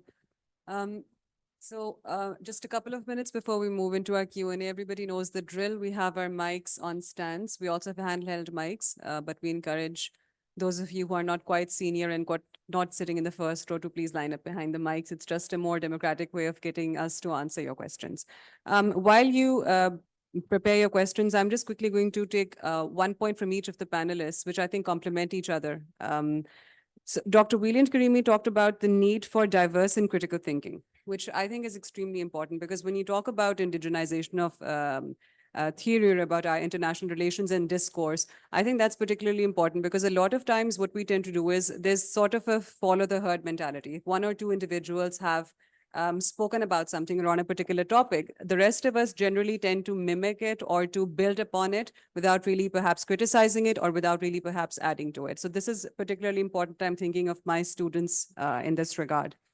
Dr. Nadeem Mirza mentioned, and you were absolutely right, that we tend to start international relations from Westphalia. I am very guilty of teaching my students IR since 1945 because I'm desperately in love with the Cold War. It's my pet subject. But at the same time, we also teach them, evolution of state. We talk about the Mesoamerican Empire, the Indus Valley Civilization, how they evolved, how their foreign relations evolved, but it's not nearly enough. We absolutely need to do more, and we need to encourage more critical thinking on that area as well. And then finally, what Dr. Farhan Hanif mentioned, this I think is particularly important when you talk about how all theories are political projects and how support needs to come from the top and not just financial support, which is of course equally important. And to my mind, I'm also linking this because as you were talking, I was thinking about how this can be linked to the securitization of discourse and the way that that gets driven forward. And I'm really hoping somebody would touch upon that in the Q&A. So I won't take up any more of your time. What we'll do is we'll start with our Q&A. Let's start. We'll take 2 or 3 questions at a time and then we can answer them. Ji, Yasir, go ahead. Thank you so much. My name is Yasir Khan, student of BSIR 6th semester. So my question is directed to Dr. Almat. You talked about decoupling IR discipline and practices like foreign policy, etc. Don't you think it's paradoxical that your country, Germany, is still supporting Israel's atrocities against Gaza civilians, and you are talking about emancipation? Thank you so much. Ji, Hassan, go ahead. Hello, my name is Hassan Khan Wazir, and I am a student of BS International Relations 3rd semester. You have talked about the decolonization of international relations here in South Asia. But if you look deeper, there is a difference in perception of IR in Europe and in South Asia. Europe sees IR as a tool of cooperation, but here in South Asia, they see IR as they prioritize security over cooperation. So this is the reason that organizations such as SAARC, they are dormant and there is no cooperation among the South Asian countries. So who is behind this? Are the leaders or are the academia or is the general people? Who's your question addressed to? To the panel Yes. at large. Okay. Ji, please go ahead. Thank you. This is Mehak Nasser. I'm from MS at Air University. I'm doing my MS in Strategic Studies. Thank you all for coming here today and giving us this amazing lecture. My question is from the first panel, the one before this, and it's from Dr. Marufa. I wanted to ask that how do internal power dynamics within South Asian countries, such as caste, ethnic diversity, and political factions influence their foreign policies and international relations? How should these internal dynamics be represented in a regional IR theory? Thank you. All right, thank you. So we'll questions, and we'll come back in the next round. And can we please also have the mic given to Dr. Marufa? So let's begin with the first question, which I believe was to Dr. Almut, Dr. William Karimi, about Germany's support for certain countries. Thank you. Well, I was expecting that question. So let me be very honest about it. From a German perspective, we have a different view on the Middle East, and that has to do with our history. As you are aware of the Holocaust, the Second World War, that about 5 to 6 million Jews were murdered by the Hitler regime because of their race, because of their faith. And when I went to school, when I studied history, I always said my history studies started in the year 1933. That's when Adolf Hitler came to power, and stopped in 1945. No, we have really intensively studied these years. And of course, this Holocaust, this terrible sin or wrongdoing that stays with all Germans, I would say. So that also explains why Germany is so close with Israel and considers it an ally in the Middle East. And when the 7th of October happened, the attack of Hamas on Israeli citizens, and 1,300 people got killed, this was a shock, and was, of course, kind of déjà vu that Jews got killed. Not only Jews got killed, a lot of Arabs got killed as well. We should mention that. At the same time, to my understanding, and I would say to the understanding of our government as well, it's not correct what's happening with Palestine. We deplore the victims. It's awful that more than 30,000 people got killed in Palestine. And Germany is the second biggest provider of humanitarian aid, and is closely engaged trying to find a solution to this problem. So we have this, on the one hand side, the close alliance with Israel. I would say not with this government, but with a country that has come about because of the Holocaust, because of the killing of the Jews. And at the same time, we are with the victims, the Palestinian victims, and believe that is wrong and it should be stopped immediately. I know it's not an easy position in Pakistan that doesn't have official relations to Israel, but this is, I can tell you, that is the perspective, a German perspective, and also a political position. Dr. Farhan, if you would like to answer the question on why security is prioritized in South Asian discourse. Yeah, so the question asked was about why South Asia prioritizes security over cooperation, and the empirical example that you provided was that of Europe. And again, I think in Pakistani discourse, this is an insufficient imagination, because Europe is not the only region after the Second World War which transforms its security relations in the direction of cooperation. The other region is the Southeast Asian region, which we rarely speak about as an empirical example. Something and a region which made a transition. If you read Lee Kuan Yew's autobiography, Singapore from the Third World to the First. So they were able to make that transcendence, what Galtung speaks about, transformation from a very hard security oriented reality to a more cooperative oriented reality. And this tells you that explanations again of international relations which tell us that it is anarchy or external constraints which compel states to be engaged in a militarized state of conflict. These again are, half-truths. If states want to change their destinies in the spirit of cooperation, then anarchy is not a constraint. So in our part of the world, sadly, this is the case. Where does it come from? Of course, the discourses are repeated again and again on the part of the state elites. They are the ones who perpetuate such dogma. They are the ones who perpetuate such binaries. But I think if you open up the spaces for people, I think the discourses are not as militarized largely. Did you hear recently the Pakistani boxer or wrestler? Did you see that clip? Did you listen to his discourse? He was holding the Pakistani flag. He was holding the Indian flag in one hand and praising, his Indian counterpart. So I think the binary constitution of, reality in the sense of it being competitive, it clearly comes from the top. I think people or society in general would be more attuned towards having a more normal, a more stable state of affairs. Yeah, Dr. Mirza, if you would like to also address the question. Yes, security over cooperation. So this is the case exactly. That is exactly what I have said in my presentation, that there exists a realist bias in Pakistan. There exists a realist bias in India. There exists a realist bias overall in the discipline of IR.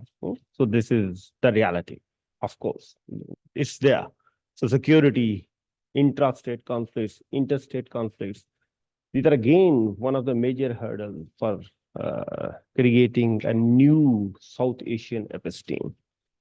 But at the same time, the good thing is that in Qadir University, IR department, in the last 3-4 years, we have started this debate of new and new IR, this non-traditional security, locus attack, environmental issues. So this South-South cooperation thing. So these things are happening between India and Pakistan.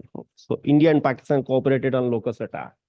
And no one knows. Media doesn't talk about it because this is not the part of the high politics. So Indian delegation, while Pulwama was happening, while Indian forces were there, face to face with each other, there on the border, Indian and the Pakistani, they were meeting that how to address this locust attack, because locust, they don't respect the border. They don't know that where is the border. So this is environmental issue that tells us that the chances of cooperation are there. So the realist bias is there at that academic level, academia level, at the policy level, at the state level, but still, as Dr. Farhan has said, that the chances of cooperation are still there. And cooperation is happening. We only need to dig out for this South-South cooperation. But at the same time, we need to be very much careful about South-South asymmetrical representations.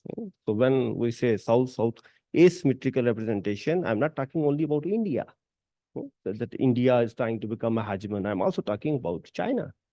So this Chinese discourse of peaceful development, and everyone is talking about BRI, and where is Pakistan in that discourse? So it's not only India is trying to hegemonize this epistemological, so geo-epistemological problem. So it does not only coming from India. So this South-South cooperation is necessary. But at the same time, we need to be very much careful from this perspective that within South, asymmetries are emerging. And we need to be very much careful and look into that. Thank you. Dr. Marufa, we had a question for you regarding the power dynamic, the impact of power dynamics and matters such as caste, etc., on international relations. If we could please ask you to.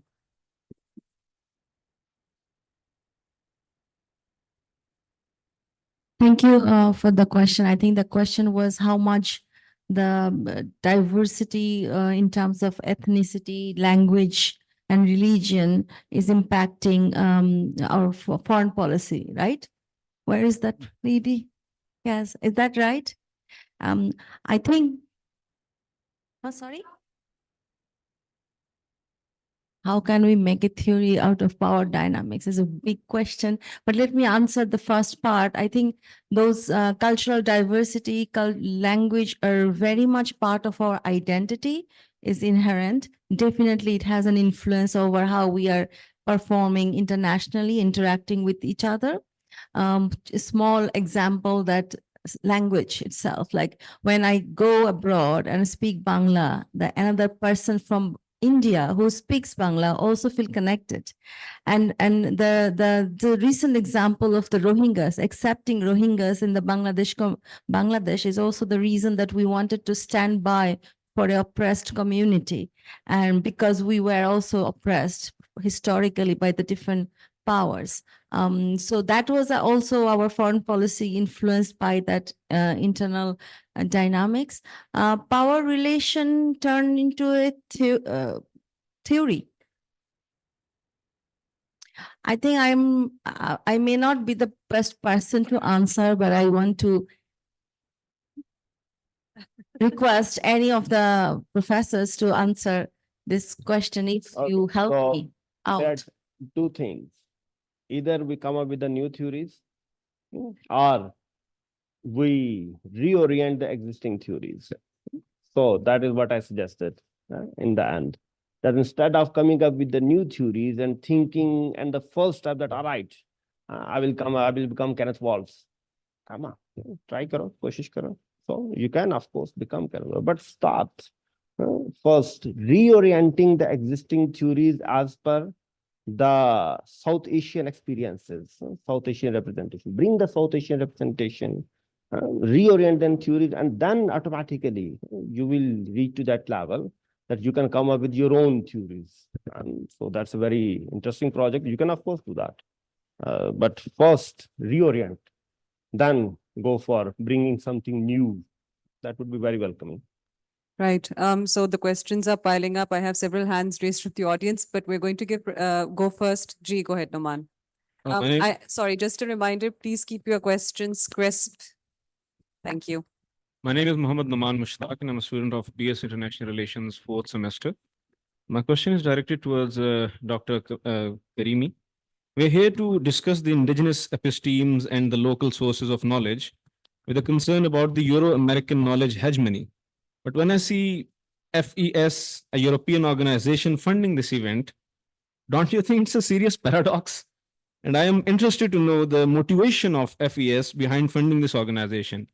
And I see Dr. Farhan Siddiqui, the right person to ask that. So as a student, I would like to know, please enlighten me, that as a student, how can I play my part in connecting the academia with the leadership? Please, sir. Thank you.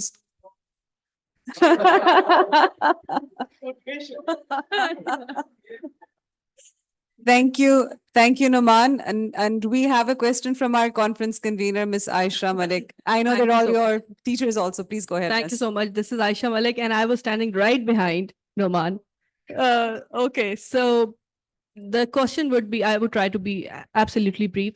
The question is directed at both the professors, Dr. Nadeem Mirza and Dr. Farhan Arif Siddiqui, that since international relations is largely being organized under positivist ideology, positivism and paradigm, if we say so. So do you think that transcendence is possible? And do you think interpretivism as a paradigm can be really contributing towards South Asian society? But in South Asian society, what could be the factors which might bar this transcendence of thought?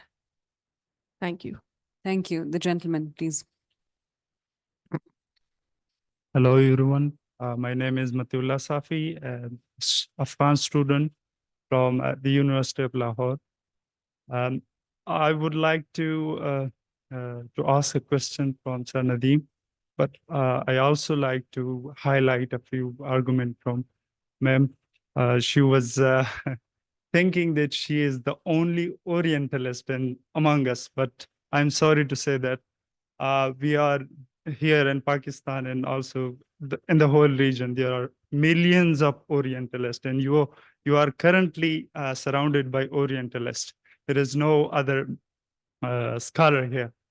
I'm saying this and I'm justifying it because I'm asking the question from Sir Nadeem that he was highlighting that we should adopt, we should have new theories, we should create new knowledge.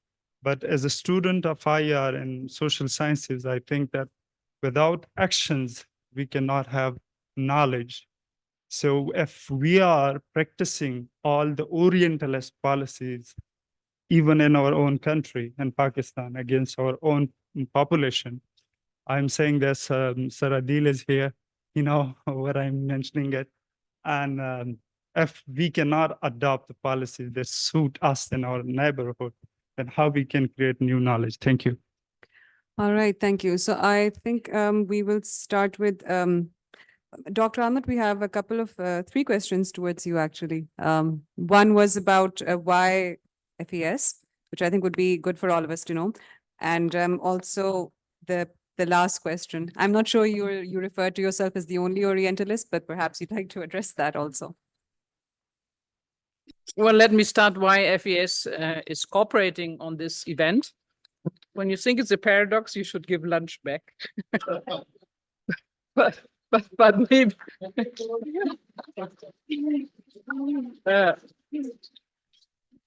but maybe it's a little late. I see that. So when Humayun Khan this morning opened this gathering, this seminar, he said that we had a little joke between each other, and the joke was when I learned about the cooperation, I said, well, this is a kind of paradox that us as a Western organization is going to finance the event.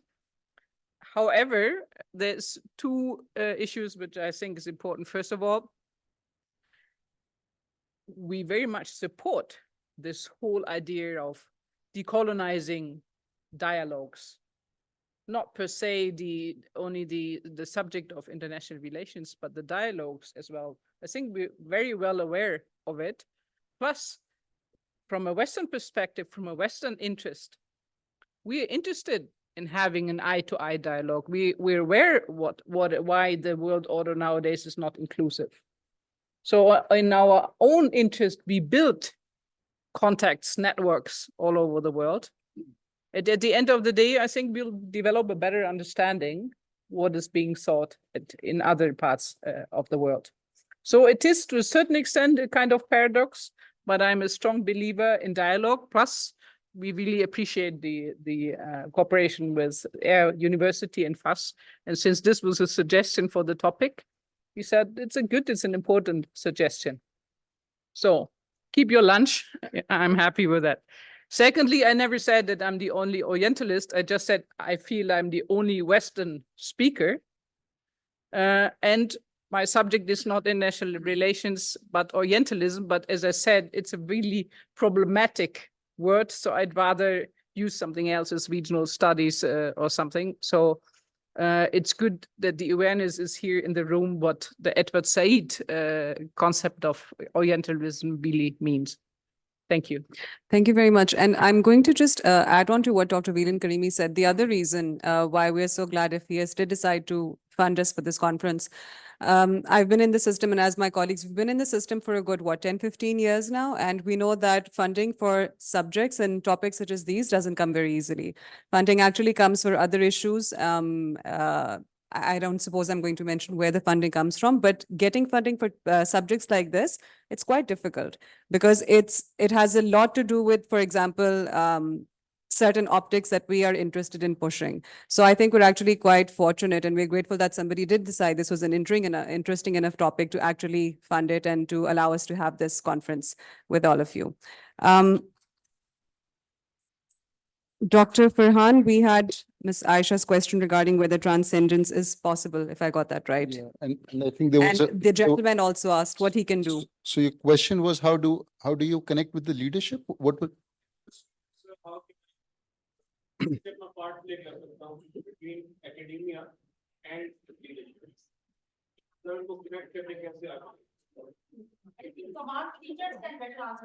Yeah, you answer them in the classroom, no? So that's better.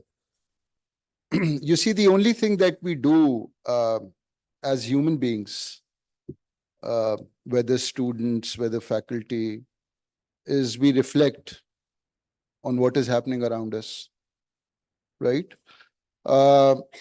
So for myself, so when I do or look at questions of ethnic identity, and I feel and I find and I verify from statements and all that they're sufficiently securitized by state elites. There's a certain amount of advocacy that I do through my writings, lectures, talks, that we need to desecuritize them. And that's basically a reflection on what is happening around me. So again, as a student, the best thing that you can do is to read as much as you can and reflect what in your opinion is happening around you and identify areas, political, economic, cultural, strategic, that interest you. And then form your opinions about whether you feel what is happening in terms of policy is something that you're really comfortable with, whether you're uncomfortable with. And that is the entire task. When you're a student, when you're a teacher, this is what we're doing, on a 24 hours basis. So that is the best advice that I can impart you. On a South Asian, Aisha's question, positivism, interpretive studies in South Asia, what are the barriers? I think fundamentally there are no barriers in the kind of methodology you would want to pursue. But the barriers that are exercised generally, especially international relations, because it is so much connected with what the state does. Because a lot of time it collapses into policy studies, right? It collapses into discussions of current affairs. It collapses into discussions of what relations we hold, with our friends or enemies or other states. I think one barrier, which a lot of academics exercise is self-censorship, right?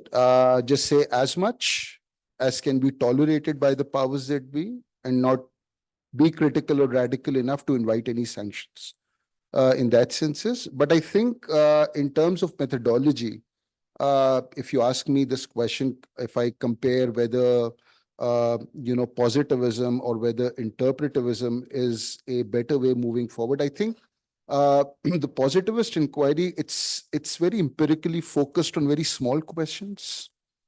So why does war take, meaning these are important questions, not denying them, why wars take place and why do security alliances emerge and why do collective security alliances emerge? The good thing about interpretivism is that it gives a more holistic view about social, cultural, epistemological, right, native and other discourses that researchers can glean through.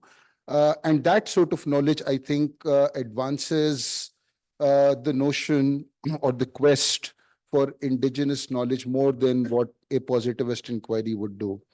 And I think one of the barriers, if you speak in terms of research or academic, I think we do not have enough training in positivist methodology. I think that's a clear lag in Pakistani social sciences. There is in Pakistani international relations. You'll find that in economics. You'll find in statistics.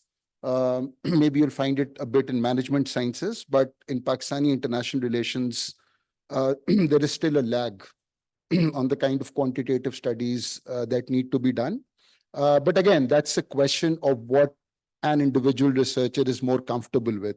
We do not need to, by necessity, push ourselves in the positivist direction, as long as we are, make a case, a rationale for a post-positivist inquiry. I think it depends on the whims and, the preferences of the researcher itself. Thank you. We'll take questions from the audience now, please. Mr. Ali Mustafa, we'll go with you first. Thank you so much. Firstly, I'll ask a question for Dr. Karimi, and I would broach the subject of Israel-Palestine and German responsibility once again. Thank you so much for explaining the origins of why Germany has a special relationship with Israel. But as an outsider, I'm perplexed as far as that Germany owes a special responsibility to Israel based upon what certain regime in Germany did, but yet at the same time, Germany is unable to do strike a balance between what is, according to ICJ, a plausible genocide versus a special responsibility that it may owe to Israel. So if you can make us understand, because this is a question that makes us question a lot of other aspects of Germany, whereas, we see Germany from a much more of a, not an Americanized lens of how they view policy. They've been more accommodating. And my question, second question is to Dr. Farhan. You did talk about decolonization as a political project involving the government, but as Aiza alluded to, and she also talked about that projects such as these conferences, there isn't a funding from government sources because of securitization. So I'm just, I just want to know whether or how that can be achieved, or whether a bottom-up approach of indigenous communities thinking about a South Asian identity, would that not be a better approach towards achieving, a better outcome for the future? Thank you. Thank you, Ali. Ms. Nida, can we please take the mic to this row? For the ushers. Ji, please, the lady in. Thank you. Thank you very much, Aiza. I'm Nida Shahid, and I'm a senior researcher at the Center for Aerospace and Security Studies, Lahore. And my question is for the two IR specialists. So I was wondering that at you all have alluded to it as well, that at one point of time in the history, the center of knowledge, which was usually the Muslim countries in Middle East and South Asia, that center of knowledge where knowledge was created, shifted to the West with all of it, the colonialism and all of that. And now we are talking about creating our own epistemologies and our own way of thinking and our own lexicon.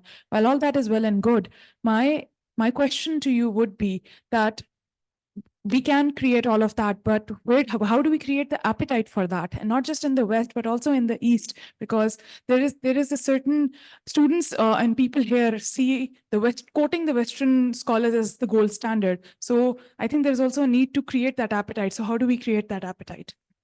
Thank you, Ms. Nida. And we'll take one more question. Mr. Khalid Banouri, please, can we bring it to the front row?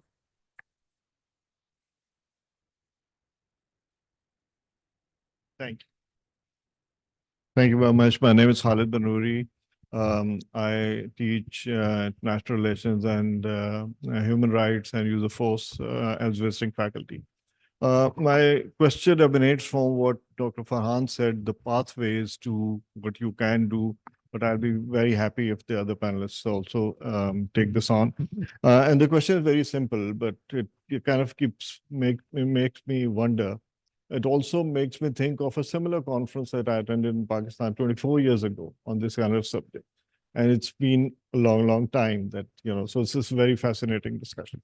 And the question is that if pathways are the ones that are restricting, for example, if our mind is still colonized and so on and so forth, is this really the reason why new theory has almost never been created in this region, negligible to none? Or are there other impediments which are, or do we think that the existing Western literature is sufficiently applicable everywhere? And I know that in various ways this has come into discussion, but can you take it on the face of it and respond to that? Thank you. Thank you so much.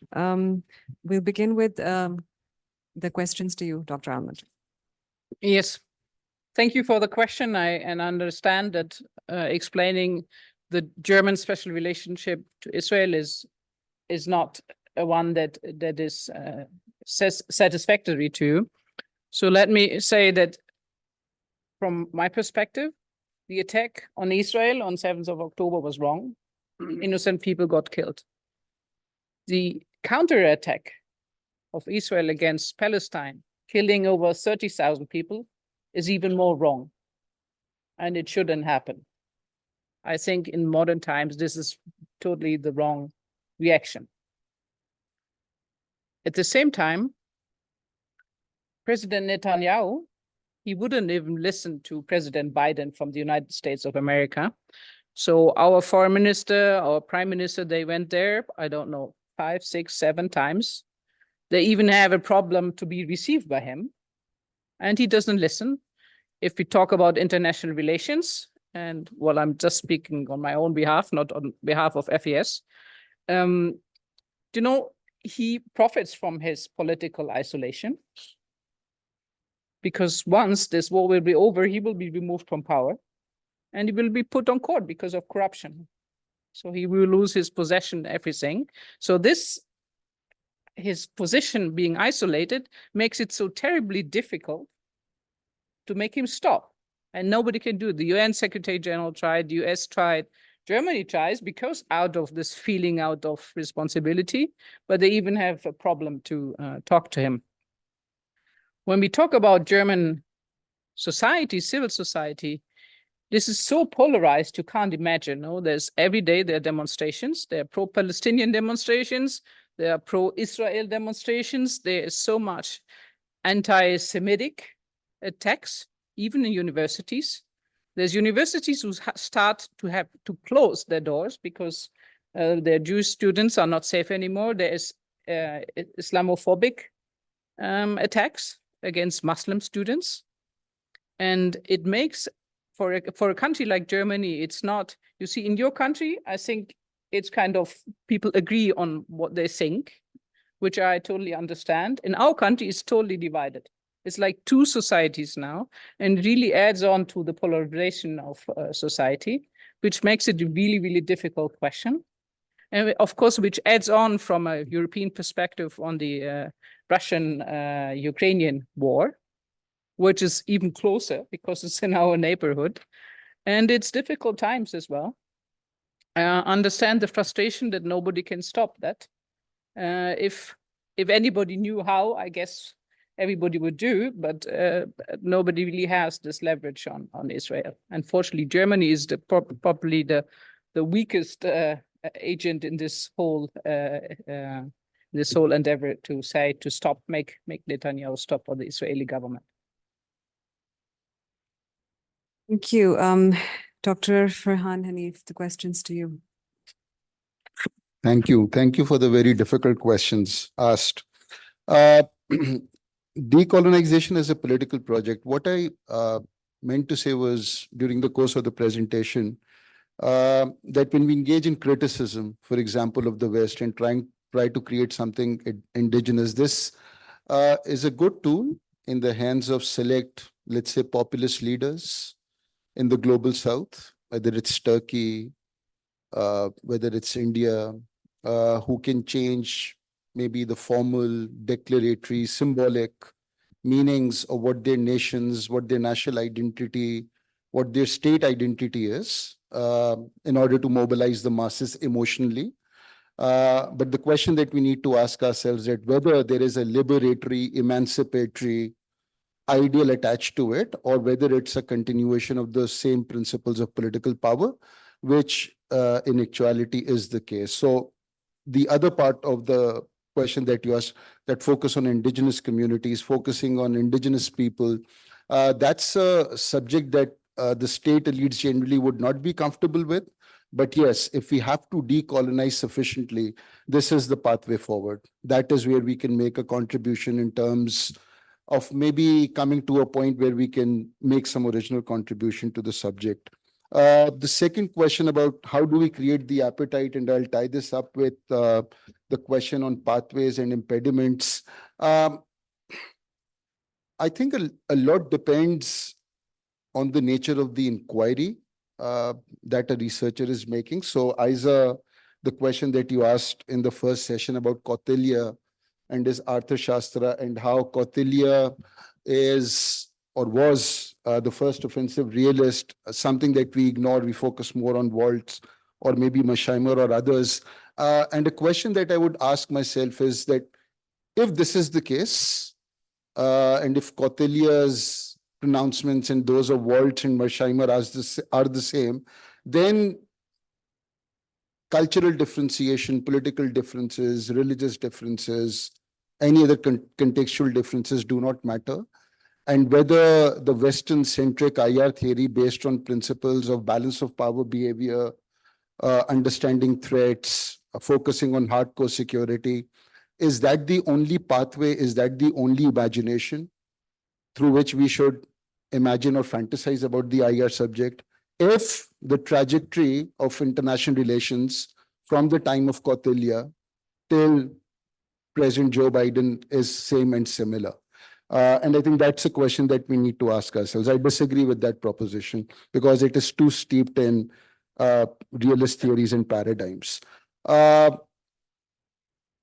other contention about creating interest and appetite, I'll give you two examples. So I was reading on Kautilya, preparing for this presentation. By the way, I'm at the very periphery of the decolonial, post-colonial literature, still trying to create some interest. I was reading on Kautilya, I was reading on Mandela, and then I also read some very interesting pieces on Islam and international relations. And what I found interesting was that when you look at Kautilya, you look at the Arthashastra, you look at the theory of concentric circles, where you identify who your friends are, who your enemies are, who your neighbors are, who the neutrals are. And that approximates in a really, really interesting way with the conception of Darul Islam, Darul Harb, even the Darul Ahad, which is part of Islamic theorization, which, by the way, was not part of Sharia, which was not part of any Quranic or Hadith or any teachings.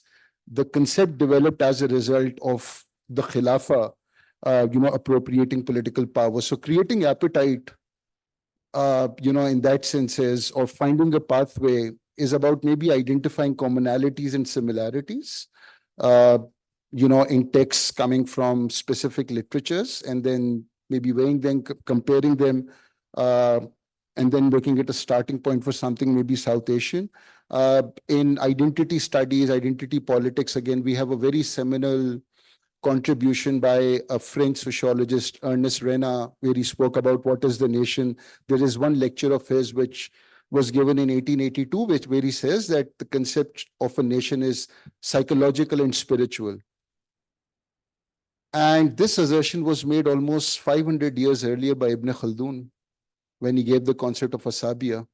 So when he was trying to understand the decline of the Muslim empires, of the Muslim dynasty, so his explanation and answer was that the Arabs have lost this feeling of unity. They've lost the feeling of solidarity. They've lost the feeling of oneness. And that's the psychological, spiritual feeling that we need to recover if we have to create, that Islamic glory or, civilization and all. So I think those are the areas and pathways maybe where we can venture, identify commonalities, similarities. There's much interesting literature out there, actually. Thank you, Dr. Farhan. Particularly for pointing out the concept of asabiya, because I think it needs to be studied in much greater detail. And with regards to Ibn Khaldun's entire theory of the rise and fall of the state and how of empires, it's very interesting. Dr. Mirza, please, your remarks. Yes, I will try to club two questions. How do we create appetite for knowledge? Number one. And number two, whether Western literature is sufficient to explain everything. These two very interesting questions. When we were students, we were told that no theory is a perfect theory. Any theory which claims to be a perfect theory, it cannot be even called a theory. It will fall in the pseudoscience. So theory's peculiar characteristic remains that it is falsifiable. It can be proven wrong. If it cannot be proven wrong, then it's a reality, it's a truth. And truth does not exist in IR. Sorry. Truth exists in religion. Truth exists in mystical world. In the sciences, in the social sciences, in IR, we cannot have one reality. We cannot have one truth. There are multiple truths. There are multiple theories of how to visualize. So the Western theory, whether are they enough? I mean, neorealism of Kenneth Waltz failed in 1990. Literally failed to perform the job of a theory. We are still studying neorealism. We are applying neorealism. We are considering it as one of the topmost theory of IR. And it failed such miserably that Kenneth Waltz had to come and write a new article evaluating theories. So the job of a theory is to describe, is to explain, is to predict, is to prescribe. So neorealism failed to predict the demise of the Soviet Union as a theory in IR, because it considered the states are closed, impermeable things. We need not dissect the states. They are just like billiard balls, and we fill those billiard balls with anything. We're not concerned. We're concerned that how those billiard balls are great powers are interacting with each other, how the states are interacting with each other, and it failed. He had to write an article evaluating theories in 1990s, and he literally changed the job of a theory. He said the theory should be judged not by its power of prediction. A theory should be judged by its power of description and explanation. Oh, job is theory ki change kar di, come on. I mean, because that failed. So no theory is a perfect theory, and any theory which claims to be a perfect theory cannot be called a theory. Full stop. Number one. So every theory which is falsifiable, every claim which is falsifiable, that is part of the science. That is part of IR. That is part of the social sciences. So how to create new knowledge? This is what we can do. We can find anomalies in the existing theories. Every theory has flaws. With the passage of time, the world is becoming complex day by day. And that is exactly what we can do with the students of IR. We can find anomalies in the existing theories, reorient them and come up with the new perspective. So that is exactly, so Western theories are not sufficient. If any theory claims to be sufficient, then it's not a theory at all. So theory needs to evolve. So if a theory is not evolving, that means it has become a system builder. System builder theories like fascism, Nazism, what do they claim? That we have solution to each and every problem of the human being, whether those problems are individualistic, statist, group level, you name any problem, we have solution to that. And they were flushed out. Nazism is dead. So we don't say that we don't need system builder theories. System builder theory, the totalitarian system, the totalitarianism, the totality of the life. Any theory which claims that I am a totalitarian theory and I can explain everything, I can describe everything, I can predict everything, I can prescribe everything, 4 jobs of a theory, then I mean, it simply gets out of the IR. It doesn't have any space in IR. So knowledge production, this is how we can produce knowledge. We find the anomalies in the existing theories. This is exactly how we can come up with the new theories. So neorealism failed of Waltzian, then came up the neoclassical realism, then came up the new offensive realism by Misham in 2001. So they tried to address the flaws that were identified in the Waltzian neorealism. So theories are evolving every time. So no theory is a perfect theory. And this is exactly how we can produce knowledge in our part of the world as well. Thank you so much. And since we are just about coming up on our closing time, yes, I will take 2 last questions, very, very brief, please, because we're cutting it close as it is, from the lady, please, and then we'll take it to Dr. Afsa, who will give us the final question. Yeah, over here.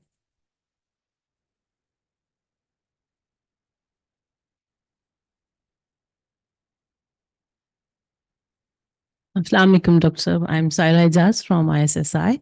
My question is to Dr. Nadeem. Dr. Sir, you mentioned that it is not difficult to start and to adopt non-Western scientific research methodology to generate indigenous, non-Western and native knowledge. Could you please elaborate on that? And because you said that we could start it right away. We are ready to start.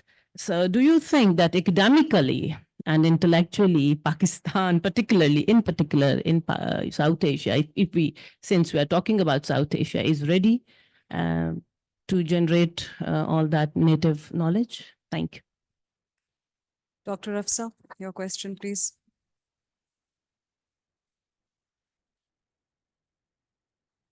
Assalamu alaikum, everyone.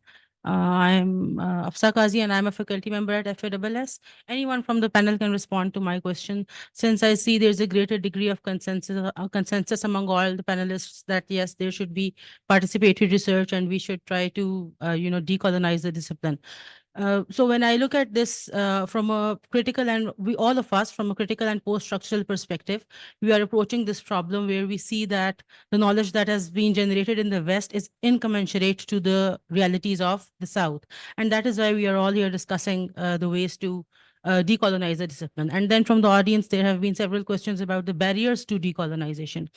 So going a step further, and if we see that the barriers to decolonization are somehow overcome, and when we start decolonizing the discipline, and if we succeed at that, so my question then is that wouldn't the table then turn and the situation would reverse? Because if and when we try to challenge this hegemonic discourse, and if today we are saying that their knowledge is incommensurate with our reality, then wouldn't it be such that our knowledge would be incommensurate to their version of reality? And how should we approach this problem? That yes, we should decolonize the discipline, but we ultimately should be aiming at a more consensual understanding of the reality between the West and the non-West, so that we can both move ahead. So I would like anyone of you to enlighten me on this. Thank you. Thank you. Please, Dr. Farhan, if you'd like to.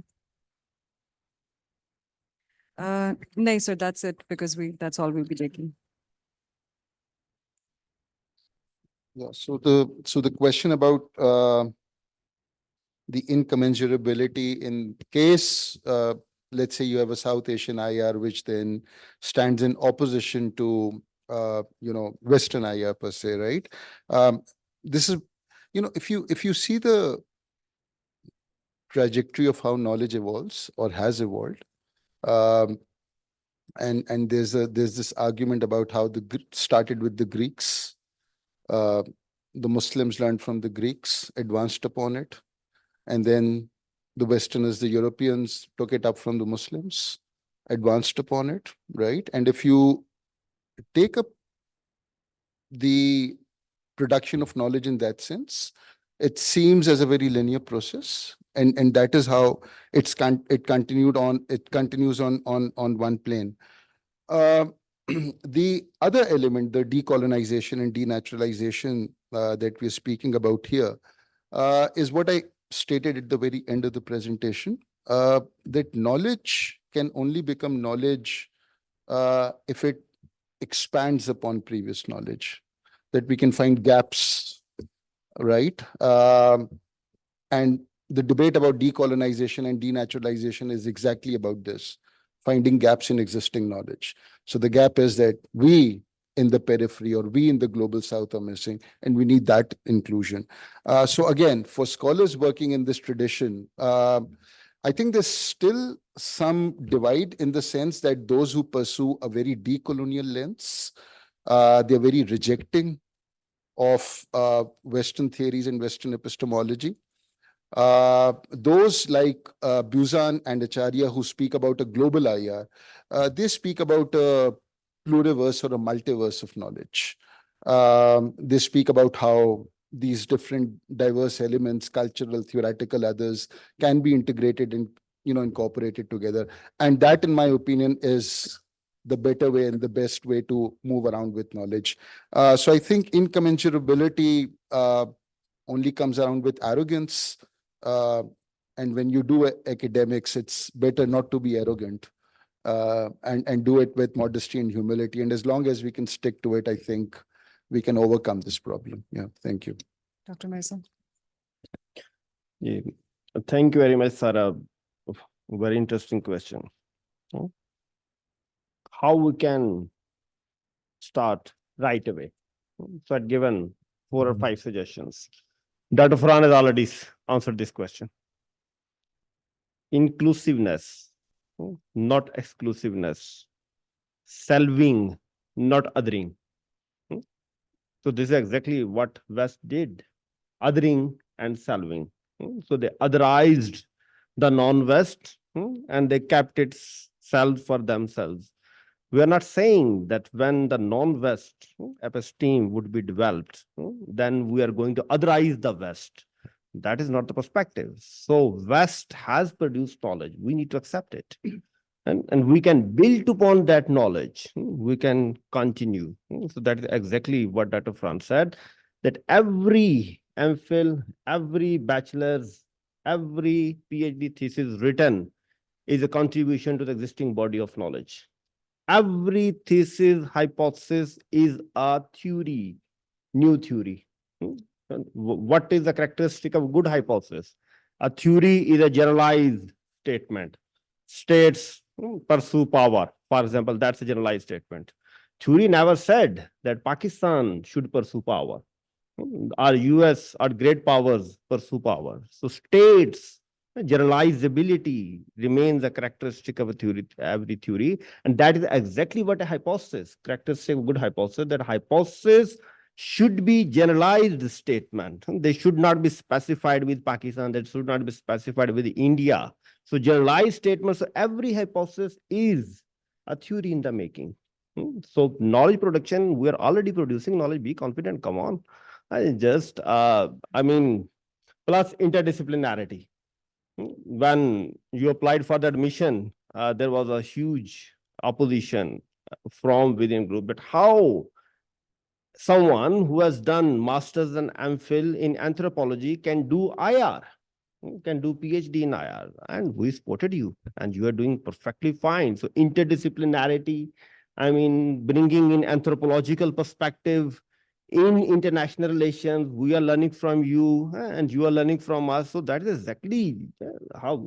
So I'm very much looking forward to your hypothesis, that what new thing you will come out exactly. So every hypothesis is a theory in the making.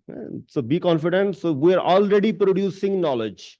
No one is saying that the knowledge is not being produced in this part of the world. So knowledge is being produced, so just publish it. There are very best theses, just simply go in the dustbin. I asked from the student, why didn't you publish? Sir, I didn't get time. I mean, I was busy in my job. Come on, yeah. This was one of the best theses and you simply wasted it. So knowledge is being produced, be confident, just have a discussion with the supervisor and go for it, go publish it. So we are already on that path. So non-exclusion, solving, and by solving, not othering the West. So Western perspective, we also need those perspective into consideration. Decolonization, so that is the first part, first group of the scholars who claim that we need to de-scientify the discipline of IR. We need to remove all the methodologies of IR. We need to remove all the theories of IR, the Western theories. No, that cannot be done. I mean, we cannot simply put all that knowledge into the intellectual dustbin. So we need to do solving. So we're already producing knowledge and solving, not othering. So that is the answer. Thank you. I think it's funny. The concept of selving and othering can also apply to the way that we securitize knowledge discourse within the country as well. With apologies to those who might have been offended by that comment. So I'm just going to be, I'm just going to very quickly wind up with just three key takeaways, and there are more than three, but I just want to make it short, and I'll take away from some recurrent themes that occurred in their remarks and also in your questions and answers. So what Dr. Vilen Karimi, we did put up a lot of questions to you, and as you can understand regarding the situation, Germany's stance on the position and how we, on Israel and the Gaza war, and how we linked it to decolonization, etc. I think it's safe to say that it would be very difficult, as far as I can make out, not just with this conference, but in general. I think we here in Pakistan and then in Germany, even though there are convergences of thought, I think it will take some time for us to bridge that convergence of thought and on perspective, because we come from one perspective and of course there's another perspective. Both can be listened to, both can be respected, and both can be argued with equally. For instance, we would say, as you mentioned, that it is very difficult to make Netanyahu stop and to find a way to reason with him. If there were a way it could be done, I'm sure from the audience, somebody might have said, yes, the answer would be to use force, because that is the only way to actually get things done once diplomacy fails. But again, these are two very different perspectives. Regarding what Doctors Farhan Hanif and Nadeem Mirza said about filling the gaps in knowledge and existing knowledge, the importance of humility, the inclusiveness, not exclusiveness, the need for interdisciplinarity. All of these are important. I think it's also, I'm going to add one more point to this, because I think while it's equally important to focus on knowledge production, and this is something that it's the job of us as educators, as academics, I'm going to throw the ball in the court of those who are practitioners. We have a number of think tank representatives here today. I was a think tank girl myself for a good 10, 12 years. And I think that even if we keep producing a good number of students who come up with new ideas, new knowledge, they really need to find a place to move up into the system. There is such limited space for them to enter think tanks, to actually take up those positions. We know we're producing IR scholars and social scientists. We're into our 6th semester now, which is our senior most semester. In a couple of semesters, they'll be ready to go. And then we plan to expand on that further as well. Where are we giving them the space to actually go out into the world, present their knowledge points? With all due respect, absolute respect, and I say this with sincerity for those who have been in these, at the head of these institutions for a longer period of time, it is due to their experience, it is due to their exposure, it is due to their leadership. But I have been seeing a number of those same faces when I started my career, and they're still here today. I would love to see changes at the top as well, so we can make space for the younger lot as well. So with that, I'm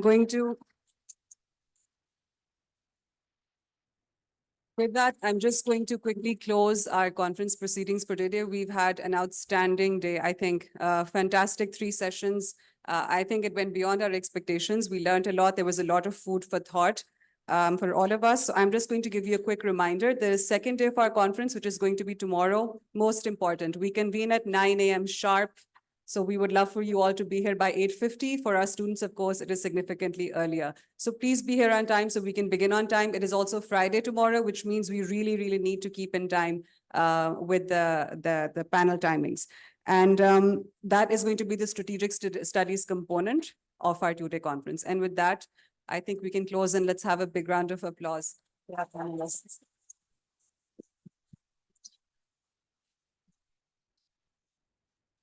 Thank you, Ms. Aiza. Now, I would like to request Dr. Rabi Akhtar, Dean Social Sciences at University of Lahore, to please come to the stage to present the panel with the souvenirs.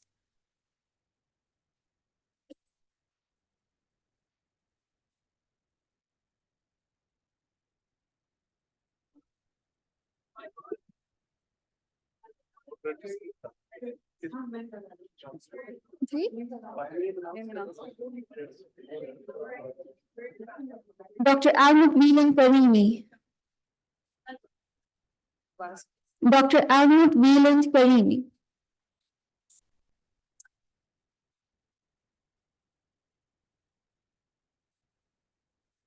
Right now.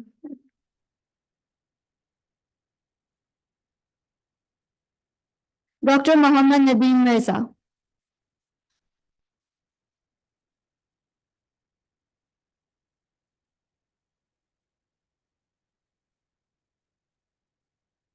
Dr. Farhan Hanif Siddiqui.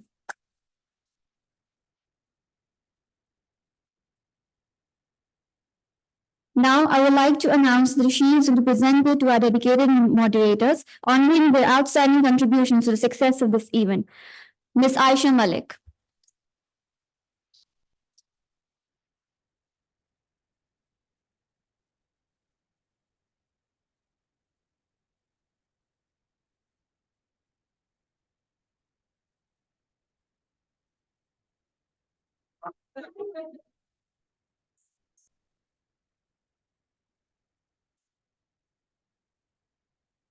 Sir Sabir Muhammad.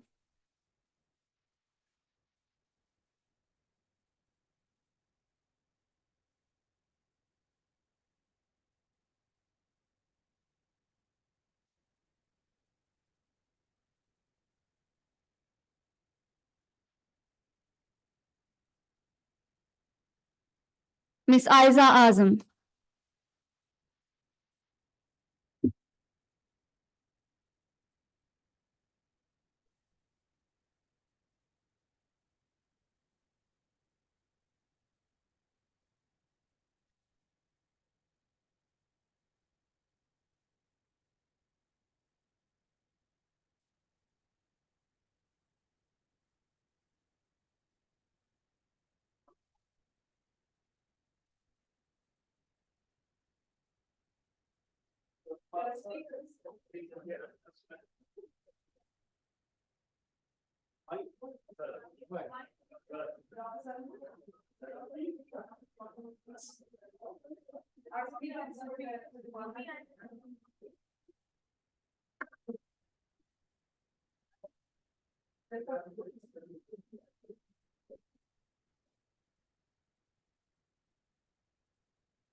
Ladies and gentlemen.